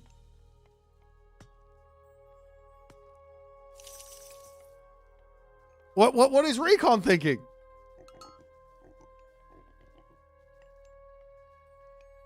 He has the answer. Just build like 5 Miko and defend. But now he's going to be caught going to the classical age. With the Cyclops, well, they are heading across, and it is a very, very fast advance time. Another Cyclops is going to come in. He gets a free one as well. As the villagers will put some houses down. I don't think that Soup cares. I think he's just going to go straight for the... No, he's not going straight for the town center. Okay, well, anyways. No, my idea was that Miko kills off the Cyclops, right? So if you build a whole bunch of them, then he's totally fine. Recon, he's got his own way of defending this stuff. Walls going up onto the back, the house going down. And he does get a 1 Udor behind this. In comes the Shrine of the Hunt here as well. As the Cyclops are going to start beating up the temple. 1 guardhouse coming down from Recon for some bushy. Just build Miko. I can yell it how many times. Are Miko going to do anything? Yeah, they have full damage in the arcade cage. They do 88 damage per attack versus the Cyclops. So yeah, they're pretty bloody strong. The town center's just gonna die. It's just gonna die.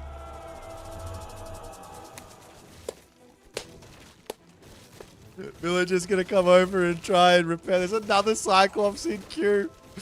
The one unit comes over. One Bushy takes out one Cyclops.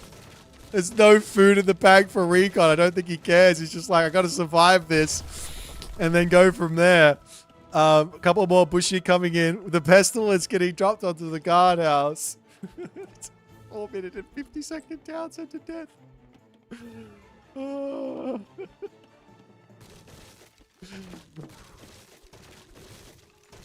I told you guys how to defend it, right? So I told Soup what the strat was, but I didn't tell Soup how to defend it. Well, I didn't tell Recon how to defend it. He didn't ask me. He's going to come at me after this and be like, this Boit the Broken is broken, man. I'm just going to be like, dude, you could have built Nico. What are you doing? Anyways, the Bushy are going to come over, try and take out these Cyclops. There is Ajax here being Chadjax. Archery range coming up. But, yeah, Recon probably should actually go into a whole bunch of Yeti Spearmen now and start looking for his raids because, well, he needs to kill villagers to stay in this game. Oh my god. Archery range is coming down for Soup. Gosh, you can't recover from that. I don't know. Maybe you can. Recon, he is the reactive. He has to react. This would be retold if Boit was in charge of balance. Exactly. That's 100% what would happen. I already told you that this is well and truly defendable. You just didn't defend it. It's very simple. You just got to get yourself a Miko, which you want anyways, for favor to build myth unit. Very simple stuff. He also could have gone for Amano Uzume and gotten himself some weasels to help him defend, and he's gonna rebuild his towns, and it's fine. This is fine. Recon got a bunch of Bushido in as well for the fighting, killing off some of those Cyclops. Perfect. He's not even that far behind on villagers. But the Cyclops are coming. 20 seconds. Does he see it? Does he see it? Oh, he's waiting. He's going in. Kill the town center again. Bushy, 3 Bushy in a dream though. Just charge at it. Charge at the town center. Okay, low HP Cyclops needs to be focused down first. Town center going down. Toxotes on the backside here. Town center's back up, but it's gonna go down. Garrison, dodge, dip, dive, duck, dodge. Town center's dead again. The town center's dead again. I'm enjoying this too. And there's a magical.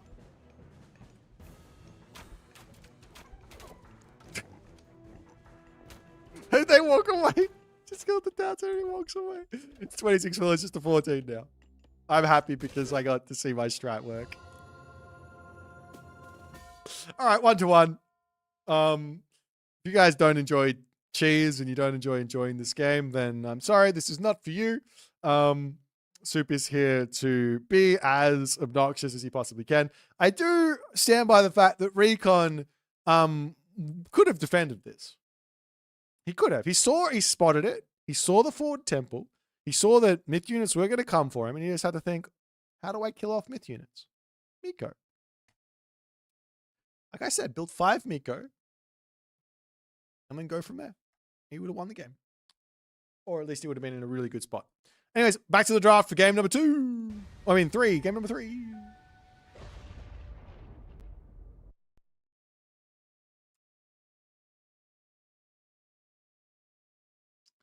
Okay, so game, oh god.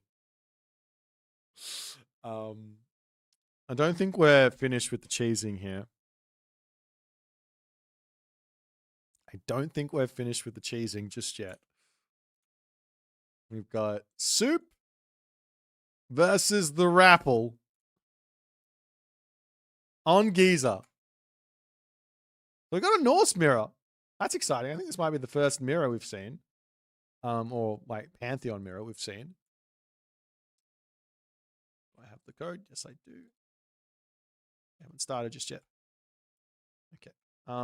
So let me show off these gods. First and foremost, so it is Soup. And the Rapple. Oh, I forgot I'm not going to do it this way. We're going to do it this way. Let's do it this way. Okay, so we'll go in with Soup first.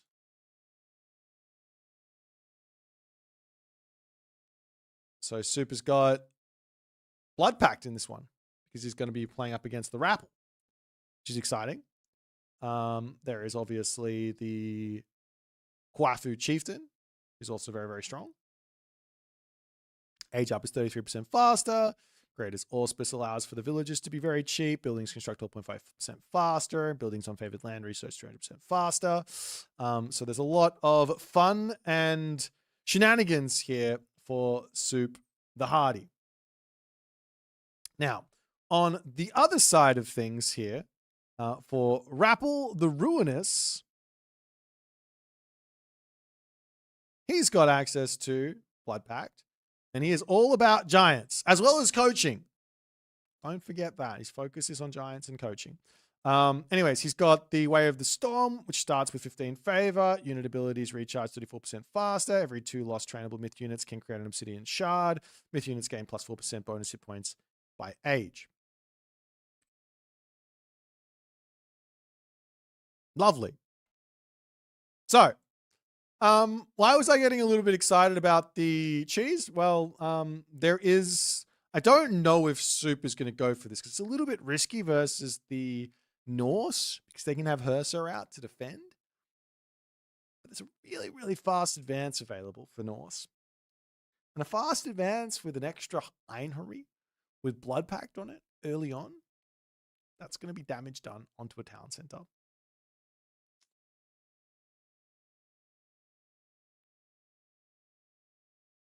So yeah, that's the story I'm running with. I don't know if it's going to be the case here. There's a whole bunch of other ways to play Rapple the Ruinous. But yeah, like a Blood Pact onto a villager early on for a really fast rush also sounds really strong. Of course, you lose the villager, but you get the favor back from it anyways. So you get, I think it's 5 favor. So you go from 15 up to 20. Then maybe you can drop another Blood Pact after you get the next 20 favor as well, especially from getting favor from killing animals and things like that. So there's a lot of different random ideas where that's concerned.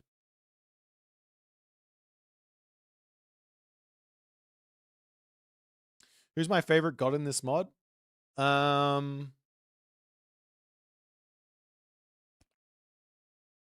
Moose. I really like the idea of Moose the Messenger. I really like the idea of him. I think that one's a lot of fun. Very difficult to play that god though.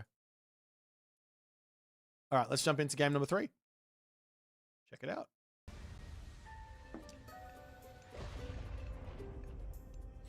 Alrighty, so left-hand corner of the map, we have ourselves Recon playing as Husk Soup the Hardy.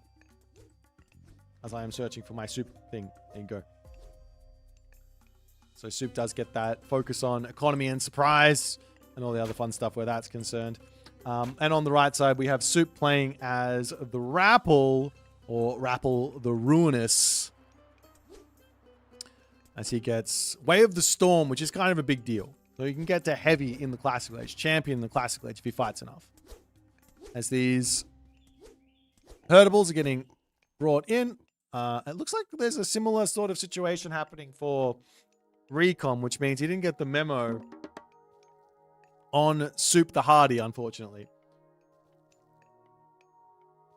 Yeah, you wanna do that. I think I'm like 100% sure you want to put the effort into manually killing off all of the deers, and also potentially also shanking down the chickens, and maybe also picking off a pig or two to get the upgrade in. But anyways, the mod's new. These guys haven't quite figured out the meta just yet. The meta. But yeah, I made it purposefully a little bit convoluted on the Soup the Hardy here for the build order, because I thought it was just so Soup. Because the things, like, you see what these players are doing now. This is Soup's impact on Age of Mythology Retold right now. This build order is his impact. It's so finicky. so crazy. And we see the forward temple from Suppe, of course we do. So wild, so bonkers. And it's just rude. The amount of messing around you need to do to make this sort of thing work.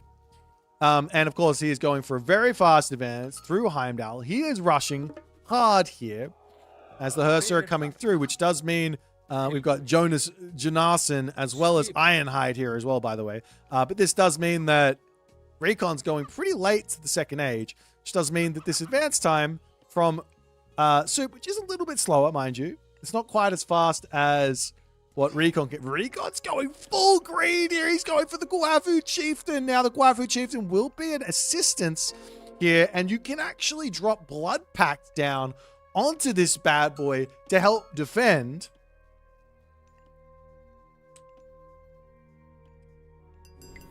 But anyways, in comes the Kvoth Chieftain, and Recon is just, well, he has gone full eco, full spam. He's going the complete opposite way to the classical age than what Suppe is going for. And the question is, what is Suppe going to do with this incredibly fast advance time? And it looks like he is going to be angling to try and take out the temple, which I'm not sure is quite the best move. We see Obsidian Mirror taking the Blood Pact in. There goes the Undermine onto the temple, and Suppe is going to be enjoying some early game damage. So he picks up the temple, prevents those Hearser from getting built. As over onto this side, the Kvoth gets blood pacted. The Kvoth gets blood pacted. And Suppe says, "Okay, bye bye. Your blood pacted Kvoth is going to die." That's fine. 4.3 speed is quite fast, though. He's going to be chasing these guys down. Look at him go. Look at him go. It's not the end of the world to lose him because he does come back in, what is it, 3 minutes? 4 minutes? 4 minutes. You get him back in 4 minutes. Not the end of the world. But, man, some big damage has been taken. And it's not over just yet. Suppe, he's got his own blood pact, mind you. So he can drop that if he wants on, say, the Ironhide or something else. Going to come over here and take out this sentry tower. Onto this side, the Berserk for Suppe getting targeted down as the villagers get pushed off the gold mine. But the Ursa bringing back the relic as well. 9 cauldrons. He's chilling over there as the villagers get pulled over onto the olive tree. This is just some brutal... This is a brutal position to be in as the Ironhide takes a little bit of damage there. The villager's going. One villager goes down. The damage is done. Recon, it's weird watching up here and going, wait, that's Suppe, but that's Suppe. This is the second time this has happened, actually. What was I going to say? I can't remember. Anyways, Berserk's coming through for Recon at the moment, trying to keep himself alive here. Ironhide on the way onto this side. The Bushido has only come through a tiny bit. Meanwhile, on the other side, this Creator's Auspice, only 40 favor remaining for the Gatherers to be a lot cheaper.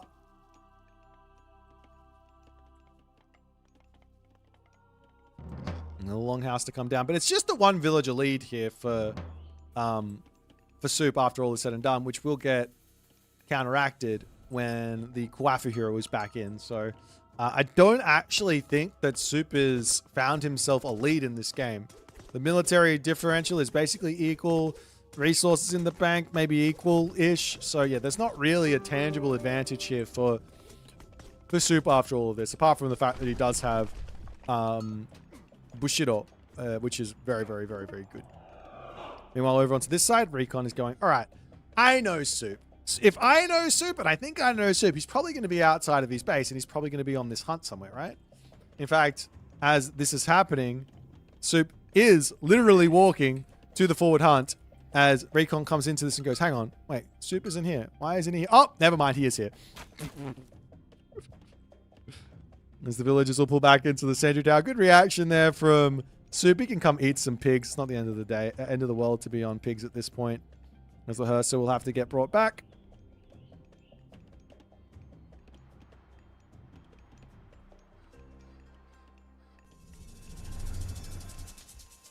Another blood pack gets stolen away. And of course, utilizing this one non-stop is actually makes a lot of sense for Suppe the Hardy. You want to have an Einary. You want to get yourself Rigsdula. You want to get yourself Safeguard. But after that, there's not really a whole lot of stuff to spend favor on until you're in the Heroic Age where you get yourself Frost Giant. So having the option to drop another Blood Pact is going to be really, really nice.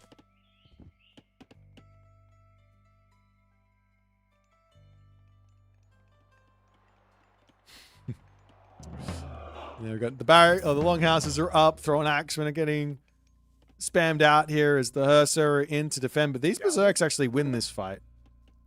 For those of you who don't know, Berserks, I think they don't win I think they win in population. I think they win at cost as well. But the Hearser are a little bit more expensive, so it's not a clear victory. 9.3 hack, 95 HP. Well, we can go on to this. 146 plus 9.2. And these guys are 162 and 6.67. So you guys can do some math to figure out who wins that. I can't be bothered. I'm not that good. Anyways, Berserk's into the main base. We're going to try and pick off an Ox Cart here as Recon is into this position now. Going to be taking out the Giant Killer Einary. And Suppe has found himself in a bit of a difficult position. He does get himself an Obsidian Shard though. What's coming from it? A Troll! One Troll with Blood Pact on the special could be kind of broken. Not really. But Recon seems to have gotten out of this issue that was presented to him nicely. Some throwing Axemen's popping out here, trying to take out this as we do have the Hearser coming in. Troll says, hello there, good sir. Let me throw my boulder at you. And then a random fellow in to try and take out the Einary here, but the throwing Axemen all getting picked off. Meanwhile, Recon is just doing so much damage into the main base. Swinging around over onto this side, going to be looking to take out some of the gold villagers here as well. Another Obsidian Shard, though, in for Suppe, as he's going to get the Draugr. And these throwing Axemen need to pull away.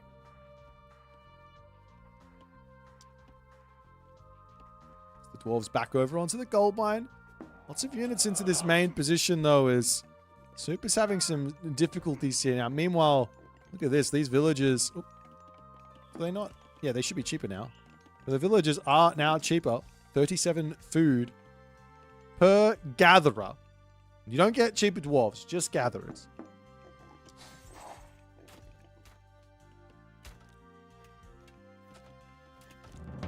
Up onto this side, the throwing Axemen going to be trying to take out the longhouse and all the other good stuff. We've got the raiding cavalry coming through.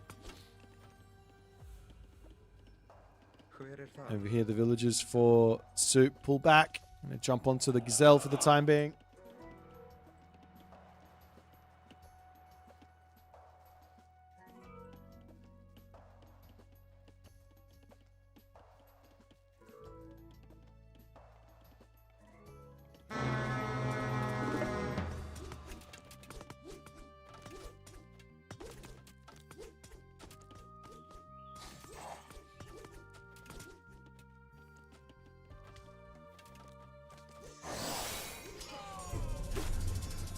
In comes a Blood Pact from Recon onto I'm not sure what, but Blood Pact there does come down from Suppe as he's going to be charging forward with the Einary. 6 speed with that.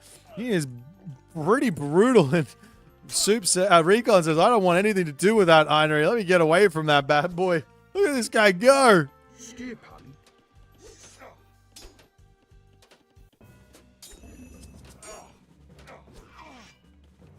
The top of the market coming up. We've got houses coming down all across the map. Throw an Axemen on the way as well.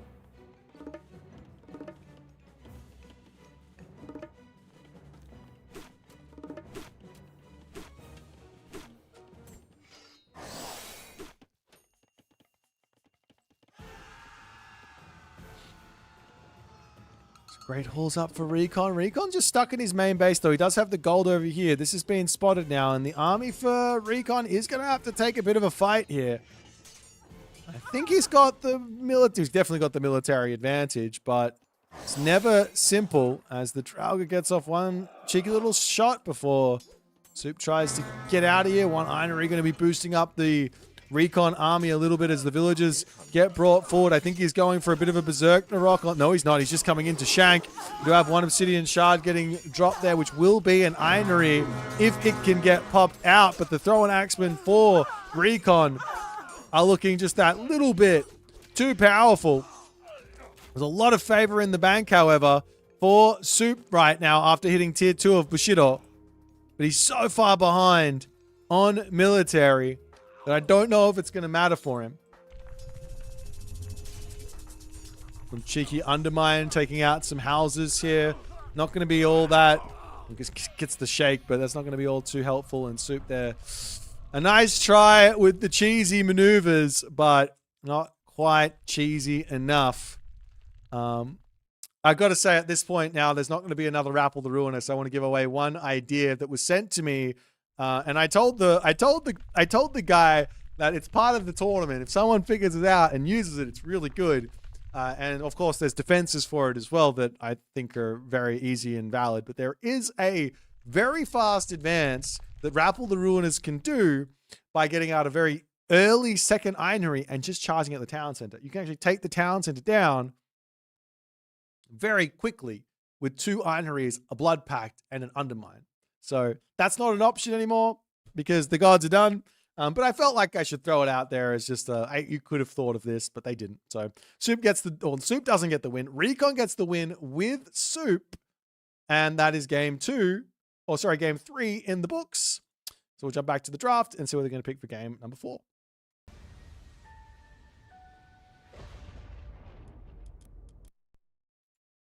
Alrighty, so game 4 is going to be on Mirage. And it's going to be John Arbiter versus Moose.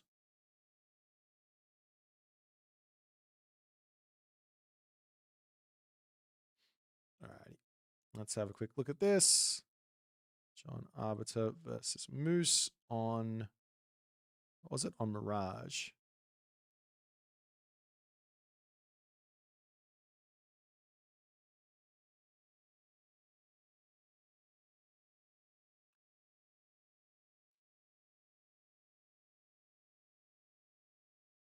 Okay, let me show off the shenanigans here.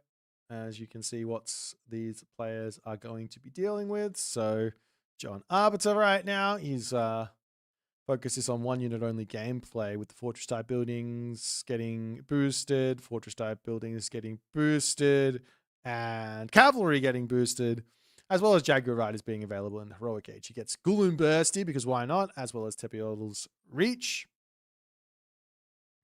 and all the other good stuff. I can see you guys talking about the Kvoth situation. There's still a slight chance he can come. So I don't really want to do anything until that is definitely not possible. So there's still a slight chance, but it's the time is very much closing. So yeah. It's very, very sad. Anyways, let's focus on this next game. Oh, I forgot to do this one. We have Moose as well. I don't sub in. There is the sub would be Soup.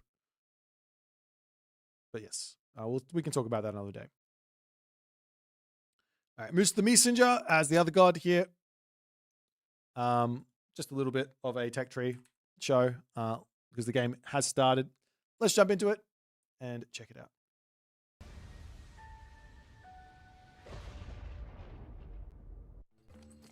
Alrighty, so Recon in the left-hand corner of the map, playing as John Arbiter.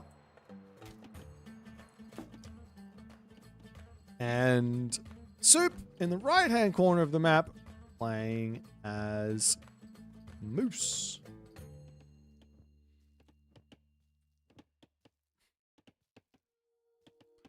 So Moose is the main thing with Moose that's quite strong is that, well, upgrades are very, very cheap. So there is an option here. Actually, can I do this? No. There is an option here for Soup to actually find himself in a position that's very favorable for him by going for, I think he's got Ares, but I think he's got Athena, but going for Hermes and going for Dionysus, which I believe is available to Moose. And then you can go into Prodromus to deal with these Super Jaguar riders. Right? To deal with the Super Jaguar riders. Anyways, let's check out the relics. We got Feather of Jingwei. For the wood increase or the wood trickle, Bow of Artemis, always nice over there. For that, we've got Pygmalion's statue, huge relic where that's concerned, and Svadilfari's sledge. Fortress-like buildings, favor cost set to 0.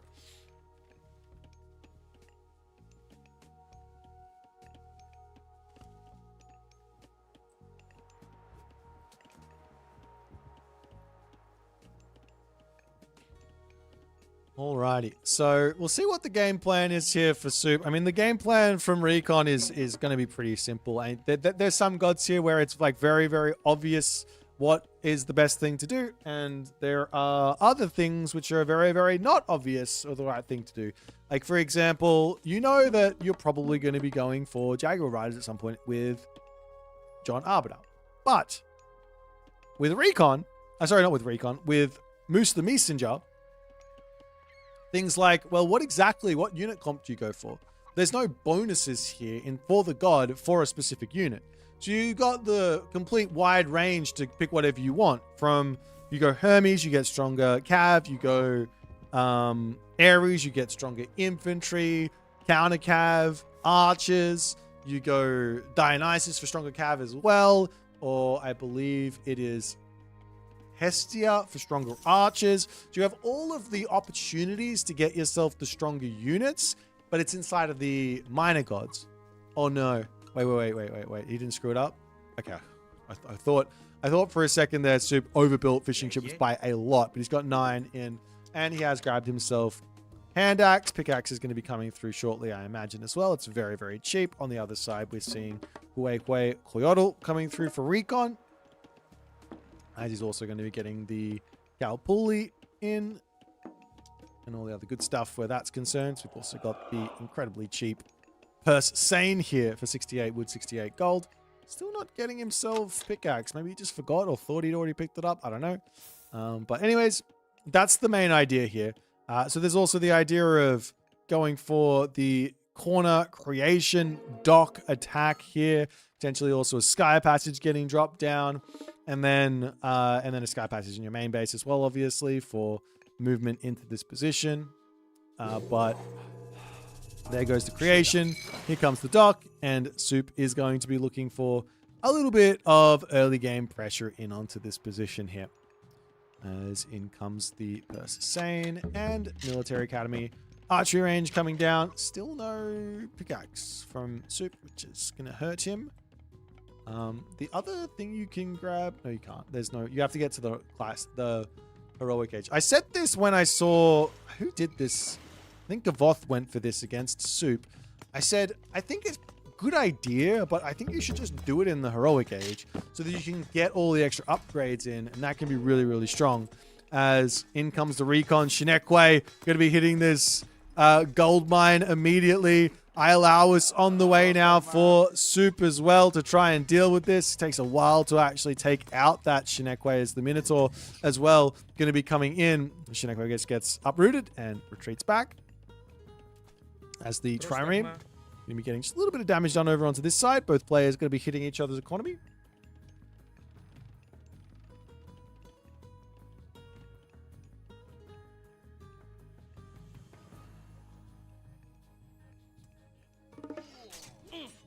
And there are going to be, well, this is kind of a difficult thing. He wants to kill off the Shinekwe. I mean, it makes sense.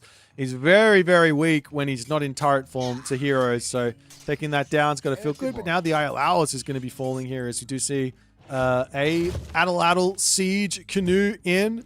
And Ialau's will pull back, but 90 HP there not ideal. He does have restoration. Also the Eyes in the Forest technology for a little bit later as an option too. There's little bits of damage to come through. Great retreat there from Suppe to get away.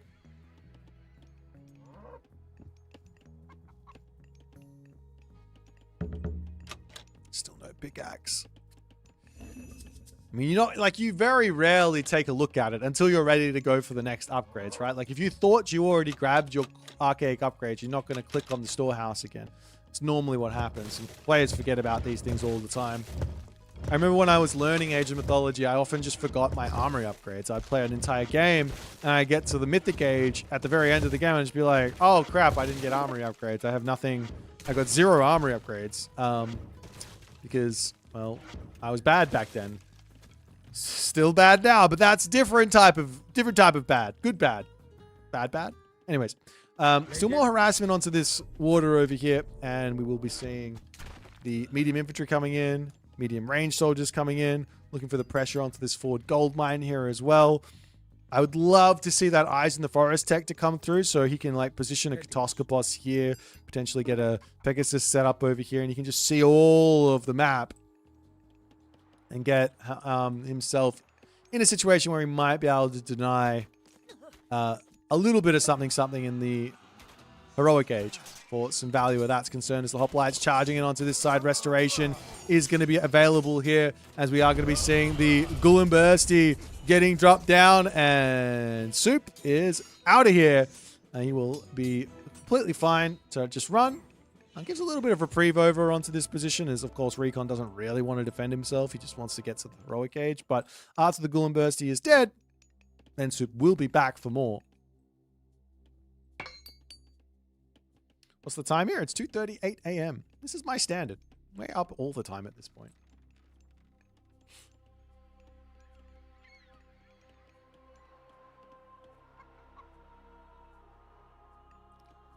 Now the warrior priests running in onto this position, looking to take out some villagers over here potentially. And Suppe, he does pull those quickly, but he's not going to have any units to defend himself, so he's got to be very, very careful on all of this. Great spot there with the villager snipe. These are the Hui Kyodl warrior priests, so 5.5 speed, very good at raiding. Over onto this side now, going to be coming in to try and take out the villagers on this position. Suppe comes in, tries to cut off the villagers. A couple of villagers do turn around. In comes the Minotaur, gets the headbutt onto all of them, but there does lose himself that one as the warrior priest ends up going down. Another villager going to get picked off here. It's a lot of damage done onto those villagers, but Coil Zhaokui is going to be on the way now for Recon. So he's got himself his heroic age in. Suppe, on the other hand, he's got to be thinking about what to do next as well. Taking out the market is actually really smart here because that's going to prevent any sort of trading. There is no gold in the bank. There's no wood in the bank. So no ability to actually get the castle up, or the Great Temple up, I should say. As there is the Sompartly Towers. Watchtowers is in. Gold mine almost finished up as these warrior priests are going to be roaming around here, searching for a little bit of something to do.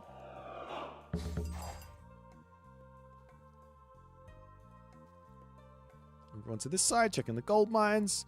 You can split these guys up, but I think the thing is, right, like if you just grab, I mean, this is why this tech is in here for some degree. Like this, you want the tech of Eyes in the Forest, not only for your heroes to be a bit faster, but just to be able to see everything. Having full vision of the map is so helpful. And then you can also sky passage everywhere as well as the aggressiveness. You don't even need to, you don't have to use it in your main base. You put 3 sky passages in the middle and you're ready to lock off everything. We have to send the villagers forward to make that happen and get all the favor in. But nonetheless, villagers now making their way over onto the bottom side. Look at this from Recon. The Kimichin spy says, "No, sir. I see you going that way, and I'm going to charge after you and take you out," as the villagers are going to be in for a bit of rude shock here. Meanwhile, we've got the, how do you even say this? Metzliapan getting in that health in. Villagers over onto this spot do get spotted. And what can you do here but just run? You can restoration to try and keep the villagers alive, sacrificing a couple of them running the other way. So these villagers get to safety. The Commission Spy does actually get revealed here as the hoplites are going to get pulled back. But this is the distraction action that Recon needs. Has anyone grabbed? We did see Eyes in the Forest once, yes. I mean, these are the situations where you got to be thinking to yourself, is it actually best for me to move my villagers away from my army if all my villagers are forward? Why would I not just move my villagers onto this gold mine, for example? Anyways, Recon still hasn't started himself his great temple. He's going to want to put it on a gold mine, right? He's going to want to put the Great Temple on a gold mine. But Suppe is not going to want to allow that. He's almost up through Dionysus, still making himself some units into pressure off of this water as the Atlatl siege canoes are in. And the villagers yet again getting spotted on this position here as he finally decides, okay, let's run forward. Run forward to the army. Do I have a spam mutant axle? No. No, we don't. Has he got a pickaxe yet? We don't do that sort of stuff. Not on this channel. We spawn. We make the proper myth units, not the DLC myth units.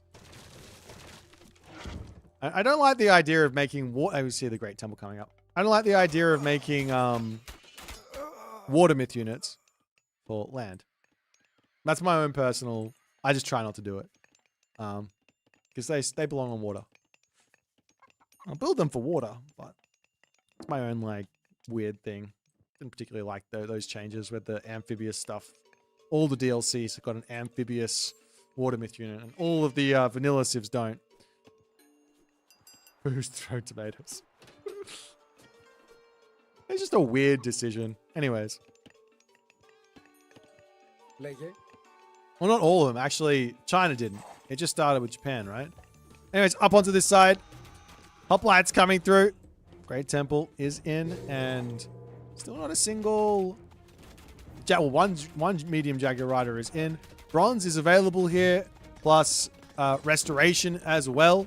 But taking this position down without heavy myth units from Zeus is going to be somewhat difficult as the Titsumils, man, the raids from Recon, brutal. We see heavy hoplites is in, all the upgrades coming through. Also, Salt Amphora on the way as well. I mean, realistically, the problems that Suppe is having in this game are all from the fact that he hasn't been able to properly get himself that gold mine sorted out. Now the Jaguar Riders are going to be coming through. We see more walls coming up, and well, what do you do here apart from just try and get the damage done onto this position, try and take out the Great Temple? There is still going to be this Starfall God Power to get dropped down, and I mean, you almost have to use it here, no? Restoration is available as we got the units coming up onto this position as the Iolaus will spot them. And now the villagers will have to run through the wall and go elsewhere, but another Tishipla is in, and the Hydra pulls back, but that Great Temple still very much alive here. As now in comes the Bronze, in comes the Starfall, and Suppe is going to be attempting to get in and take some real, do some real damage here, because he's got full Bronze, and he's got Bronze. Unfortunately, he didn't hit the other Hydra, but going to try and break through this position, take out the Great Temple, and find himself the win here. Over onto this side, the Tishipla are the issue. More Jaguar Riders on the way. Villagers pop out to try and deal with this as the Hydra come over here. They will get stunned up, but it's not for a crazy amount of time, especially with Bronze. These guys don't do a huge amount of damage. Two-headed Hydra now in. Villagers starting to get taken out as Suppe is looking in command at this moment. Three-headed Hydra now in. Villagers will pull back. Meanwhile, onto the bottom side, the Pegasus does spot those villagers there. It's not over just yet. 40 villagers apiece, but military advantage is very much in Suppe's hands. as the Jaguar Riders back over onto this position. The walls aren't up just yet. So hoplites are coming through. Sarissa is on the way. Also see the levy upgrades coming in. And Soup going to say, we'll go after the main base. Maybe killing off the town center is an option. He's going for a second town center over here. Villagers pulling over onto this position as we do have one hoplite, two hoplites out. That's not really going to be able to help him out. He needs a whole bunch of units there. But he says, let's go for the town center. We got those Hydras, three-headed Hydra, two-headed Hydra, both three-headed Hydra. Wouldn't be a bad idea to get Chthonic Riots here. It's very, very cheap. Of course, the favor is expensive, but the double Hydras are going to be enough to finish off the town center as the Great Temple coming back up onto the top. These 5 medium Jaguars are being so painful to deal with here. This 129 HP Hydra is unfortunately going to be meeting its maker. No Chthonic Riots for that bad boy as the villagers over on this side putting up this gold mine and the smoke does trigger. So I think Recon spotted that. Villagers going to be sacrificing themselves for a whole bunch of favor over here. That's so insane.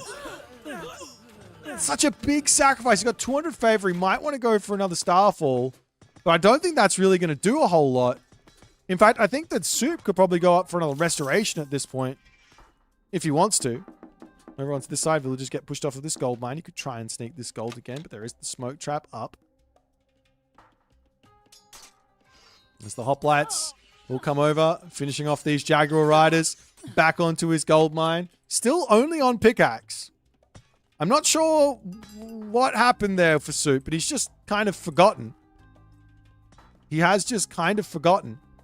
Foxodi's coming in and get a couple of pot shots off before looking for something else to do. Picking off this one warrior priest. Does he not have ballistics? Yes, he does, but those warrior priests are fast enough to dodge. There we go. Now the pickaxe. Oh, he got the pickaxe on the wrong position, though. 75 seconds. You need to grab it on the favored land. Not ideal, but it is what it is. In comes those crazy strong Jaguar Riders with the help of the Citamiddles as well. It's a little bit brutal, but the rest of the army comes through. Chiron also on the way. And the big problem actually for Recon here is the fact that he's lost the entirety of his base. This one Hydra has done so much damage. The hero Hydra. How many times do we have to see the Hydra being absolutely dominant and just not building any more of them? Just get more of them. They're so good. Get Chthonic Rights, build more Hydra. You've got 700, 800, 900 food in the bank. And take out the lumber Galpuli here as well. As we do see another Starburst. Starburst, that's not what it's called. Starfall coming through, but this is not a good use of favor here, I don't think. Especially not with the 3 heroes in. As the hoplites are going to be defending themselves nicely. They do take a lot of damage here. But that there is game 4 in the books. And we've got ourselves a game 5. I got to be honest. Everyone was telling me John Arbiter is broken. But John Arbiter has been broken. What a time to be alive. All right, guys. A game 5. What are the final 2 gods remaining? We've got the Mister versus Kvoth. If nothing is broken, if everything is broken. Exactly. Mister and Kvoth for the final map, which is on Ghost Lake. Oh, what a classic to finish off. I'm excited about this one. Let's jump back to the drafting menu and see what these 2 gods are going to bring to the table.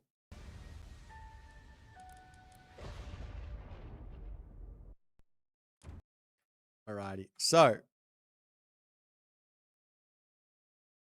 couldn't have asked for a better finals day, man. It was a 3-0 from Recon versus Matador, but it was 3 banger games without question, and then it was a 5-game series, Kvoth versus Soup, absolute banger games as well, and now we get a 5-game series for Recon and Soup here as well. That is I mean, like I said, I can't ask for a better sort of showing from these guys. They clearly took it seriously, and they're playing it with how it was intended to be played, trying to win. Yes, it's silly, but still you want to try and win. So let me show off the gods here, as we've got Kvoth, the keeper. Ballets of ballets of ballets. How many ballets can you make? But this is going to be going up against the god Mister, who is the god of being really good at AOM and farming. Very important. Being really good at AOM and farming. That's literally the focus of the Mister the Maestro, god of age mythology. He's actually got some really, really interesting stuff. I think that the Mister is probably the hardest of the gods to play, and I part of me set this up with that in mind. I was like, Mister is just really good, and part of what is good is never simple. When he plays, what he does, let me take it this way. What the Mister does when he plays, and you watch it and you're like, yeah, okay. I can't do that. I can't do what you're doing right now. What you're doing, I just can't do it. It's really strong what you're doing. Incredibly powerful, and I hate it. I think it's way too broken. We should probably nerf it, but I can't do it.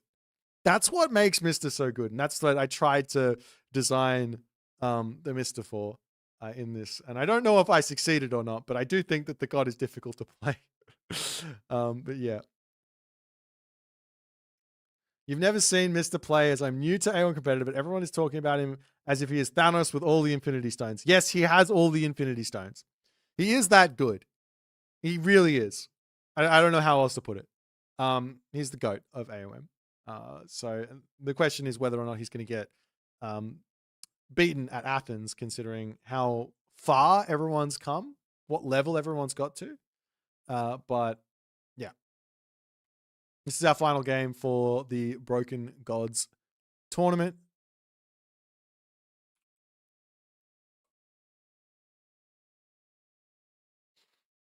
This is our final, our final game for the Broken Gods tournament. It's been an absolute pleasure. Thanks for all the players for participating. Thanks for Uros for helping me out behind the scenes. Thanks to Claude and ChatGPT for the production of all of the fantastic gods. Not all of them, actually. Some of these were actually handcrafted. You can probably tell which ones have been handcrafted and which ones haven't been handcrafted. But yes, this is our final game. Let's jump into it and see what's going to be happening as off we go. Let's go.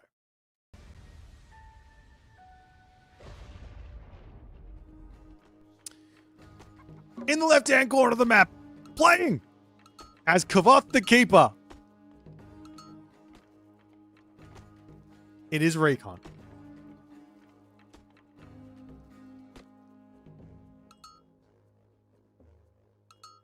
In the top side of the map, playing as the Mister. The Mister the Maestro. It is Suppe.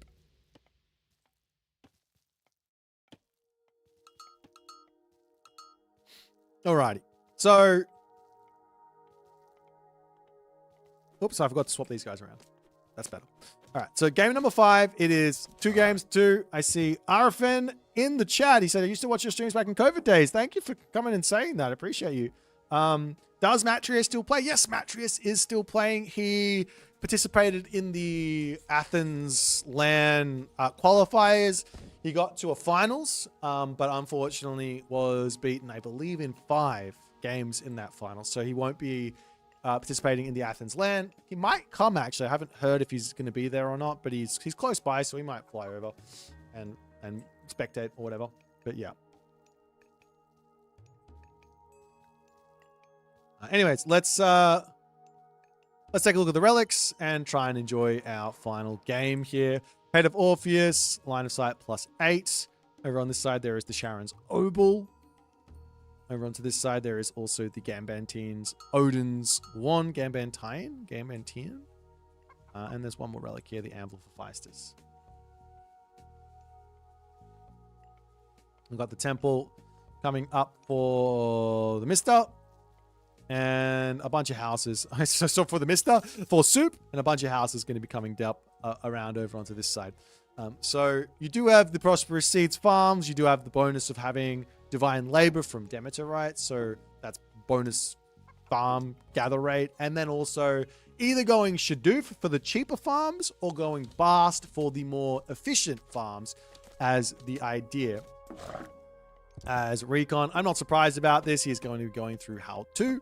Does make a lot of sense. Everything points towards play for second town center here as Kvoth. And it's fitting because that's all Kvoth does, right? Not really. But still.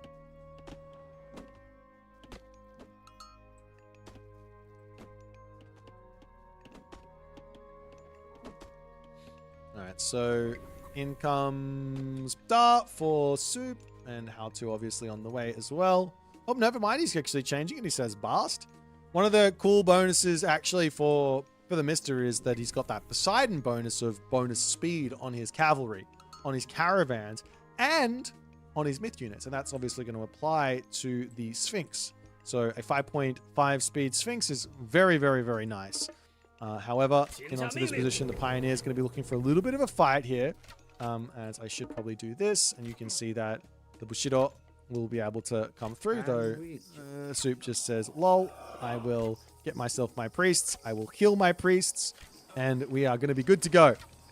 How much Bushido does he get? What? One Bushido! Look at him go with the priests. In comes the Sphinx, as it's going to be priest versus Pioneer action to start this all off. As I'm going to be careful not to drop this priest, but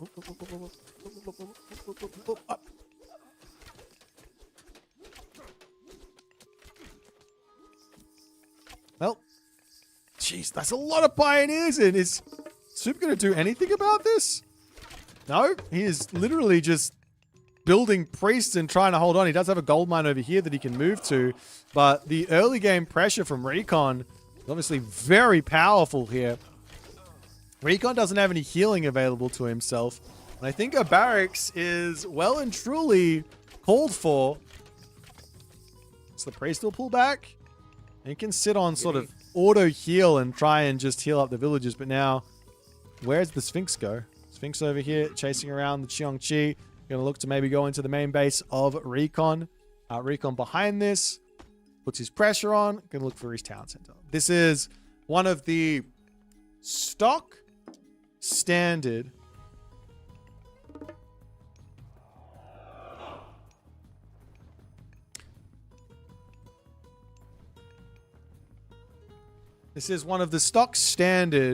kind of openings from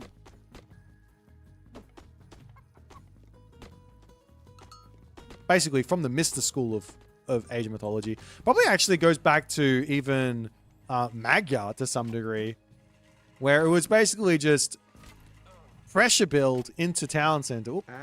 Dodge him. Nope, can't dodge. Can't dodge that much. Town center will come up over onto this side for Soup. And the town center is also going to come over onto this side.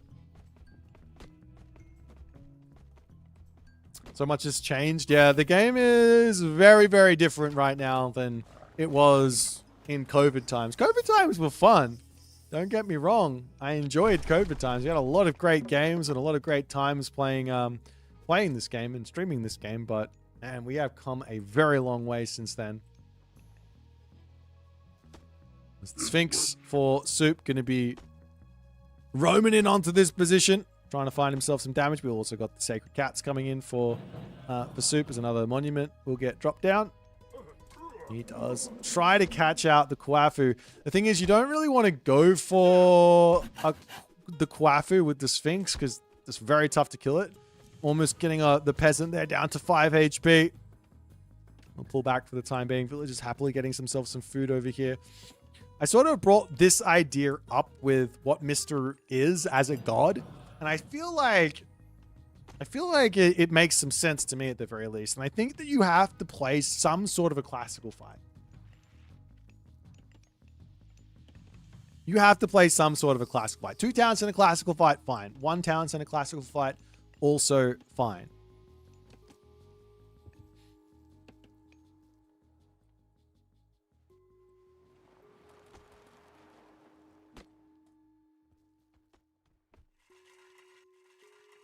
And as the priests start to spread out all across the map here.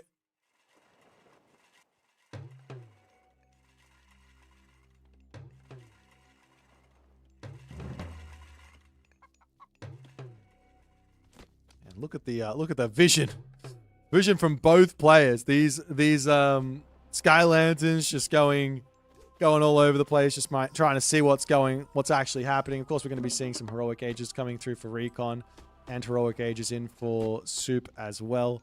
Though I gotta say, I do think that some more pressure from Suppe to try and pick villagers, to try and get Bushido in, makes a lot of sense. But he's going to be going heroic age a little bit later. Villagers moving forward over onto this position.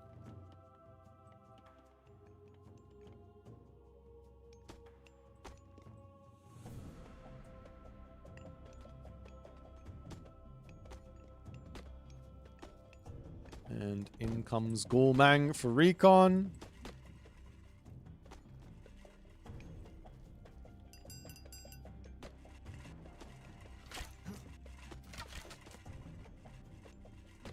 As Suppe just poking in ever so slightly. He wants his Sobek.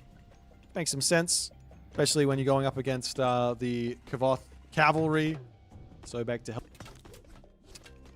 Sobek is going to be coming through, and Gulmang in. So I imagine an immediate ballet going to get dropped onto this position. The walls are already up, so the ballet will be very simply completed. So he's not going to be able to stop this or do anything to deny this position. And of course, ballet on the king on the top of the hill is huge.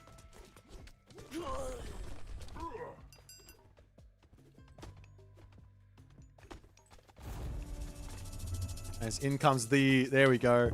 In comes the new moon onto the ballet, which is sort of what I was expecting to have happen. He gets access to the super cav, builds them out really fast as well, gets himself the hooves of the wind and heavy cav, as well as Tenshu, I believe. No, he didn't get Tenshu. Is that on the castle? It's not on the castle. We did get advanced defenses, so fair enough. As these heavy white horse cavalry, they're not going to care too much about a naked spearman, not at this point in the game. And definitely not going to care too much about all these slingers. But unless in he comes, we are going to be seeing some camel riders on the way for Suppe. He's making a bit of a mistake by not going into spearmen here. While these cav are insanely strong, let's not get this wrong. This is part of what makes this game mode very silly. Spearmen still counter these guys. It's just you need to get your upgrades in. And if you had enough of them, then he'd be totally fine here.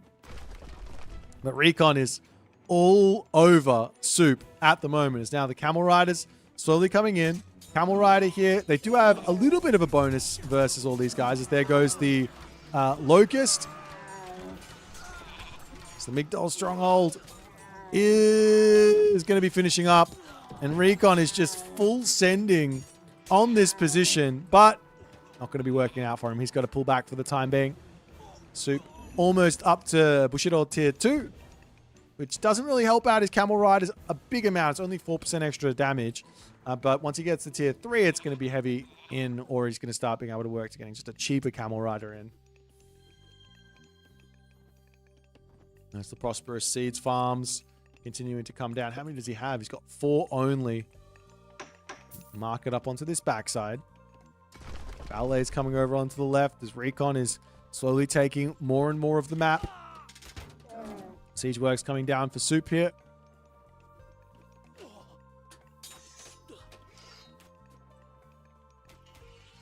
As also behind this, Abundance on the way. I like this idea. A lot of people get Abundance really early with China, but realistically, it's 5% boost for 20 favor, which is a lot of favor. It's 2 Kvoth. Even more than 2 Kvoth, right? But once you get to a certain amount, if I'm getting 5% extra resources on 60 villages, that's kind of like I get +3. It's kind of like I get +3 villages, right?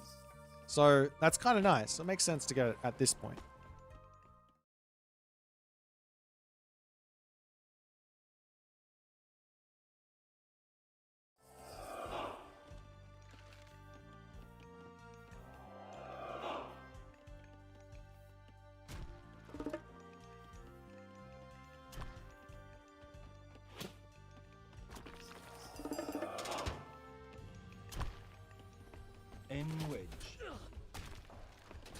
It's the camel riders for Soup looking for little bits of damage, but I mean, Recon's also so patient here. More ballets coming up. You also have to remember when he puts a ballet down, he gets a little bit of that resource cost back for wood and gold, so it allows him to put even more ballets down as the siege tower tries to break through. We are going to see a couple of halberdiers getting mixed in as well, but good focus fire from Soup while this is all going on. As there goes the forest protection, and Soup going to have to pull back a little bit. It's the shoot and scoop micro from these chariot archers going well. You also have to remember these guys have got +4% damage. Normally the chariot archer is already really strong, right? But then it gets boosted damage. Not the best really versus Kvoth, because Kvoth has got really strong horse cav, really strong tiger cav. But in some other situations, those chariot archers could have been amazing.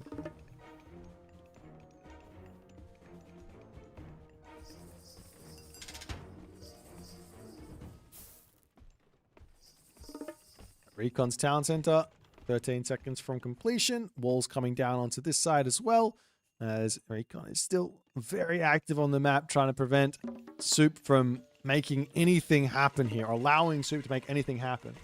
Camel also do get bonus, yeah, they get bonus damage. So they got 2.2 and 1.38x.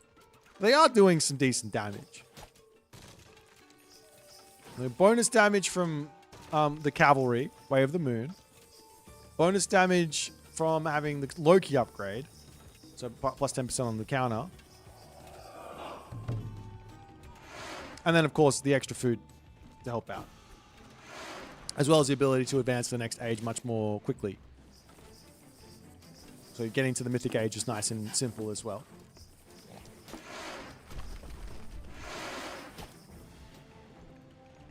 Look at these Batsuka. So cute.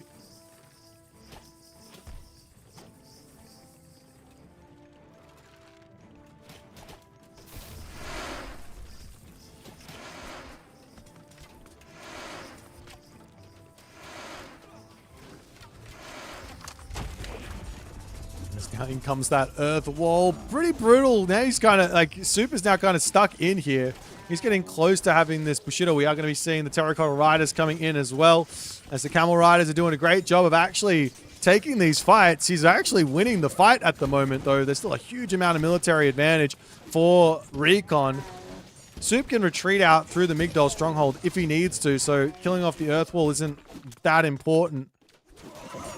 But he's not going for it, and I think Recon does end up winning that fight, and unfortunately there, that is going to be the end for Soup. An entertaining series, but Recon is crowned the winner of the Broken Gods tournament, winning in 5 games. Congratulations to him. Very, very fun tournament. I would have liked to see Soup going in for more of a classical fight here and trying to force Recon to stay in the classical age longer, prevent this gold mine from getting grabbed, force him to sit in here because he got the spearmen, right? Spearmen are going to be good versus these white horse cow. I don't care how strong they are. You're going to be able to take them out with enough. And you do have the boosted food gather rate with the Shenlong farms. That's what I would have liked to see him try. I don't know if it would have worked or not, but he went for the fast heroic, tried to play with camel riders and chariot archers. Makes sense. Very strong. Unfortunately, Recon played a little bit too well for him in this last one and gets the dub. So congrats to him.